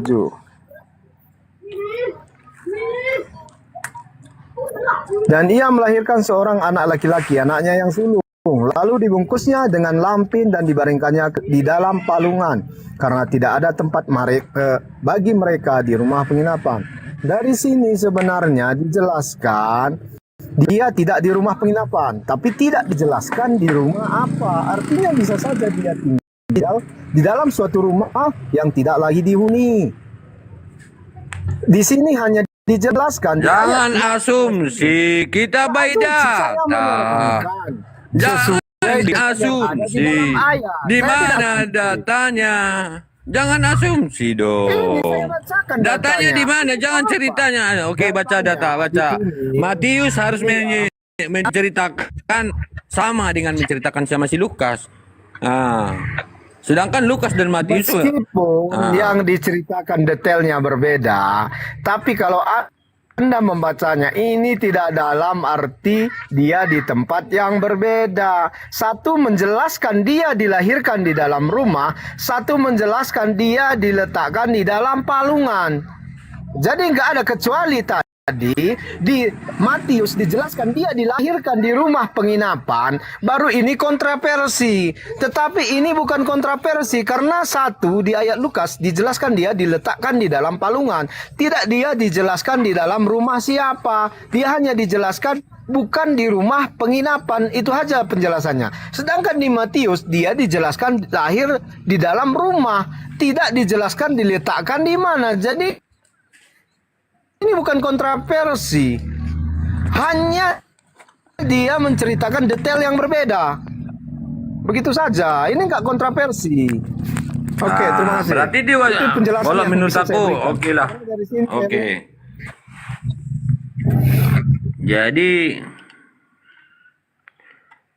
Jadi kalau menurut aku ya jelas memang itu adalah dua sosok yang berbeda yang diceritakan berbeda Pak zaman dan tidak ya berdasarkan fakta yang jelas. Karena Lukas tidak mengutip satu nama pun di dalam menuliskan Bibel. Menuliskan Bibelnya kalian itu tidak ditemukan satu narasumber yang jelas kalau kita menyikapi dalam Lukas 2 nomor 1 Lukas 1 nomor 1 Theophilus yang mulia, banyak orang yang berusaha menyusun yang kejadian yang berada di sekitar kita. Ya, berarti ini kejadian ini sudah lama berlalu ya dan tidak berada pada tempat yang sebenarnya. Ya, bukan ya berada dan tidak sejaman. Jadi kan tadi Anda menarasi bahwa Lukas dan ya Yesus itu adalah orang yang sejaman tanpa bisa menunjukkan data. Jadi asumsi Anda pun tidak bisa Anda benar, tidak bisa bawa data. Ya, Anda mengatakan mereka adalah hidup sejaman, tetapi Anda tidak bisa menunjukkan data. Namun kalau data yang aku buat bahwa Lukas itu bukanlah siapa-siapa dan bukanlah murid Yesus, hanya pengarang yang datang dari Romawi yang menuliskan Injil, yang menuliskan ya cerita-cerita ya hayalan tanpa data, tanpa narasumber daripada ceritanya. Jelas, Anda belum bisa menjawab seluruh pertanyaan saya. Silakan. Iya, oke. Nah, sekarang begini Bang, kalau di Injil itu ada empat yang disebut dengan Injil, Matius, Markus, Lukas, dan Yohanes. Sedangkan di Al-Quran ini ada 110 surah. Apakah Anda bisa menjelaskan siapakah penulis surah-surah ini semuanya? Misalnya surah 105 Alfi, misalnya surah 106 Quraisy, siapa penulisnya Anda bisa jelaskan? Dan siapa yang menjadi saksi atas turunnya surah-surah ini semua?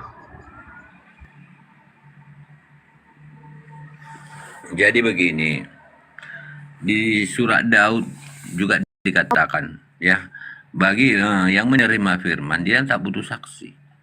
Karena apa? Lihat buahnya, lihat pohonnya. Ya, pohon yang baik akan menghasilkan buah yang baik. Jadi ajaran yang baik tentunya mengajarkan, memberikan ya hasil yang baik kepada pengikutnya. Ya. Nah, jika Al-Quran Anda pertanyakan, Al-Quran itu dihafal setelah diturunkan kepada Rasulullah Muhammad SAW melalui lisannya, diperdengarkan kepada para muridnya. Para muridnya lalu menghafal. Nah, banyak mereka itu semuanya menghafal. Seluruh murid itu menghafal ayat-ayat Al-Quran itu. Dan penulisannya memang belakangan terkejadian penulisan, pengumpulannya. Untuk tidak lupa atau apa, mereka lalu menuliskannya di pelepah kurma, menuliskannya di kulit unta, di mana-mana dia tuliskan. Untuk apa? Dikonfrontasi kembali dengan teman-temannya. Ya, karena bukan satu orang yang menghafal di saat itu. Bukan satu orang yang mendengar ayat itu. Para sahabat mendengarlah. Para sahabat menghafal. Jadi saat dituliskan bisa dicek antara hafalan dan hafalan demi hafalan. Jadi tidak ada kontradiksi dan tidak ada perubahan sampai sekarang. Ya, jelas. Ada penulisan-penulisan di masa Khalifah Umar. Ya, tulisan-tulisan yang tadi, yang tercerai-berai itu, yang sudah dikumpulkan kembali dijadikan suatu mazhab, maka tulisan inilah yang dibakar dan dimusnahkan. Dan tidak ada perubahan di dalam Al-Quran. Seringkali teman saudara ya mengambil framing mengatakan bahwa tulisan pertama Al-Quran itu tidak berbaris. Betul, tidak berbaris. Tetapi di dalam memaknai huruf perbedaan huruf antara A dengan I atau U itu harus diberi garis bawah atau diberi tajwid untuk sebagai ya literasi di dalam membaca, kaidah-kaidah membaca Al-Quran. Itu belakangan hari dirubah lagi, ditambahin lagi. Ya menurut ya para ulama masa itu. Dan itu bukan dituliskan oleh satu orang. Jadi jelas ya. Jadi untuk penerus saksi, aku mau tanya kepada Anda. Anda lahir saat ibu Anda bekerja dengan ayah Anda. Apakah kami butuh saksi kepada ibu Anda? Siapa saksinya ayah Anda mengawini ibu Anda sehingga lahir Anda? Apakah kami harus bertanya demikian? Kan tidak etis. Ya, aku mempertanyakan saksi, kamu mempertanyakan saksi Rasulullah menerima Quran. Nah, tidak etis. Kalau jika aku juga mempertanyakan, ya, ibunya Anda, siapa saksinya bergaul dengan bersetubuh dengan ayahnya Anda sehingga lahir Anda? Siapa saksinya? Nah, jadi jelas. Kalau Anda ingin saksi, bawa akal sehat Anda. Bawa akal sehat Anda bertanya. Bang Ali buka Quran surat Al-Isra ayat 95. Baru ditanyakan dia 1 Yohanes 5 nomor 7. Yang bersaksi Bapa, Putra, Bapa, Firman dan Roh Kudus. Nah, siapa yang bersaksi itu? Silakan lanjutkan dulu. Tanya apa? Coba buka Al-Isra ayat 95. Al-Isra. Aku dulu satu page pula aku nih. Nah, sekarang pertanyaan saya 1 Yohanes 5 nomor 7.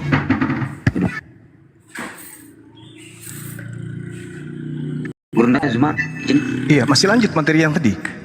Udah kabur semua. Ini ada kebenaran. Ada yang bisa jawab pertanyaan kita, Kak? Gak ada. Oh, berat memang. Berat. Ya, lanjut. Nah, kebenaran, cek. Kebenaran. Oke.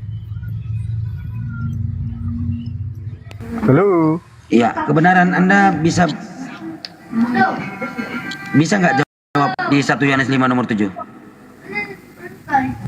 Apa yang dijawab dari 1 Yohanes 5 ayat 7? Ya, coba Anda buka dulu 1 Yohanes 5 nomor 7. Siap. Apa yang mau Anda tanya? Ya, sebab ada 3 yang memberi kesaksian di dalam surga, Bapa, Firman dan Roh Kudus. Betul? Ya, betul. Nah, betul, siapa yang menyaksikan ini? Anda mengerti nggak apa yang Anda tanyakan sekarang? Anda jangan bertanya kepada orang lain. Iya, aku juga memastikan kau. Aku juga memastikan pertanyaan kau tadi. Kamu kamu meminta persaksian siapa saksi Rasulullah menerima wahyu. Saat ditanya kepada kamu 1 Yohanes 5 nomor 7, siapa saksinya ini? Coba baca dulu 1 Yohanes 5 nomor 7 itu. Iya, maksud saya sekarang ini saksi di. Anda menanya saksi semacam apa? Itu yang saya bingung. Nah, apa yang Anda pertanyakan dari Yohanes 1 Yohanes 5, 1 Yohanes 5 nomor 7. Ada 3 yang bersaksi di surga. Ya Nah, di kalau sorga kan, ya udah jelas kan. ada 3 yang bersaksi di surga. Yang pertama adalah Bapa, Anak, Roh. Nah, Lukas ikut gak menjadi saksi di situ? Bapa, Yohanes. bukan Bapa anak roh, saudaraku, bukan Bapa anak roh. Bapa, Firman dan Roh Kudus. Oke. Dan ketiganya adalah satu ya. Nah, oke. Siapa yang menyaksikan itu? Mereka bertiga bersaksi. Di sorga kan, bukan di bumi ya. Itu di sorga ya, Anda jelaskan. Iya. Memberi kesaksian di dalam sorga. Jadi yang saya tanyakan tadi kesaksian di dalam bumi, bukan di dalam sorga. Jadi Oh, Anda beda. konteks yang berbeda ya. Kalau di Oke. bumi aja yang banyak manusia di Jazirah Arab Anda ragukan, lalu bagaimana di surga? Cuman bertiga. Ya. Memang itu yang terkuat di dalam Iya, sorga. kan cuman bertiga. Lalu penulis Yohanes jadi apa di sana? Ngintip. Kalau dia ngintip berarti saksi juga dia. Yohanes, kok Anda hubungkan ke penulis Yohanes? Hubungannya apa tuh? Kan Yohanes menulis ada 3 bersaksi di surga, 1 Bapa, Firman dan Roh. Ya, Ikut gak? oke. Ikut gak penulis Yohanes di situ jadi saksi? Dia ayat ini Ikut tidak? Anda baca kan? Dia ini ada atau enggak dia di situ bersaksi? Terus dari mana Anda Yohanes lihat tahu? ayat ini menurut Anda Lalu dari mana Yohanes tahu kalau di surga itu ada 3 yang bersaksi? ini kan firman Allah melalui Yohanes. Anda mengerti enggak konsepnya Alkitab? Firman. Makanya Oh, kalau Anda jadi mau belajar, saya Yohanes yang ajak nerima gitu loh. firman ini ceritanya bukan Yesus. Ya, di Yohanes ini melalui Yohanes lah tertulis kitab ini, begitu. Iya, maksudku bukan melalui Yesus. Maksudnya apa ini melalui Yesus atau saya bingung pertanyaan saudara ini. Yang menerima Saya firman bingung. sebenarnya yang menerima firman Yesus atau muridnya Yesus? Menerima firman kayak mana maksud Anda? Yang menuliskan kitab ini Yohanes. Iya, yang menerima firman dari Bapa siapa? Yesus atau muridnya? Kalau kita lihat dalam konteks Alkitab, itu ada yang diterangkan Yesus menerima firman dari Bapa. Tetapi Kalau yang muridnya? menuliskan kitab ini adalah Yohanes. Iya, ada Menerima nggak firman? dengan menuliskan kitab itu konteks berbeda kan? Ada nggak firman yang langsung ke Menulis- Yohanes tanpa melalui Yesus? Sejauh ini saya lihat tidak ada tuh. Loh, itu Yohanes 1 nomor 1 dari mana? 1 Yohanes 5 nomor 7 dari mana? Ya dari Yesus.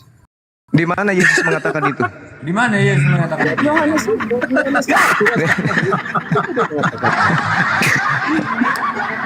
Di mana? Kan kalau Yesus ya berkata kan berkatalah Yesus. Anda di bumi. Kan kalau perkataan sesuai Yesus kan berkatalah Yesus kan gitu. Nah, mana ucapan itu berkatalah Yesus? Oh, tidak selamanya seperti itu dalam Alkitab, Bung. Itu makanya harus Anda mati meja. konteksnya. Tidak selamanya.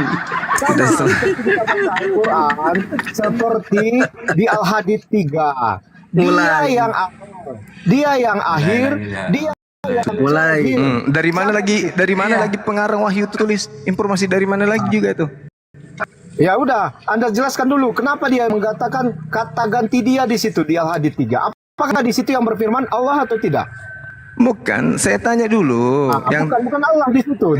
Jadi siapa yang berfirman di situ kalau bukan? Allah itu kan tidak jadi manusia, jadi dia melalui perantaraan Roh Kudus. Anda kan Itu bertanya, Pak, wajar.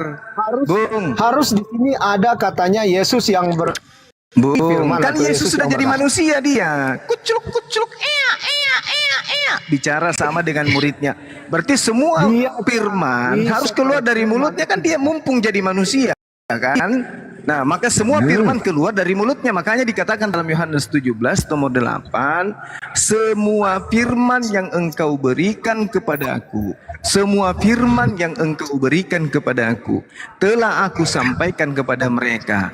Kalau kitab Wahyu dan kitab Yohanes yang lain-lain itu diterima dari Yesus, berarti Yesus yang berkata kepada Yohanes. Nah, di mana Yesus berkata kepada Yohanes?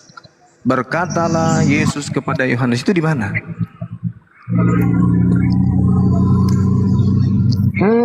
Pertanyaan Anda gak jelas sebenarnya. Loh, gimana ceritanya gak jelas? Yesus itu kan sang firman. Yesus itu firman yang menjadi manusia. Maka Yesuslah yang harus menjadi sumber firman. Maksud saya yang perlu Anda perjelas, berarti maksud Anda setiap Yohanes menuliskan ayat di dalam Alkitab, dia harus berkata dulu, Yesus yang berkata. Begitu maksud Yesus, Anda, kan? sekarang sumber firman siapa sih sebenarnya? Yesus atau Yohanes? Yesus. Nah, Yesus kok saudara jawab sendiri.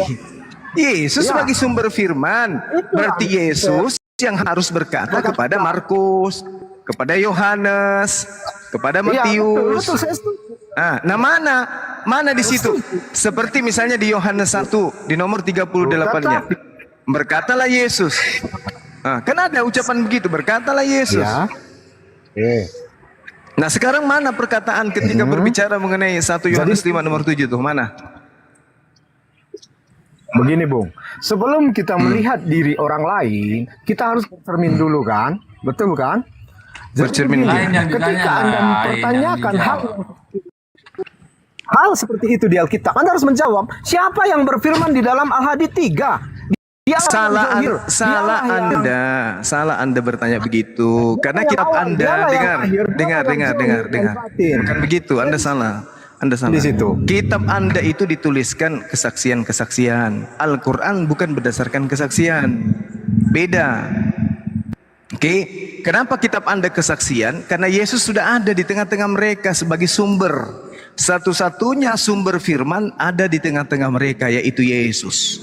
Jadi siapapun yang menulis pada saat itu, siapapun yang menghafal pada saat itu, sumbernya harus berasal dari Yesus. Oke, harus, wajib. Karena sang firman sudah ada di tengah-tengah mereka. Lagian sang firman berkata, aku tidak berkata-kata dari diriku sendiri. Apa yang aku sampaikan adalah apa yang diperintahkan. Nah, berarti ketika Yesus mengatakan, aku tidak berkata-kata dari diriku sendiri, dia membuktikan bahwasanya dia adalah sumber firman untuk Bani Israel pada saat itu. Tak ada lagi sumber firman yang lain, tak ada. Lukas bukan, Markus bukan, Matius bukan, Paulus bukan. Harus Yesus. Segala firman yang engkau berikan kepadaku telah aku sampaikan. Berarti firman yang menjadi cakupan pengajaran Yesus harus bersumber dari mulut Yesus, tak boleh yang lain. Tak boleh. Karena kenapa? Yesus tidak menambahi firman. Yesus tidak mengurangi firman. Yang dikatakan adalah hanya yang diperintahkan. Dia tidak ditambah, dia tidak kurangi. Nah, pertanyaannya, siapa yang menyatakan 3 saksi di surga kepada penulis Yohanes? Coba Anda jawab. Tadi pertanyaan Gurunda, terus ditambah lagi, tambah satu lagi, Yohanes 5 nomor 8. Ini di bumi, tadi kau katakan di surga kan? Nah, ini di bumi. Dan ada 3 yang memberi kesaksian di bumi, roh dan air dan darah, dan ketiganya adalah satu. Siapa yang saksikan ini? Nah, ada 3 nih. Saksi pertama siapa? Terus siapa yang menyaksikan ini, roh?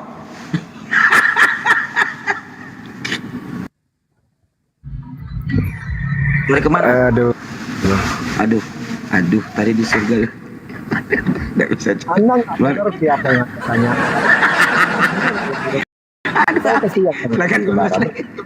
Saya kesian lah.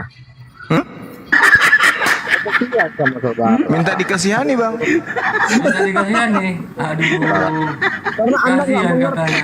Justru kamu yang harus kasihan kita. Tadi Gus. Orang yang Gus, sebentar, nanti kita arahkan ke guru. Nah gini, tadi kan ya saya pancing di surga nih. Katanya, oh itu di surga, nah sekarang di bumi. Siapa yang menyaksikan ini? Yang menyaksikan itu Matius, Markus, Lukas, dan Yohanes. Kalau yang kesaksian yang diberikan, kesaksian yang diucapkan di ayat itu, maksud Anda kesaksian seperti di pengadilan, seperti itu yang Anda pikirkan? Melihat Yesus menyampaikan, mendengarkan Yesus berkata, dan mereka harus duduk di depan Yesus menerima firman tersebut, baru mereka hafalkan.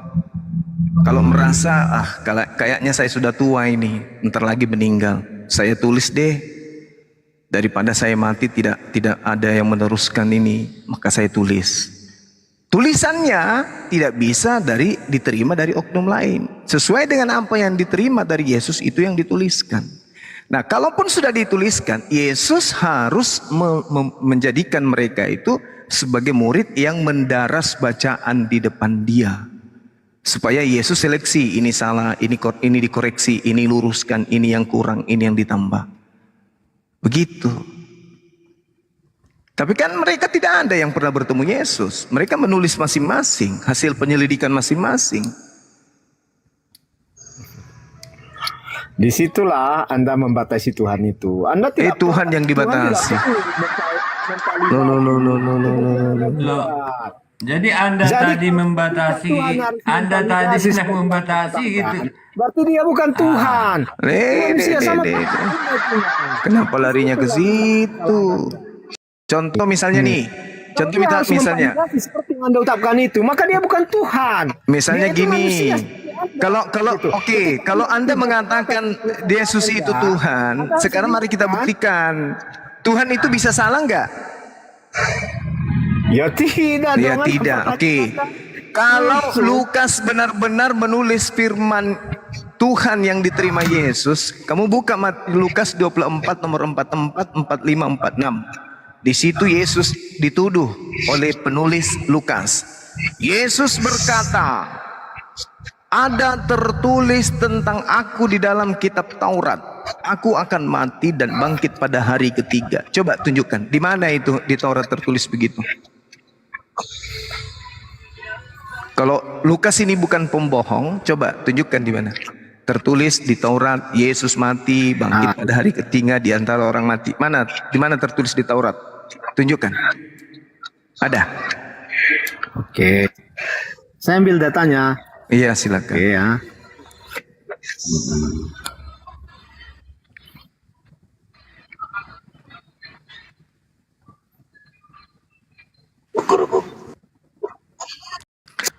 Dua jam sebelum kiamat tidak akan kamu temukan, Bung.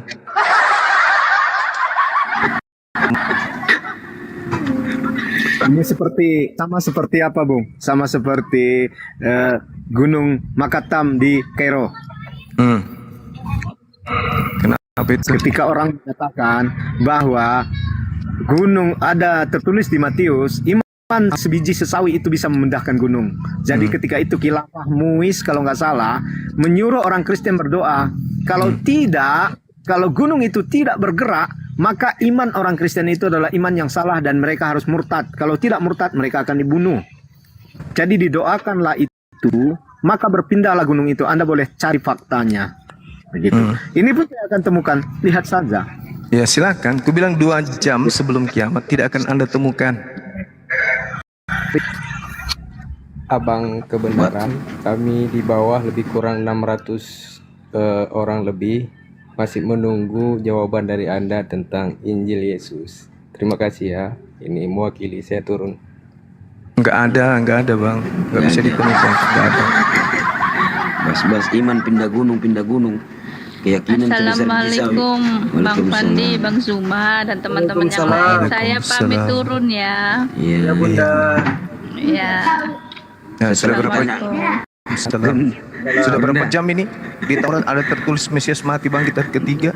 Udah 3 jam dari tadi Grunda ini. Udah 3 jam. Iya. Mana kau keliling robek-robek itu Bible tidak akan ketemukan. Aku bilang 2 jam sebelum kiamat belum tentu Anda dapatkan. Aduh. Bahas iman lagi pula, pindah-pindah gunung sebesar biji sawi.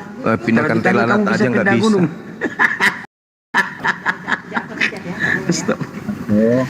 Ada. Kebodohan Anda nampak. Tunggu dulu, saya lagi cari, bro. Ini ada yang bilang ini. Kalau orang-orang yang mau belajar seperti Anda, saya kesesatan. Kesesatan. Ada yang bilang ini di bawah. Kalau ada datanya 1 juta katanya. Nggak ada. 2 jam sebelum kiamat tidak akan ada kecuali ada caranya. Revisi lagi tuh kitabnya orang.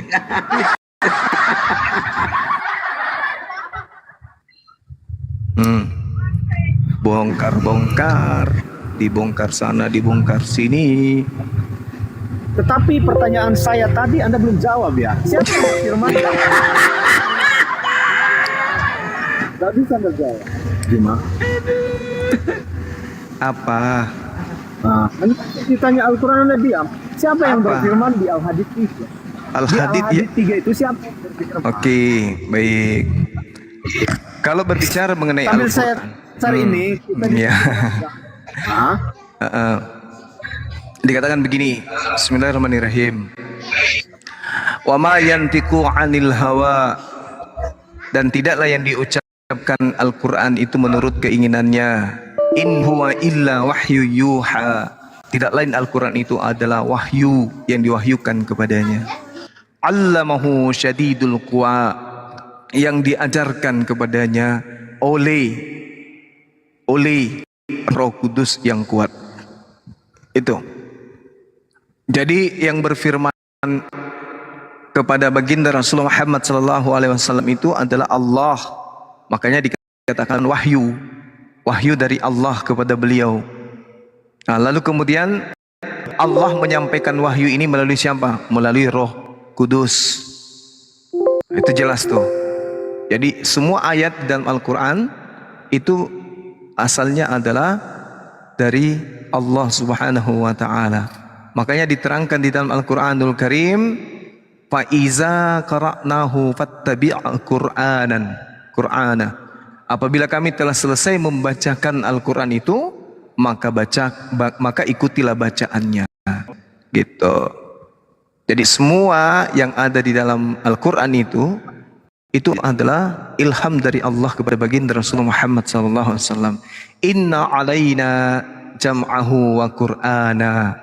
Sesungguhnya kami yang akan mengumpulkan di dadamu dan membacakan Al-Quran itu kepadamu, kepada Rasulullah Muhammad SAW. Jelas itu, Bu. Oke, saya setuju. Saya membantah. Tetapi di sini di Al-Hadid 3 ini katakan, dialah yang awal. Seharusnya seperti yang Anda tadi tanyakan ke Alkitab. Harusnya akulah yang awal, yang akhir, yang zahir, dan yang batin. Dan aku maha mengetahui segala sesuatu. Ini dia menggunakan kata ganti dia. Apakah menurut Anda masih sinkron dengan keterangan? Iya. Oke, kenapa dia mengatakan dia? Kalau saya lihat, kalau memang Allah yang berfirman di sini, berarti yang dinyatakannya di dalam Al-Hadid 3 ini bisa saya baca ke Wahyu 10 ayat Wahyu 22 ayat 13. Di situ kan jelas Yesus mengatakan, akulah yang awal, yang akhir. Nah, begitu. Ini dua konteks kalimat yang mirip dengan objek yang berbeda. Satu menyatakan aku, satu mengatakan dia. Memang seolah-olah ini saling mendukung. Di Al-Quran mengatakan dia, di Alkitab mengatakan aku, begitu. Jadi ini memang seolah-olah mendukung ya. Jadi saya bertanya, kenapa ini mengatakan dia di sini? Kan bisa aku. Karena dia lah objeknya di situ kan. Jadi dia Oke. Jadi kenapa dia mengatakan dia? Iya. Karena Tuhan di situ sedang menjelaskan tentang dirinya pada masa yang lalu. Sama seperti ketika Allah menjelaskan wa ma arsalna min qablika mir rasulin illa nuhi ilaihi annahu la ilaha illa ana fa'budu. Jadi Allah mengatakan ana pada saat mengatakan saya, pada saat memerintahkan disembah, menyembah dirinya. Tidak pernah Allah mengatakan sembahlah kami, selalu mengatakan sembahlah saya.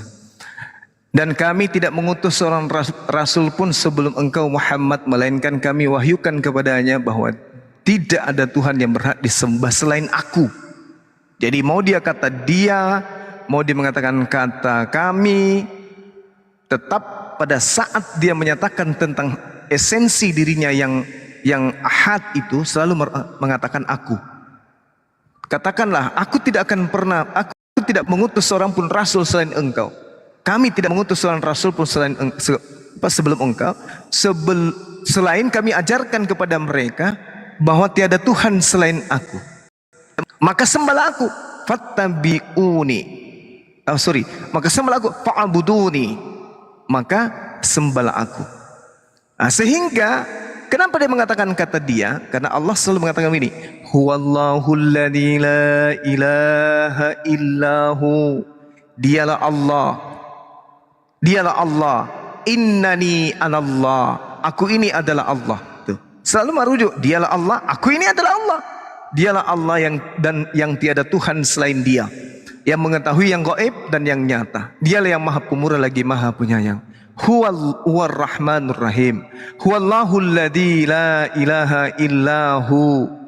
Dialah Allah yang tiada Tuhan selain Dia, Raja yang maha suci, yang maha sejahtera, yang mengaruniakan keamanan, yang maha memelihara, yang maha perkasa, yang maha kuasa, yang memiliki segala keagungan. Maha suci Allah dari apa yang mereka persekutukan. Jadi Allah selalu mengatakan kata huwa itu merujuk kepada dirinya sendiri. Karena dia sedang berbicara kepada Nabi yang penutup.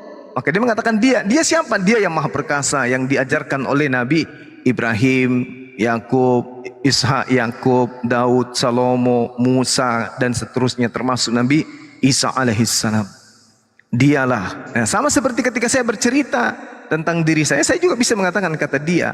Ketika saya sedang membicarakan tentang diri saya pada kelompok lain. Misalnya ketika saya bercerita tentang diri saya di dojo misalnya, di tempat latihan bela diri, dan saya bercerita kepada oknum yang bukan sedang berbicara dengan tidak berbicara dengan mereka yang terlibat di dunia bela diri itu. Maka ketika saya menjelaskan tentang diri saya di sana, maka saya mengatakan dia. Pelatih mereka itu orang sederhana. Dia pelatih mereka itu adalah orang yang tinggal di Makassar. Nah, tapi dia yang saya maksud itu adalah diri saya sendiri. Anda agak lucu ya. Kalau lucu? Saya sendiri ya, agak lucu. Kalau saya mau menjelaskan ketika saya yang berbicara, saya tidak akan pernah mengatakan kata ganti dia. Misalnya, saya mempunyai sebuah perusahaan. Saya tak mungkin mengatakan dia adalah yang mempunyai perusahaan ini. Orang pasti bingung. Ya, kenapa tidak? Kenapa tidak?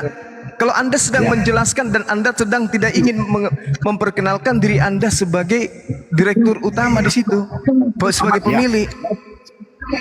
Berarti artinya di sini di Al-Quran ini sudah menunjukkan bahwa Allah tidak ingin memperkenalkan dirinya. Oh tidak, Allah sedang ingin orang mencari dirinya.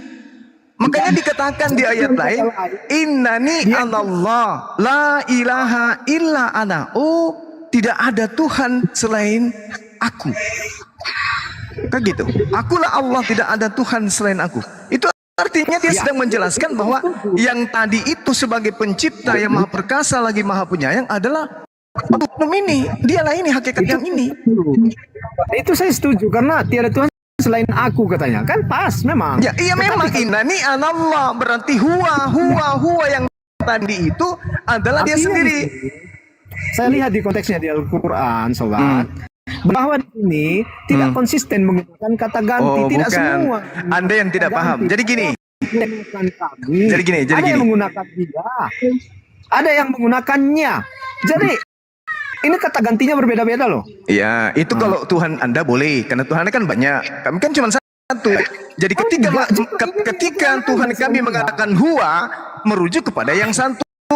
Ketika Tuhan mengatakannya, merujuk kepada yang satu. Ketika mengatakan kami, merujuk kepada yang satu. Ketika mengatakan saya, merujuk kepada yang satu. Tapi kalau Anda mengatakan di konsep itu di agama Anda, ya memang harus Anda akui Tuhan Anda banyak. Dia Yesus, dia Bapa, beda. Yang satu roh bertanduk 7, yang satu manusia berkaki 2. Dia burung merpati, beda lagi. Itu adalah roh halus, burung merpati. Beda. Bagaimana Anda bisa mempersatukan oknum pribadi yang berbeda-beda? Satu burung merpati, satu manusia, satu roh. Bagaimana Anda bisa menyadikan satu? Memang tidak bisa. Tapi kalau di Al-Quran, mau dia bicaranya, mau bicara huwa, mau bicara kami, mau bicara anak, tetap merujuk kepada esensi yang satu. Tergantung konteksnya. Itu karena Anda menganggapnya begitu. Contoh misalnya gini. Contoh misalnya, bukan doktrin. Allah, kata Allah itu merujuk kepada hakikat, nama hakikat pencipta langit dan bumi. Ketika dihilangkan alifnya, maka akan tinggal 2 huruf. Oke, dengarkan saya. Maka akan tinggal lahu atau lillah. Lillah artinya merujuk kepada Allah itu sendiri, atau lahu merujuk kepada yang tadi, yang satu itu. Kemudian kalau dihilangkan lagi huruf satunya, berarti hu lagi merujuk kepada yang satu itu juga, merujuk kepada pribadi yang satu juga. Nah, kalau Yesus dipindahkan huruf Y-nya menjadi Yesus. Itu apa artinya Yesus? Kejahatan. Dihilangkan lagi satu U-nya menjadi sus. Dalam bahasa Latin sus artinya apa? Kalau dalam bahasa Ibrani? Nah, dihilangkan lagi S-nya menjadi us. Us artinya apa? Artinya begini. Nggak bisa kan? Beda. Allah dihilangkan huruf alifnya merujuk aja kepada dia. Dihilangkan huruf lamnya merujuk kepada dia. Dihilangkan lagi tinggal hu merujuk kepada dia juga. Gitu, Bang. Jadi artinya gini ya. Ya, dia dan kami adalah oknum yang sama. Betul sekali. Artinya itu. Ya, betul. Itu memang doktrin di dalam Islam sendiri. Ya, itu bukan doktrin. Memang Tuhan kami ada 5 kayak kamu. Nah, sekarang sudah lama kan? Udah lebih 10 menit kan? Nah, PR-mu gimana? PR saudara gimana? Sudah ketemu? Saya sudah bisa jawab. Cuman saya pengen mengalihkan ke sini dulu. Sudah Dari ketemu tadi saya mana-mana? sudah tahu ketika Anda Udah ketemu? Sudah ketemu? Dengar dulu ya, ada tadi yang menjadi Udah ketemu 25 juta. belum? Saya tidak perlu itu. Saya Udah ketemu belum? Kebohongan Lukas. Dulu ya, saya punya Yesus berkata, ada tertulis di dalam Taurat, aku bangkit pada hari ketiga, mati dan bangkit. Mana? Di mana tertulis di Taurat? Di mana? Ya, sudah boleh ya? Sudah boleh saya jawab. Ya, Oke. silakan. Di dalam Taurat itu secara spesifik tertulis tentang kematian Yesus dan kebangkitannya di hari ketiga sebenarnya tidak jelas. Tidak secara jelas. spesifik, tetapi Berarti Lukas pembohong. ada. Berarti kebohongan dong. Kebohongan. Kebohongan. Tidak ada. Aduh, kebenaran katanya menulis kebohongan ini. Jadi mengimani yang tak jelas kau. Kebohongan. Tunggu dulu. Anda, biar saya jelaskan. Di mana? Itu pertanyaan Anda. Adanya di mana kan gitu? Bukan tidak ada. Mana? Tetapi nggak persis seperti kalimat Ya, yang Anda berarti bacakan. bohong karena dia Oke. mengatakan ada tertulis. Dia mengatakan ada tertulis. Ya ada tertulis. Ya, berarti bohong. Ya ada. Siapa yang bilang? Kalau ada coba di mana Ketika saya tertulis? mengatakan ada, saya bohong. Di mana tertulis? Oke, saya bacakan ya. Iya. Saya bacakan ya. Oke. Jadi yang tadi Anda tidak bisa menjelaskan mengapa di situ kata ganti ya. Loh, saya sudah jelaskan loh. Itu Saya sudah jelaskan. menjelaskan. La ilaha illahu. Dialah Allah. Dialah Allah. Huwallahu alladzi la ilaha illahu. Lalu Allahu la ilaha illa huwal hayyul qayyum. Lalu innani ana Allah la ilaha illa ana. Jelas. Huwa adalah Allah. Meskipun tidak jelas, saya terima penjelasan Anda. Yang penting Anda sudah menjelaskan ya. Allah. Oke, mana? Fitnahan pengarang Lukas kalau Yesus pernah berkata demikian itu di mana tertulis? Jangan bilang fitnahan dong. Kalau Tetapi tidak ada ini yang- tertulis itu fitnah. Kalau itu bukan fitnah berarti kebohongan Yesus. Hanya ada 2. Fitnah Lukas atau kebohongan Yesus. Hanya ada 2. Salah satunya yang mana? Oke, silakan. Dengar ya, ada saya bacakan begini. Tetapi Alkitab ini harus dipahami dengan akal yang tinggi ya. Artinya orang-orang yang mengerti. dan- Artinya akal tinggi itu yang tidak melampaui akal, artinya tidak masuk akal gitu. Bukan nggak masuk akal. Loh, akal yang tinggi gimana? Akal yang tinggi maksudnya apa ini? Akal yang tinggi maksudnya di atasnya akal, berarti akal-akalan gitu. Yang cerdas gitu. Orang Yang cerdas. Iya, silakan. Kalau Anda tidak mengerti, Iya, Anda silakan. tidak cerdas gitu. Saya bacakan Kejadian 3 ayat 15. Oke. Aku akan mengadakan permusuhan engkau dengan perempuan ini antara keturunanmu dan keturunannya. Keturunannya akan meremukkan kepalamu dan engkau akan meremukkan tumitnya. Jadi kalau dari sini apa hubungannya ini? Bahwa Apa ini? ya, saya jelaskan dong. Aduh, gimana ini? Gimana? Mengandung keturunan perempuan atau Hawa akan meremukkan kepala ular Apa hubungannya? Inilah bilang sebagai nubuat tentang kemenangan Yesus atas dosa dan kematian. Itulah kebangkitan Yesus. Aduh. Berarti setelah ditebus, berarti dosa itu tidak lagi dimiliki oleh manusia begitu. Ya, aku mau tanya kamu tentang itu. Ya, aku mau tanya ini. Ya, jadi setelah Yesus memang ya, berarti setelah Yesus menebusnya dengan nyawanya dengan mati di tiang salib, berarti dosa itu tidak lagi dialami oleh manusia, ya kan? Jawab dulu. Apakah manusia sekarang ini, ya, manusia sekarang ini tidak mengalami dosa itu? Atau apa yang tertulis di kejadian itu yang melahirkan dan birahi kepada suaminya? Mana itu? Apakah manusia sekarang tidak mengalaminya? Gagal dong penebusan dosa kalau masih dialami oleh manusia itu. Sudah dulu Bang Agus, gantian dulu. Silakan Bang, kesalahan bagaimana itu penjelasannya tadi? Waduh, kayak CP semalam ini. Kan begini Bung, Lukas 24 nomor 44. Yesus berkata kepada mereka, ini fitnahan pengarang Lukas. Yesus berkata kepada mereka, inilah perkataanku yang telah kukatakan kepadamu ketika aku masih bersama-sama dengan kamu, yakni bahwa harus digenapi semua yang tertulis tentang aku dalam kitab Taurat Musa, ya kan? Terus dikatakan, lalu ia membuka pikiran mereka sehingga mereka mengerti kitab suci. Katanya kepada mereka, ada tertulis, aku harus menderita, Yesus Mesias harus menderita dan bangkit pada hari ketiga di antara orang mati. Nah sekarang tertulis di mana di Taurat ini?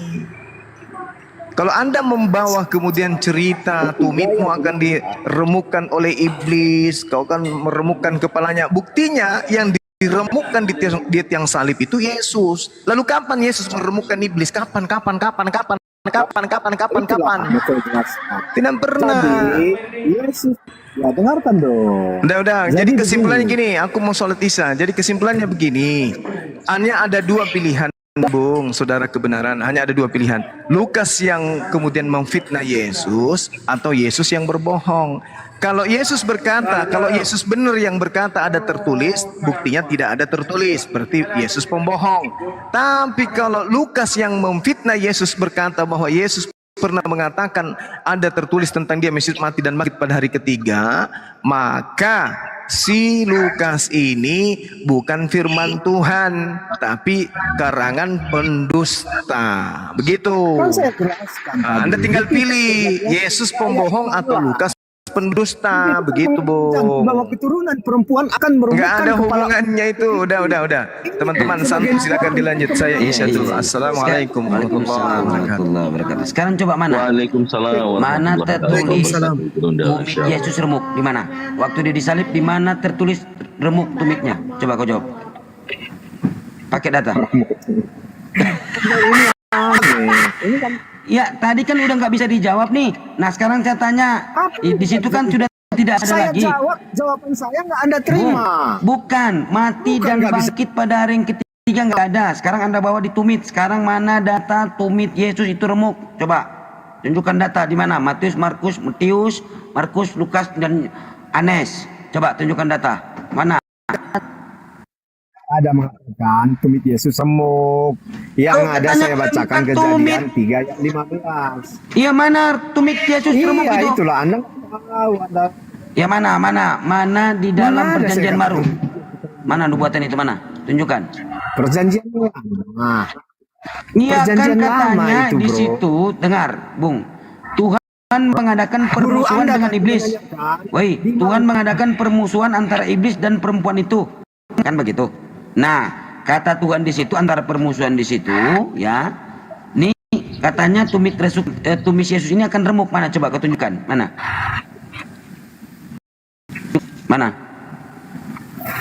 Keturunan dari perempuan ini tumitnya akan remuk. Mana waktu persaliban Yesus tumitnya remuk. Coba datanya di mana? Datanya di mana? Di Kejadian 3 ayat 15 dulu saya bacakan. Ya, Saya bacakan dulu Ya. Kejadian 3 ayat 15. Baca. Saya baik. Saya akan mengadakan permusuhan antara engkau dan perempuan ini antara keturunanmu dan keturunannya. Keturunannya akan meremukkan kamu dan engkau akan meremukkan tumitnya. Oke, jelas? Jadi di sini sebenarnya berhubungan dengan wahyu, makanya disinilah janji Allah itu saya bilang tadi. Di Wahyu 12 ayat 17. Maka marahlah naga itu kepada perempuan itu, lalu pergi memerangi keturunannya yang lain yang menuruti hukum-hukum Allah dan memiliki kesaksian Yesus. Ya. Terus. Jadi itulah janji Allah. Mana di situ tumit Yesus waktu Agus di mute dulu. Mati dan bangkit nggak ada tertulis. Udah nggak bisa lari kamu kemana-mana. Yang ditanya mana tumit Yesus itu remuk waktu disalib, mana? Coba tunjukkan mana. Saya jelaskan. Saya nggak mau penjelasan. Ayat 15. Datanya mana? Ditarik-tarik ke Yesus. Bentar ya. Bung. Tadi mati dan bangkit sudah tidak jelas-jelas sudah tidak ada, ya. Jelas-jelas sudah tidak tertulis, oke? Nah, sekarang Anda tarik tentang tumit. Tumit yang diremukkan ini mana? Waktu Yesus disalib tumit ini remuk. Tunjukkan datanya, ayo. Remuk. Dan Anda framing.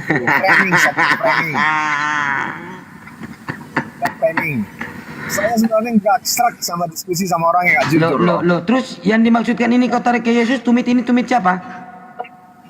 Bukan. Pertama Anda dengarkan dulu ya, jangan moncong Anda dulu tahan. Dan engkau akan meremukkan tumitnya, mana Yesus waktu disalib tumitnya remuk ini mana? Dengar dulu ya. Tadi guru Anda cuma menanyakan di mana tertulis di Taurat. Iya, mati dan bangkit pada hari yang ketiga mana? Tertulis nggak mati dan bangkit pada hari yang ketiga? Dengarkan dulu. Mendengar itu bagian dari diskusi loh. Nah, terus. Hanya berbicara. Udah terus banyak bacongor. Kejadian 3 ayat 15. Di situ mengandung janji keturunan perempuan. Siapa keturunan perempuannya? Itu Yesus. Akan meremukkan kepala ular. Siapa di situ? Yaitu iblis.